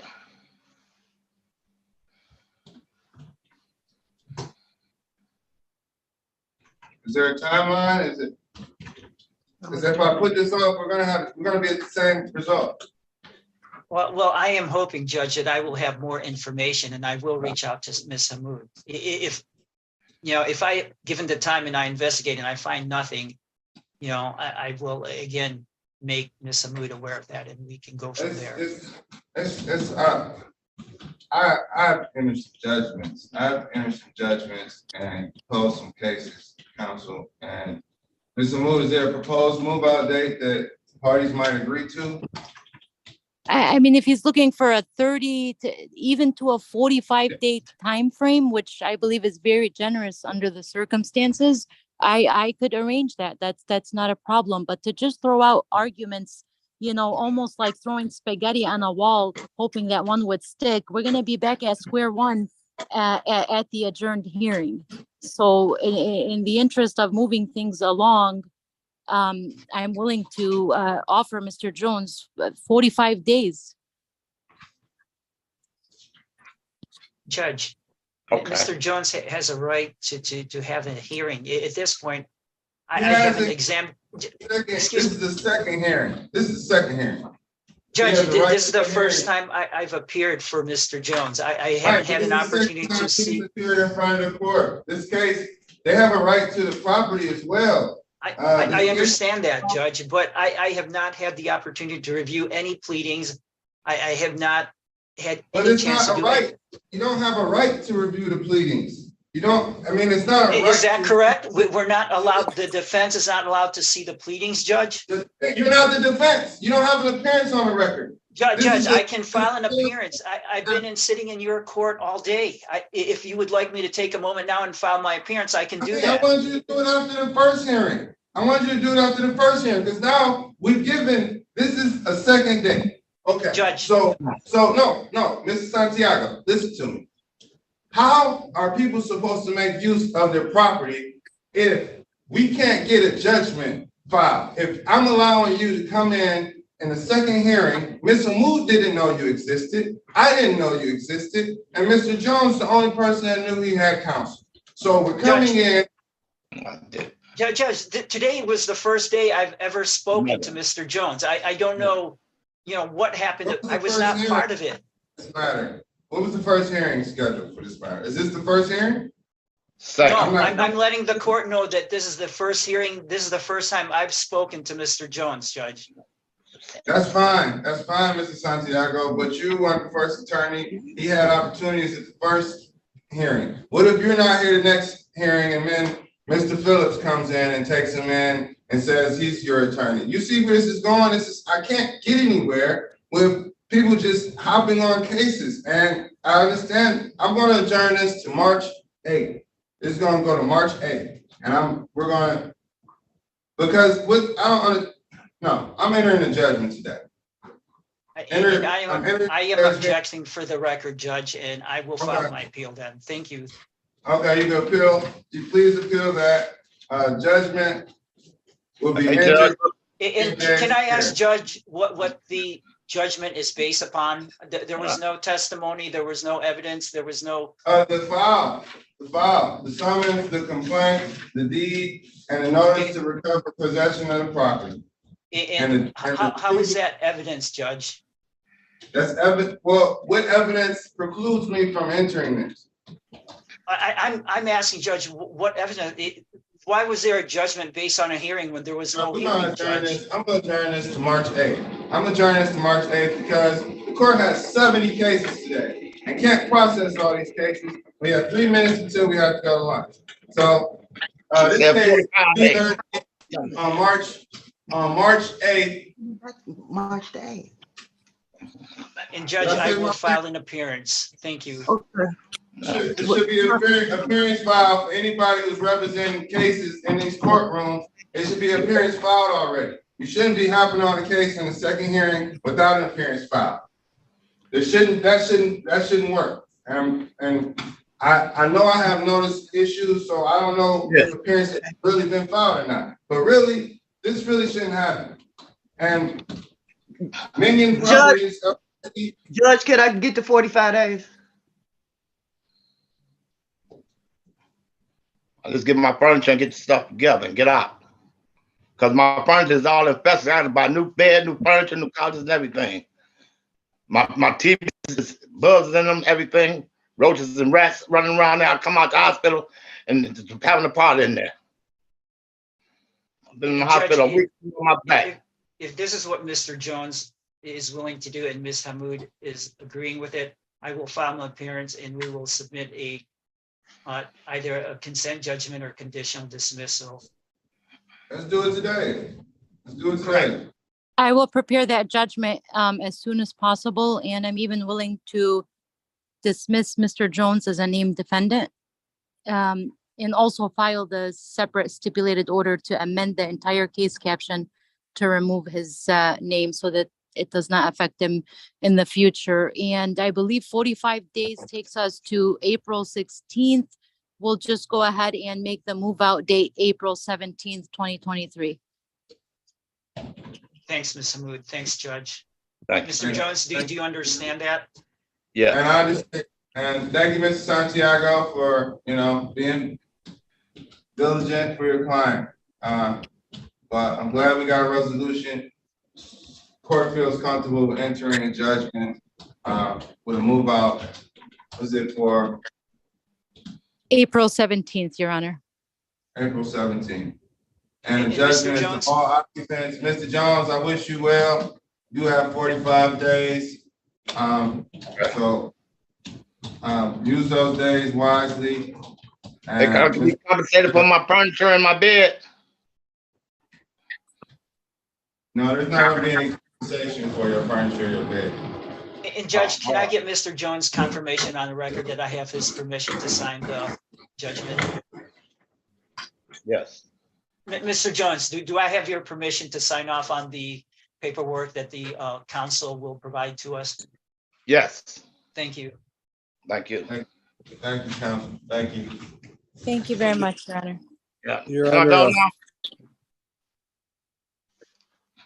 All right, by union orders, I have to break because my staff has to get a break between 12:30 and 2:30, and that break has to be an hour. So we're at 1:30. I'm already a minute in violation. I'll see you all back at 2:30. Through with Mr. Jones. Thank you, Your Honor. No, Mr. Jones, you're set. Thank you. Thanks, Judge. You're welcome, Mr. Santiago. It's a long day. Oh, Lord. That's cool. This is crazy. Court will be back out of recess at 2:31.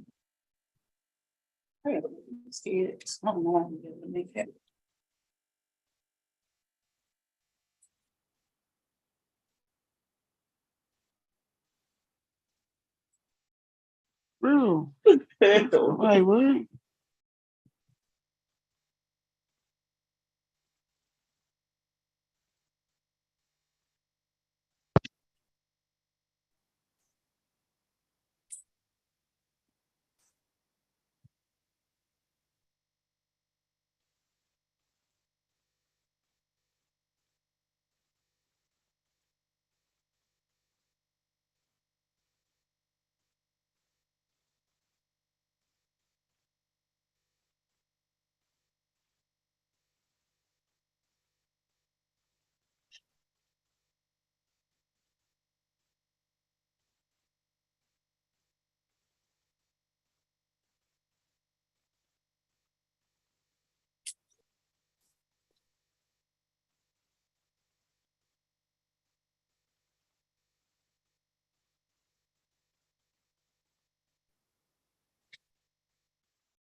States. Country, Detroit, Steve versus Portia Cole and occupant with Mr. Mexico. Good afternoon, Your Honor. Andre Mexico, P number 7707, appearing on behalf of plaintiff. This is the second hearing on a termination relative to the address of 19235 Woodbine, apartment 68 in the city of Portia Cole.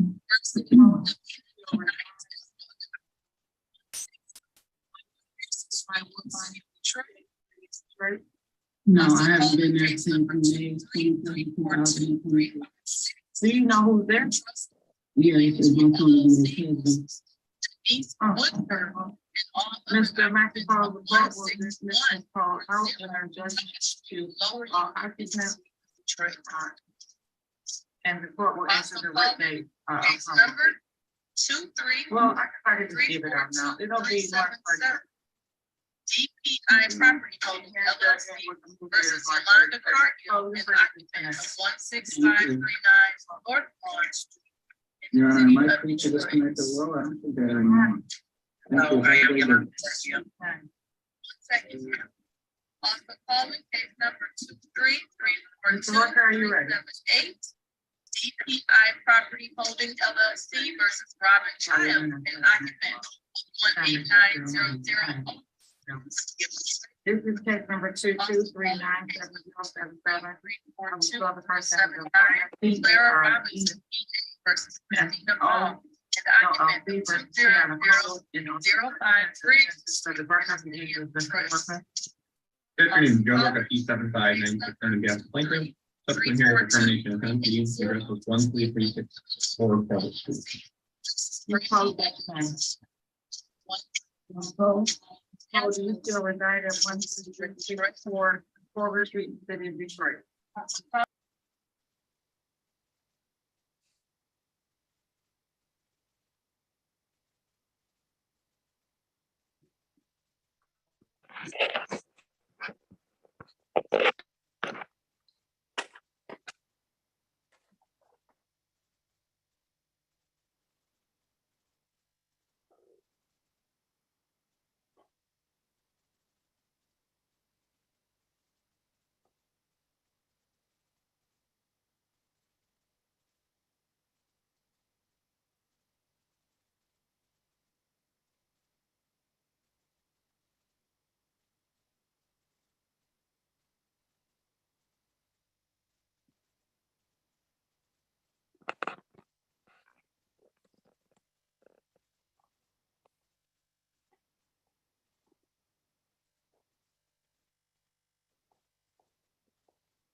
Hello, everyone. Welcome to Judge Sabree's courtroom. Is there anyone that needs to be checked in for court today?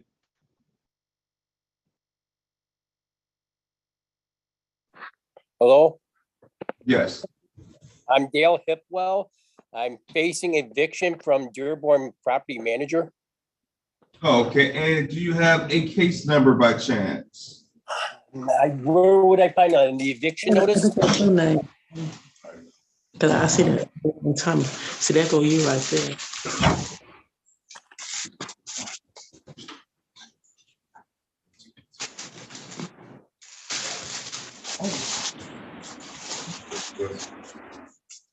Dude. Nope. Yeah. Good afternoon. The court will get started shortly. Good afternoon, Your Honor. Good afternoon. Got a pretty hefty docket, and some of this ran over into the afternoon, so.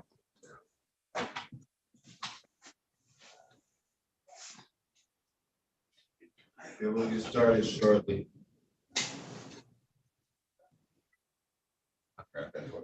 Oh, thank you, Judge. Yes, sir, you said you had a case number? If my eyes are bad, it looks like it's 23342642. All right. Open Doors Property Management. Okay, I hate to tell you this, but you are in the wrong courtroom. If you can grab a pen and paper, and I could give you the correct Zoom number.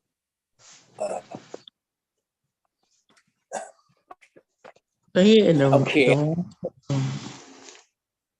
Okay, your judge's name is Sean Jacquet, and the Zoom number that you need is 360-538-0000.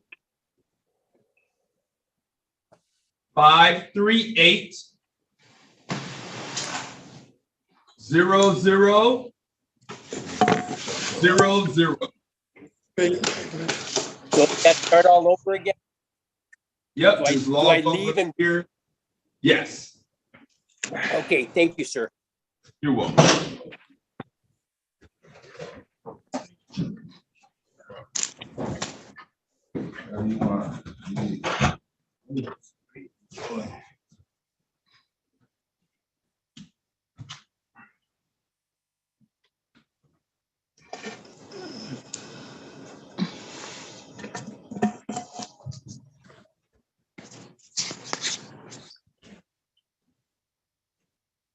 Attorney Sagati.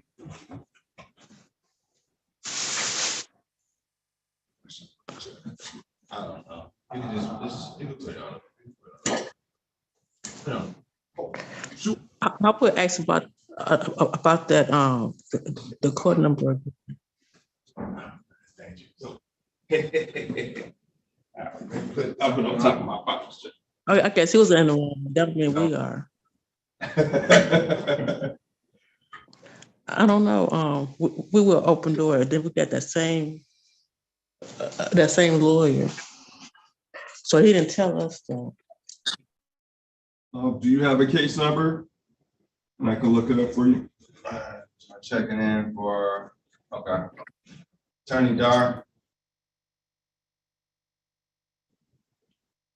Attorney Mugar. Good afternoon. Afternoon, Your Honor. Good afternoon.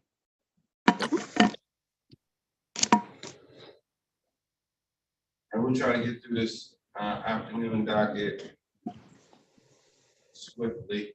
Attorney Mullane. Yes, if Attorney Levasseur is here, we were getting ready to put on the record an agreement. There he is. I don't have a file for this case, but can I have the appearances from the party?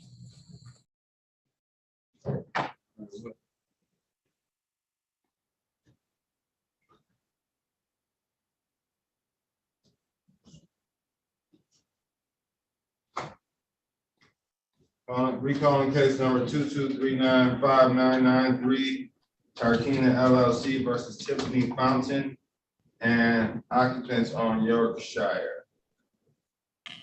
Good afternoon, Your Honor. Randy Levasseur, P41712, appearing on behalf of the plaintiff. And Marilyn Mullane, P30998, Michigan Legal Services, appearing on behalf of the defendant Tiffany Fontaine. Thank you.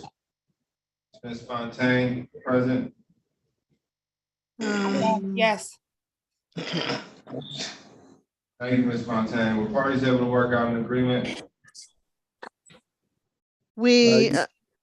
Yes. Your Honor, we agreed that the mayor would be converted to a termination action with a deadline to vacate of March 31st, 2023.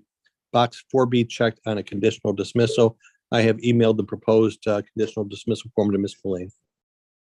And Ms. Fontaine, do I have your permission to sign on your behalf? Yes. Okay, thank you. All right, I'll send that right back, Attorney Levasseur, to be submitted to the court today. Thank you, counsel. Thank you. Thank you, Ms. Fontaine. Thank you. Have a good day.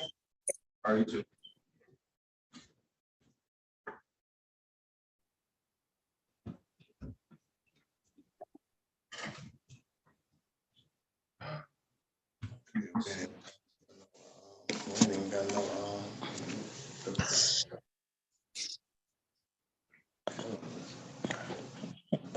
We'll be all right.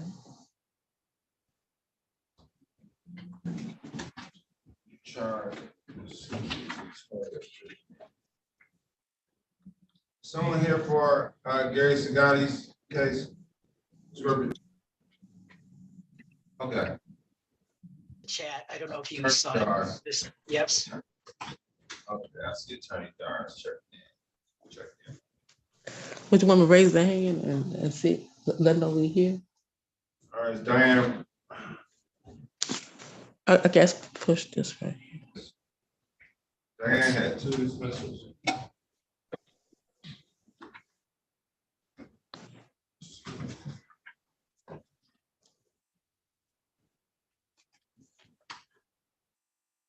Well, excuse me, Judge. Yeah, hello? Yes, yes, yes, ma'am. Yes, we're supposed to being inside the court. Okay, the case number is 233-42641. I don't understand. Are you trying to see if you're in the right courtroom? Yeah, do we have yes, we have a judgment, a summons. Your name is Dwayne Thomas? Yeah, yes, my husband. All right, and his name is on the. Are you all defendants or plaintiffs? I can't hear you. What's your case number? Okay, my case number is 233-42641.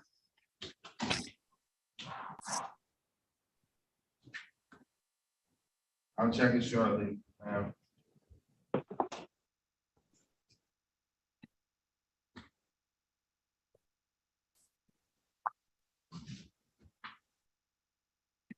think she's a 538 judge. She came back over here. Are you just appearing for the first time? Yeah. Oh, this continues. It's at 1:30. Yes. All right, you in 538. I'm a 538. So how would I get there? How would I? 360-538-0000. Okay, 368. 360. Same code. But instead of 436, you put 538. 538. So 360. 538-0000. Okay. 538-000. Can you tell me the whole thing? All right, tell me the whole thing again. 360-538-0000. All right, 0000. Okay, thank you. 368. Oh, okay, it's 360-538. Okay. Okay. Log out.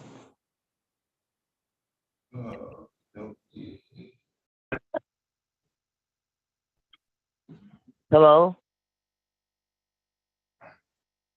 Good morning, good afternoon. If you're scheduled for an afternoon case and it's not 2 o'clock, if it's not scheduled for 2 o'clock and you weren't here in the morning, you're supposed to be in 5:38. Okay, I was there this morning and you said you was going out for lunch to call back, so I called back and checking back in. Cool, The lady was cool. calling me. Well, I was going to tell you, she was calling me, but she couldn't hear me answer her. Oh, okay, so you were in the previous matter? Yes, I was there this morning. I can shed a little bit of light on this. This is, I believe, this is Miss Dillon, Barbara Dillon. Yes. Judge, her case was originally scheduled for 3/2, and then it was rescheduled to 2/13. I believe the court is awaiting a default judgment, and she appeared this morning, and I did speak to her. I have her case number if that helps you. Yeah, I'm not ready to handle it right now. Sure. I want to get, but just stick around and I'll take care of your matter. Thanks, Okay, I'm Judge. just checking back in. Santiago? Yes, sir. In the chat. Sure, I can do that. Counsel, are you, Mr. Dodd, are you here for 857? I'm sorry, Your Honor. Are you here for 5857?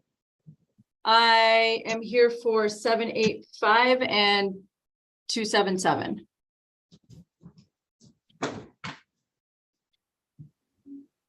Okay, 785. Okay, charge case.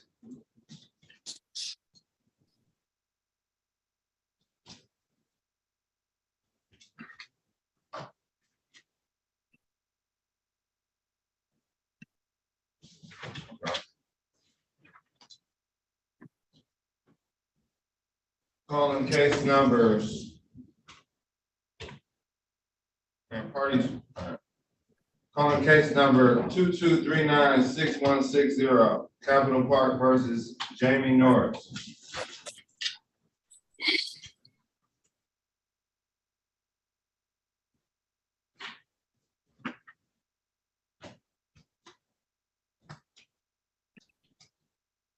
Calling case number 22395785, Farmer Court Townhomes versus Amber Jones and all occupants.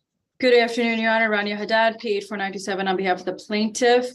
Your Honor, I would just ask to pass on this just because I just got off the phone with Attorney Phillips. He was under the impression this case was up on the 7th.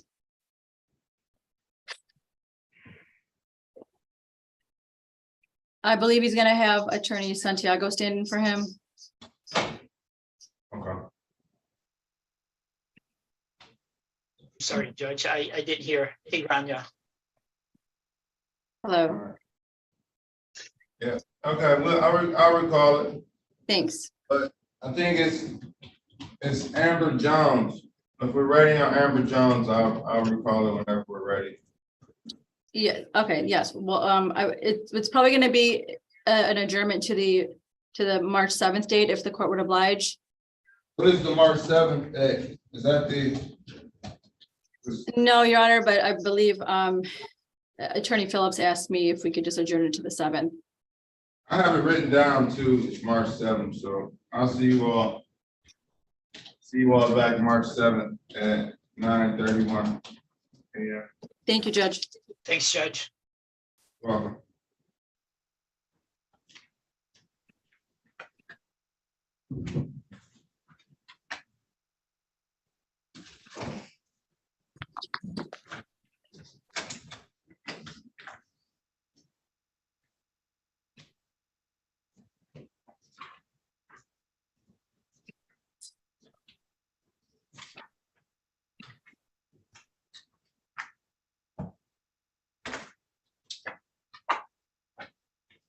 Excuse me, Your Honor.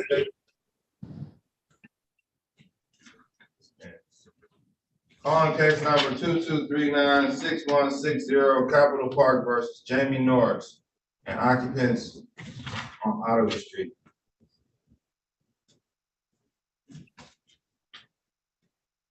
Uh, 60670. All right, well, never mind. On case number 22395857, ID Capital LLC versus Tanisha Cage and occupants at 19060 Chapel Apartment 3.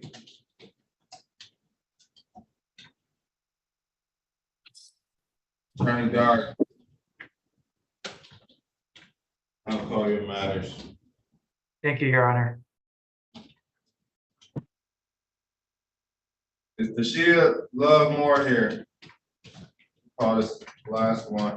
Calling case number 22397279, Milwaukee Junction versus Tashia More Love and occupants on Milwaukee. Well, Yes, Your Honor. Is this the case ending in 279? Yeah. Yes, good afternoon, Your Honor. For the record, Ronnie Haddad, PH 497 on behalf of the plaintiff. Your Honor, this is a dismissal without prejudice. Okay, thank you.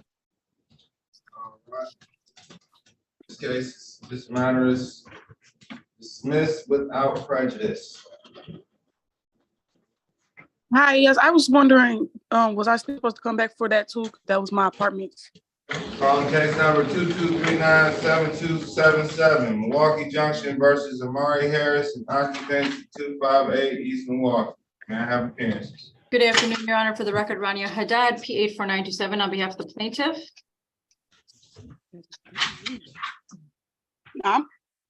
Hello. Ms. Harris. Yes, I'm here. Can you state your name for the record? Amari Harris. Thank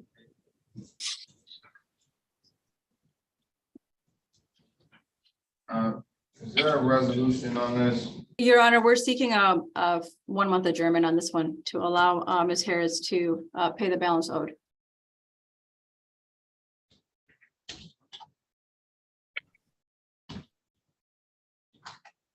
All right, court finds good cause to adjourn this matter to April 12th.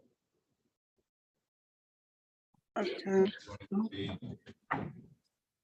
10:45 a.m. I'm sorry, Your Honor, that was April 12th at 10:45 a.m. Yes, 10:46, actually, 10:46 a.m. Okay.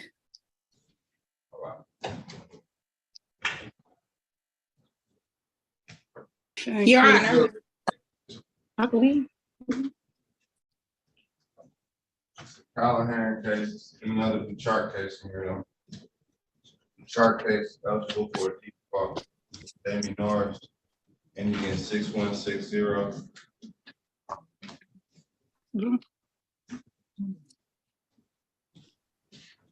That's your case, counsel? I'm sorry, Your Honor. What was the case number? I don't see that on my docket. 22396160. I do not see that one. Call it later.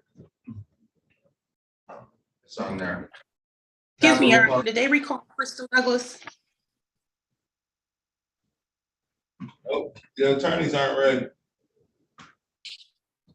Excuse me, Your Honor. On case number 22396766, GELA LLC versus Charvetta Livingston, occupant file for. Good afternoon, Your Honor. Sharab Dar, P 86504 for the plaintiff, filling in for Attorney Garcia. Thank you, Your Honor. Maxfield Mudar, P 86355 on behalf of Charvetta Livingston, who is present in your court, Your Honor. Ms. Livingston, can you state your name for the record? Yes, Charvetta Livingston. Thank you, Ms. Livingston. You're welcome. Have parties worked out a resolution?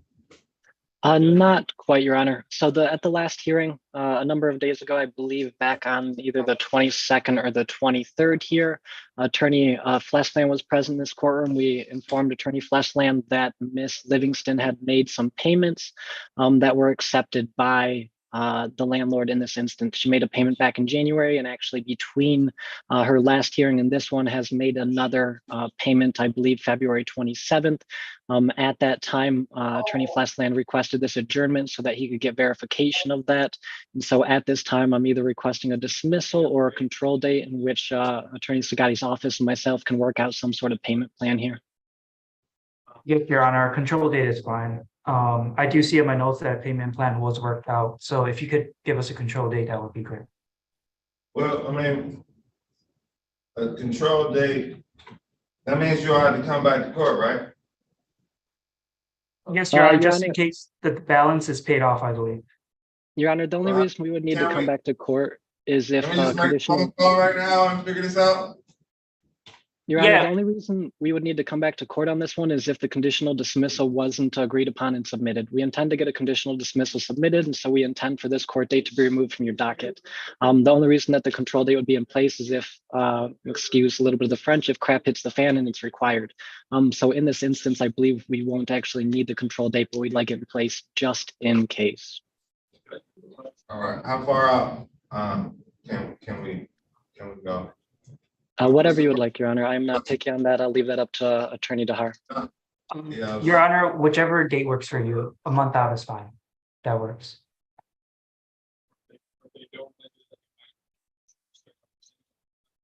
April 4th. Court finds good cause to adjourn this matter April 4th, 2023. At 2:01 p.m. Understood. Thank you, Your Honor. Thank you, Your Honor. You are welcome. Mr. Maxwell, I believe I have another case with you. Could we You go know on what? right now to discuss that? Let's not do this we don't have to do this at 2:00. We do not have to do this in the afternoon.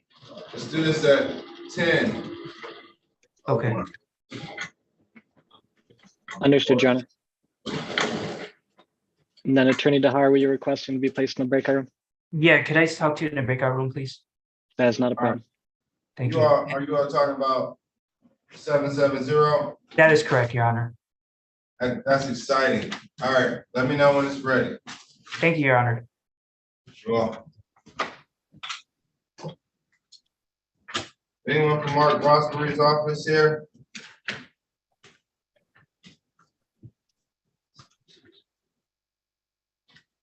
And Mr. Don, I'll give you that case number in the chat. Mr. Luchar was here earlier. I think, we had to go to lunch. Well, no, I allowed him to switch with me.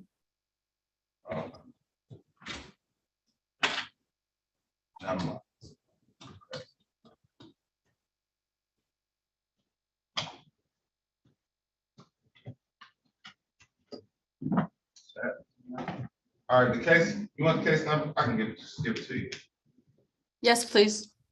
It's 2239-6160. Okay, thank you, Judge. You are welcome. And there's the Callahan case, the 857, are you on that? 857. ID Capital versus Tanisha Cage. So I am on any Callahan case and any Bouchard case. I just don't have those two for some reason on my docket. What was that case number again? That one is scheduled for tomorrow. It's just in my files for today. I see it says. Okay. So don't worry about the Callahan case. Okay, let me just look this one up and then I will get back to the court. Okay, all right. Calling case number 2239-5879. This is McCoy Townhomes versus Maurice Morris. Occupants at 5523 John C. Lodge.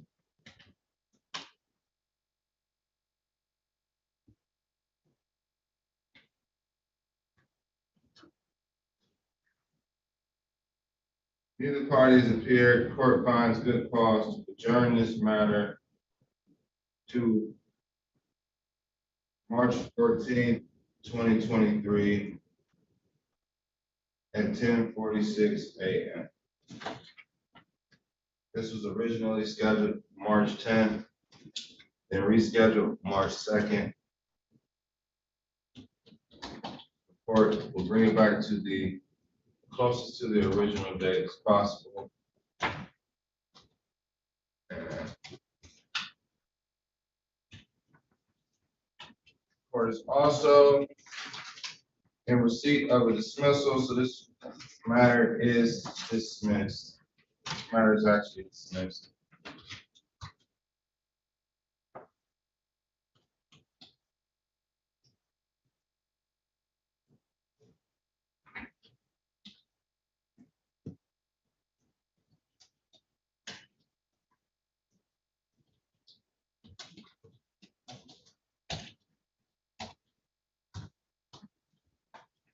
Attorney Richter and Kamon Harris.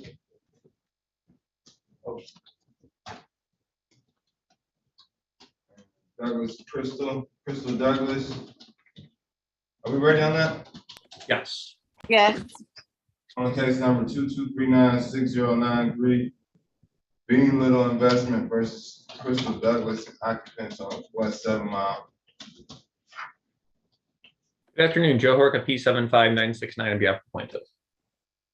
Good afternoon.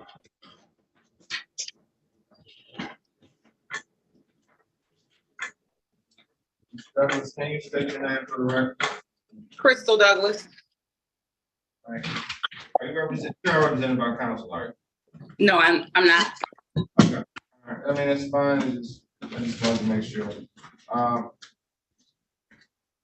And were parties able to work something out? It looks like we came back today. So what's going on? Any updates? We haven't been able to work it out, Your Honor, but I believe it's a narrow issue that the court kind of needs to make a decision on. All right. What have we worked out? The situation is from the beginning. A court date was filed on me at the wrong time. It was filed too soon. A court date was filed December the 1st. My rent was due December the 1st. I got the court date in the mail, I want to say like the 7th. I have up to the 10th to pay my rent, which my rent wasn't due to the 10th, but they had me for a court date for December the 22nd for my December rent. So when they did that, they hit me with late fees for $437.59. If I would have paid that, I would agree to the late fee, but I shouldn't have had a court date. It was a mistake on Being Little in. How are your late fees $437? I'm sorry. What is this $437 you just said? That's all the late fees. So they hit me with a late fee, annual fee, a miscellaneous fee, and 2 legal fees. So what's the late fee? The late fee is $65.07. I have an annual interest rate of $19.52. They gave me a miscellaneous charge for $135, a legal fee for $110, another legal fee for $108, which equal to the $437.59.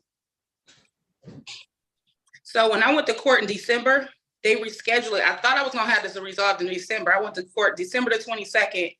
They gave me a court date for March the 2nd on Zoom, but I received a court date for February the 22nd in front of you on Zoom. So when I went for February the 22nd, you told me to come back and have everything, us to figure this out, basically.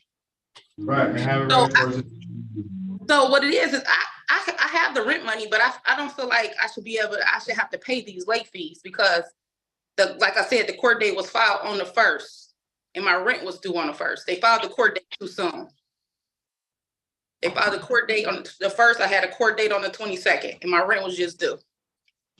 So was there any rent owed before February 1st? Did you owe any rent? Were you at a zero balance before February 1st and then just filed on February 1st? No, I wasn't at a zero balance because this been going on since December the 1st. Oh, well, that's irrelevant then, because they would have been able to file. It's just the balance might change. No, But Your Honor, they still have a actionable lawsuit against you if you owe $2. no. Okay, so listen, December the 1st, when my rent was due, I didn't have a balance. I was at zero balance. They filed a court date on December the 1st, and I had a zero balance. I'm looking at this. A lawsuit was filed on December 1st. Right. Right. And the amount total due was $1,525.40. Is that incorrect? That's incorrect. It should have been 1301.49. Okay, well, what are we talking about? 1301.49 minus 125.40. Let's do the difference and reduce that from what's owed. Okay, so if I owe my 1301 for the 4 months, because it's from December, I will owe $5,205.96 minus their legal fees and miscellaneous fees. I paid $2,000. I have the money to pay, but if I pay it all, I'm gonna be taking responsibility for all the late fees. You only told me you had a late fee of $65.07. You have a miscellaneous fee of $135. And I don't know what it is. And every time you go to court, you're gonna accumulate some type of legal fee. Okay, right. I understand that. So when I had my court date in December, when I thought we was gonna take care of all this, because they filed this court date too soon, I had a late fee of $34.37.59. Ms. Douglas, they didn't file this lawsuit too soon. They didn't. You owed rent when you came into February, so they can file a lawsuit. You might not agree with the balance, but they didn't file this lawsuit too soon. Your Honor, they filed this. They filed this December. We going back to December the 1st. They filed this on December 1st. If you didn't, why are we talking about this? Why are we talking about this? You said December 1st, you had a balance that was owed, correct? But they filed the court date. Correct. Answer my question, because you're dodging my question, trying to create points. No, I did have my rent was due on the 1st. my rent is 1301.49. But when they sent me the court, they made me pay $437.59 over, which I don't think that's fair. I should have to pay additional late fees, and they filed a court date too soon. Did you pay it? You paid that? No, I haven't paid nothing because so I had they didn't make you pay. They obviously didn't make you pay anything, Ms. Douglas. They didn't make you pay anything because you haven't paid. I'm just trying to figure out the difference because you keep saying that they weren't supposed to file December 1st. That's it. I mean, I don't know. Okay, that's what I'm saying. They You keep confusing me. Mr. Horka, you want me to start over? No. Okay, so let's go into January. So when I had the court date, December. I said no. I said no, Mr. Horka. What is the balance that you have? And then I'll get back to you, Ms. Douglas. You just keep trying to tell me what you want to tell me instead of what I'm asking, and now you confuse the court. There's been no rent for December, January, February, and I shouldn't say that. The rental period that issue here is December through March. There has been a recent payment that brought that balance down, but she currently owes $4,551. On December 1st, was there a delinquent balance on her account? There was on December 1st. The month of December. From a month previous to December. There was not, Your Honor. She paid through November, but she paid on November the 28th. From my experience of working alongside the Cox firm, it's my understanding that they file their cases online using the portal to file cases, which takes usually days for the court to process that document. So I don't know the exact day it was filed on, but if they're filing a case for November's rent, the amount due to November, the court probably took several days to process that document, and they did so on December the 1st after she had made that payment. But at the time of the complaint being filed, she did owe the money, and then the very day that the court did process the filing, she owed December's rent. All right, I don't understand why it's even relevant. I just don't understand why I had a court date and my rent was due on the 1st. That's all I'm trying to tell you. So this is what, can I just let you one thing? This is what happened. No, be quiet before I kick you out of the courtroom, please. Follow the rules of the court. We're still in court. This is not Crystal Douglas's courtroom. Please wait. Mr. Horker, can you finish your statement so I can put together something and get to the bottom of this? So you're at 4551. That's correct. Is that the total amount that you have right now? That's all. That is the total, including rent through March and court costs. All right. What is the total amount of court costs?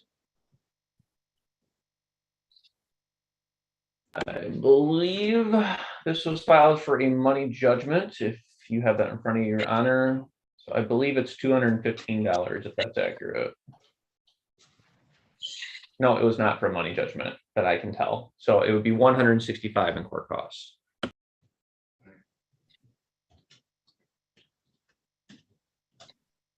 But this is for a commercial unit. I don't have the lease exactly saying what's it due and owing, but I wouldn't be surprised if contained within that lease there was a requirement for her to pay all necessary court costs. But if it resolves the matter to remove what was probably $100 or $200 in court costs on this, I can probably do that. All right. So are you agreeable with 4,000? Do you agree you owe $4,551, Ms. Douglas? No, I don't, Your Honor. I agree. I have to owe $3,000. I owe $3,205.96. Okay. And what is that from? What is that from? That's from the original amount was $6,551.15. I made a payment on the 22nd of last month, which brought it down. 6,000 is coming from. Just tell me how you owe that. What's the 3,205 coming from? Is it a full month? That's what I owe. That's what I owe minus all his fees, all their fees, without the legal fees. Because for December I got $437 in fees. For January I got $460 in fees.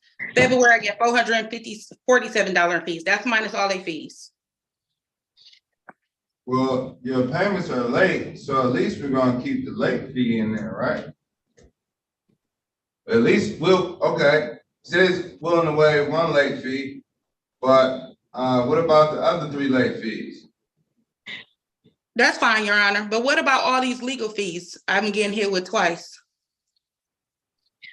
Well, not 1, 2, 3, 4 times. What are the legal fees? Or do you have a legal fee for each month? Yep. December they charged me 2 legal fees. I don't know why. 110 and 108. January they give me with another legal fee for 120. February a legal fee for 240.12. And can you ask them, Your Honor, what's the miscellaneous charges? Because I have 4 of those as well. All of them is $140 a piece.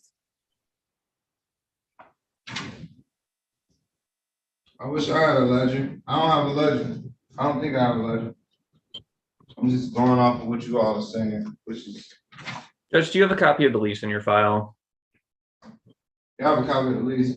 Okay, I would like to send you a ledger and the court can continue a hearing with a little reference in front of it because there are so many charges to go over that I don't think it's going to make sense without you having something to go off of. If we can get an adjournment on this, please. And I will have the specific provisions of the lease highlighted out of what each charge is related to. I want an escrow order of lease. March. Well, when's the last payment you made? You said you made a payment, Ms. Douglas? On the 22nd. Actually, yeah, a payment had went in on the 22nd. I wasn't planning on making a payment. Someone made a payment for me because if I paid it, then I was gonna have to pay. I was paying these fees. I mean, are you still in the business? You running your business right now? I am. So you're not paying any rent and you're just running the business? Your Honor, I have the money to pay the rent. That's not the issue. No. See, this is the problem I'm having with you, Ms. Douglas. You're not answering my questions. You're just telling me, guys, you're running a business without paying any rent. If that's what you want to say, yes, Your Honor. But it's not like that. Can you pay some rent? Can you pay a portion, whatever you're objecting to 437, so what about the other amount? Okay, Each Your month. Honor, I didn't mean to cut you off. What if I pay what I feel I owe without all their fees until we come back, which I feel like I owe $3,205.96. I could pay that today. And then once you get the ledger and look at all the fees they hit me with, then we can talk about that. Absolutely, because then it will be a little bit more fair. Yeah, because I don't think this is fair at all. All right, well, yeah, I think everybody thinks it's an unfair situation. So you said you can pay, okay, I can pay the $3,205.96 right now. okay. So I want you to pay that $3,205.60 to Attorney Horka's, Attorney Cox's office, and then when would you like to come back? Me? A couple weeks out is fine, Your Honor. Right. One more thing, Your Honor, I'm sorry. Can you note, like after the 10th, they're gonna hit me with another late fee. So that's gonna be added to what they say I owe. That's what they do. I'll see you all back March 29th, 2020. March 29th, 2023. At 9:36 a.m. Okay, thank you. Well, please make that payment.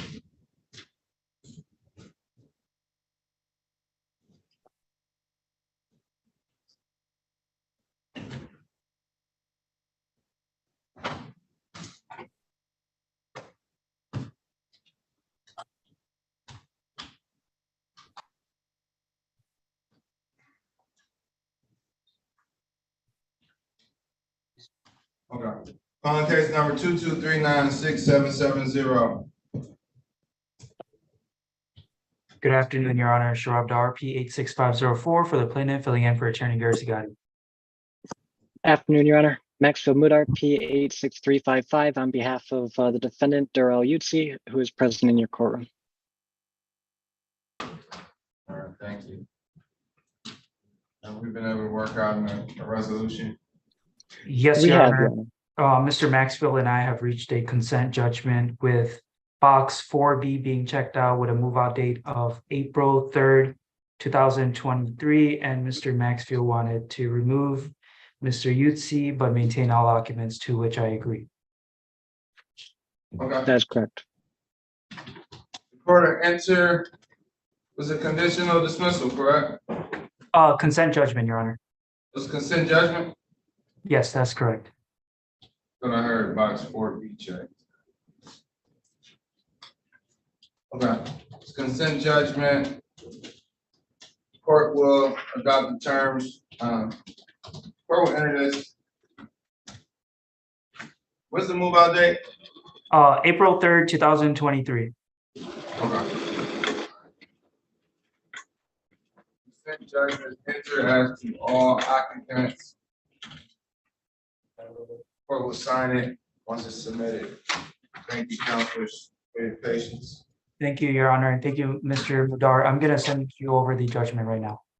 Beautiful. And thank you to you both. Case number 2239660 is Capital Park versus Jamie Norris. Your Honor, this case is supposed to be dismissed long ago. It's a Lansing case, so it wasn't supposed to be processed. Okay, court dismissed. Thank you, Judge. Let's see. Thank you.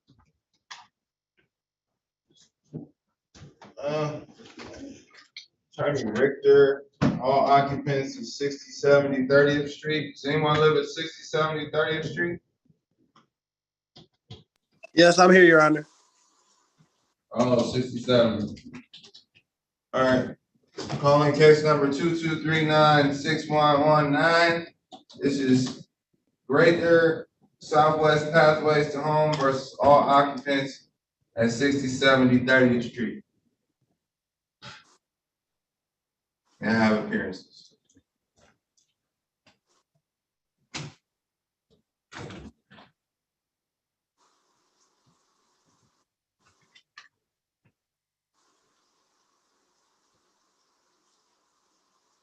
I'm here, Your Honor. I don't know if you were talking to me. I'm here though. Thank you. Is Attorney Horka, Attorney Horka, I think this is your case. Still here. All right, this is case number ending in 6119. Greater Southwest Pathways to Home Ownership.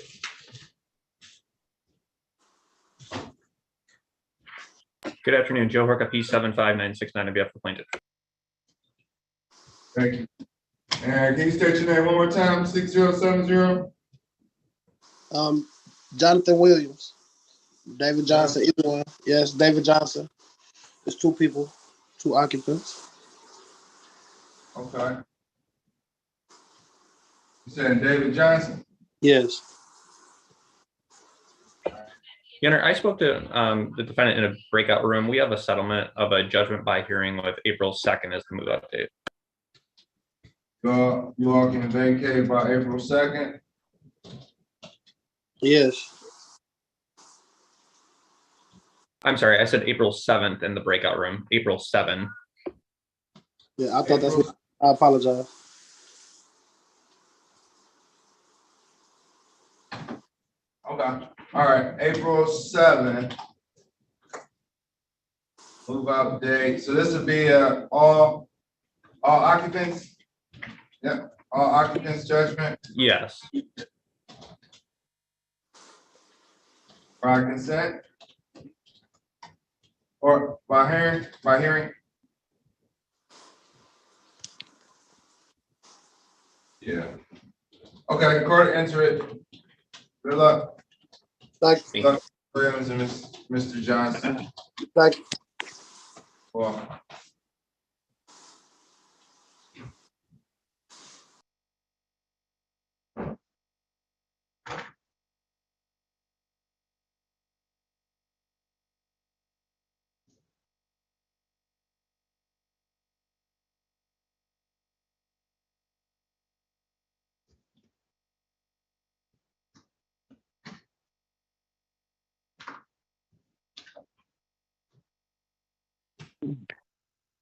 Your Honor,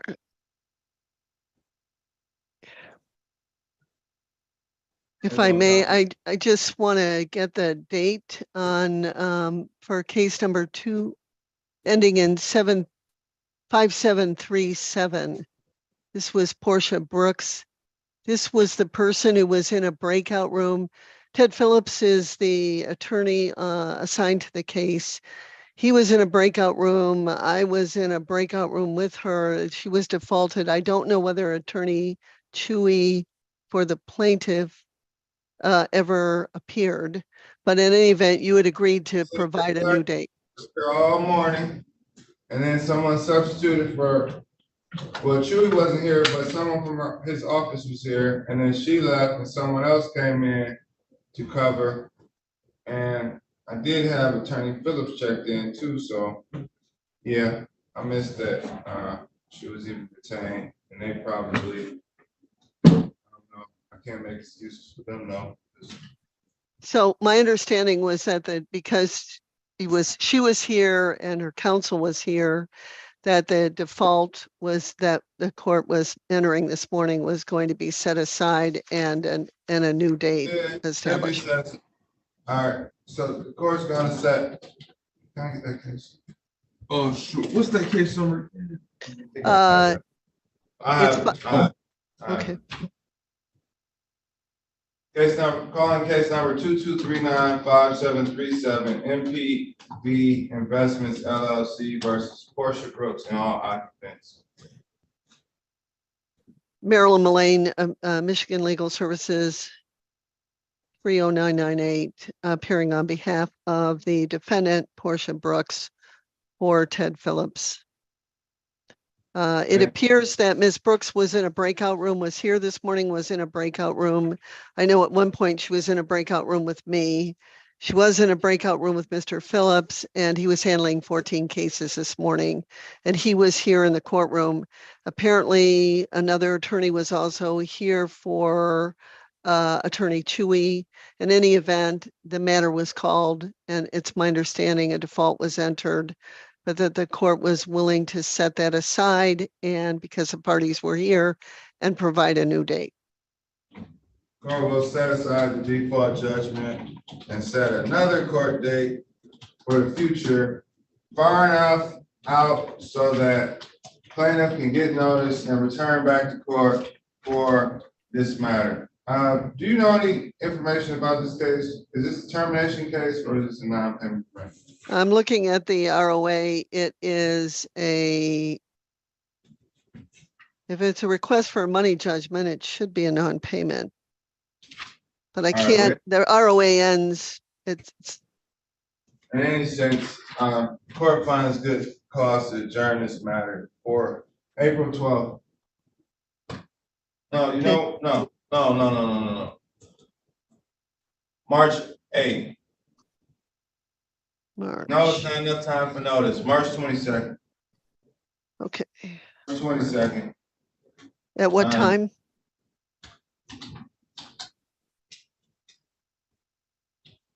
(9:31 a.m.) Okay, thank you, Your Honor.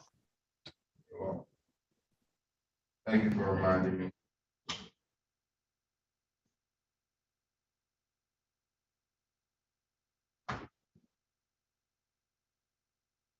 On case number 22396083, this is Soon Huck Alliance versus Common Harris and all occupants. This case is originally scheduled for March 10th. It's moved up to March 2nd, today's date. It's also noticed for 533. Neither party appeared, well, the attorney appeared. I was giving the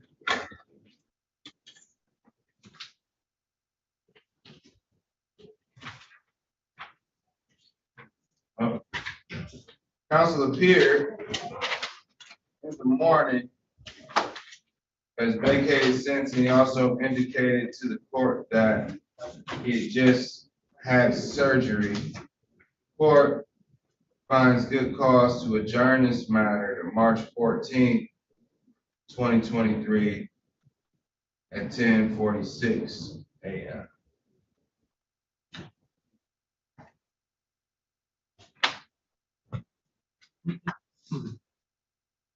Calling case number, recalling 22395393. Victoria Griffin versus Javon Lanier.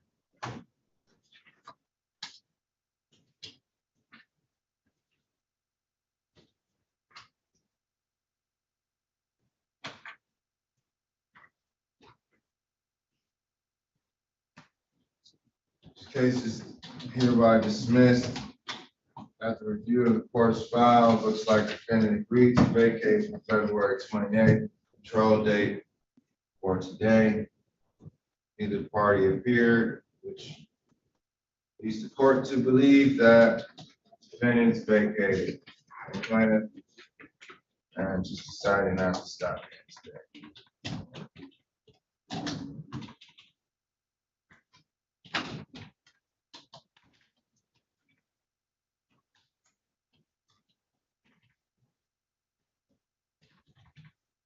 Let's see. Case number 22395-792. The consent judgment that was submitted.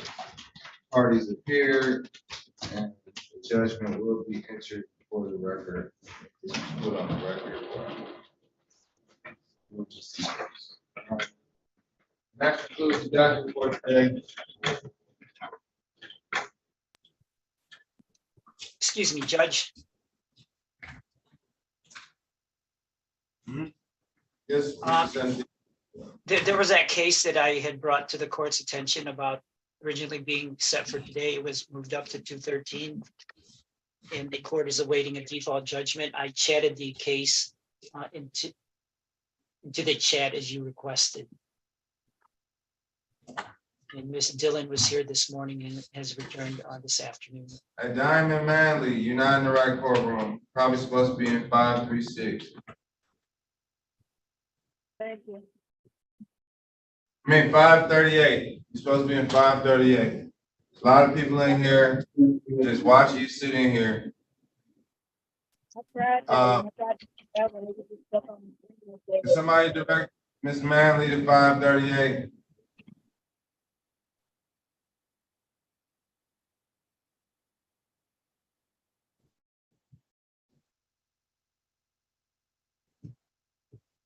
Five two oh nine.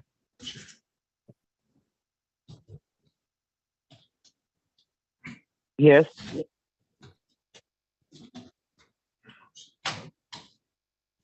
Yes, Your Honor, I'm here.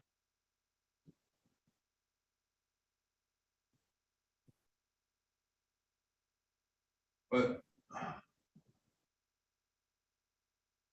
I didn't call any cases. All right, I don't have the file. I need to locate the file, Mr. Santiago. I'll locate the file and I can follow up with you tomorrow. Okay, would you like me to appear then in the morning, Judge? Are you here tomorrow? I am not, but I can be here. 9:30, 10 o'clock. Okay, thanks, Judge. Thank you. Thank you. Can I get that case number, Judge? I can look for it all. And, okay, and I'll give my clerk that case number is 2239-5209, correct? Correct, Judge. Okay, all right, we'll track it down for you, and just stop in tomorrow, we'll set it aside. I'm doing a lot of motions to set aside. There's a lot of confusion right now, but just erring on the Understood. side- I appreciate you, Judge. I may not sound like it all the time, but Oh, no, likewise, we have a job to do, and we're professionals at the end of the day, so, you know. sounds great. You and your staff have a great evening. You too. We had 70 cases today, Mr. Santiago. I feel for you, Judge. I'm sitting right here watching the whole time. If I could give you a virtual beer, I'd pass one to you. Drink it through the computer. Take care. Thank you again. Okay, sir, what does that leave me? Miss Dillon, if you could log back in the morning about 9:30, okay? Okay. Oh, boy. Okay. All right, I will talk to you tomorrow. Take care. Okay. Talk about it.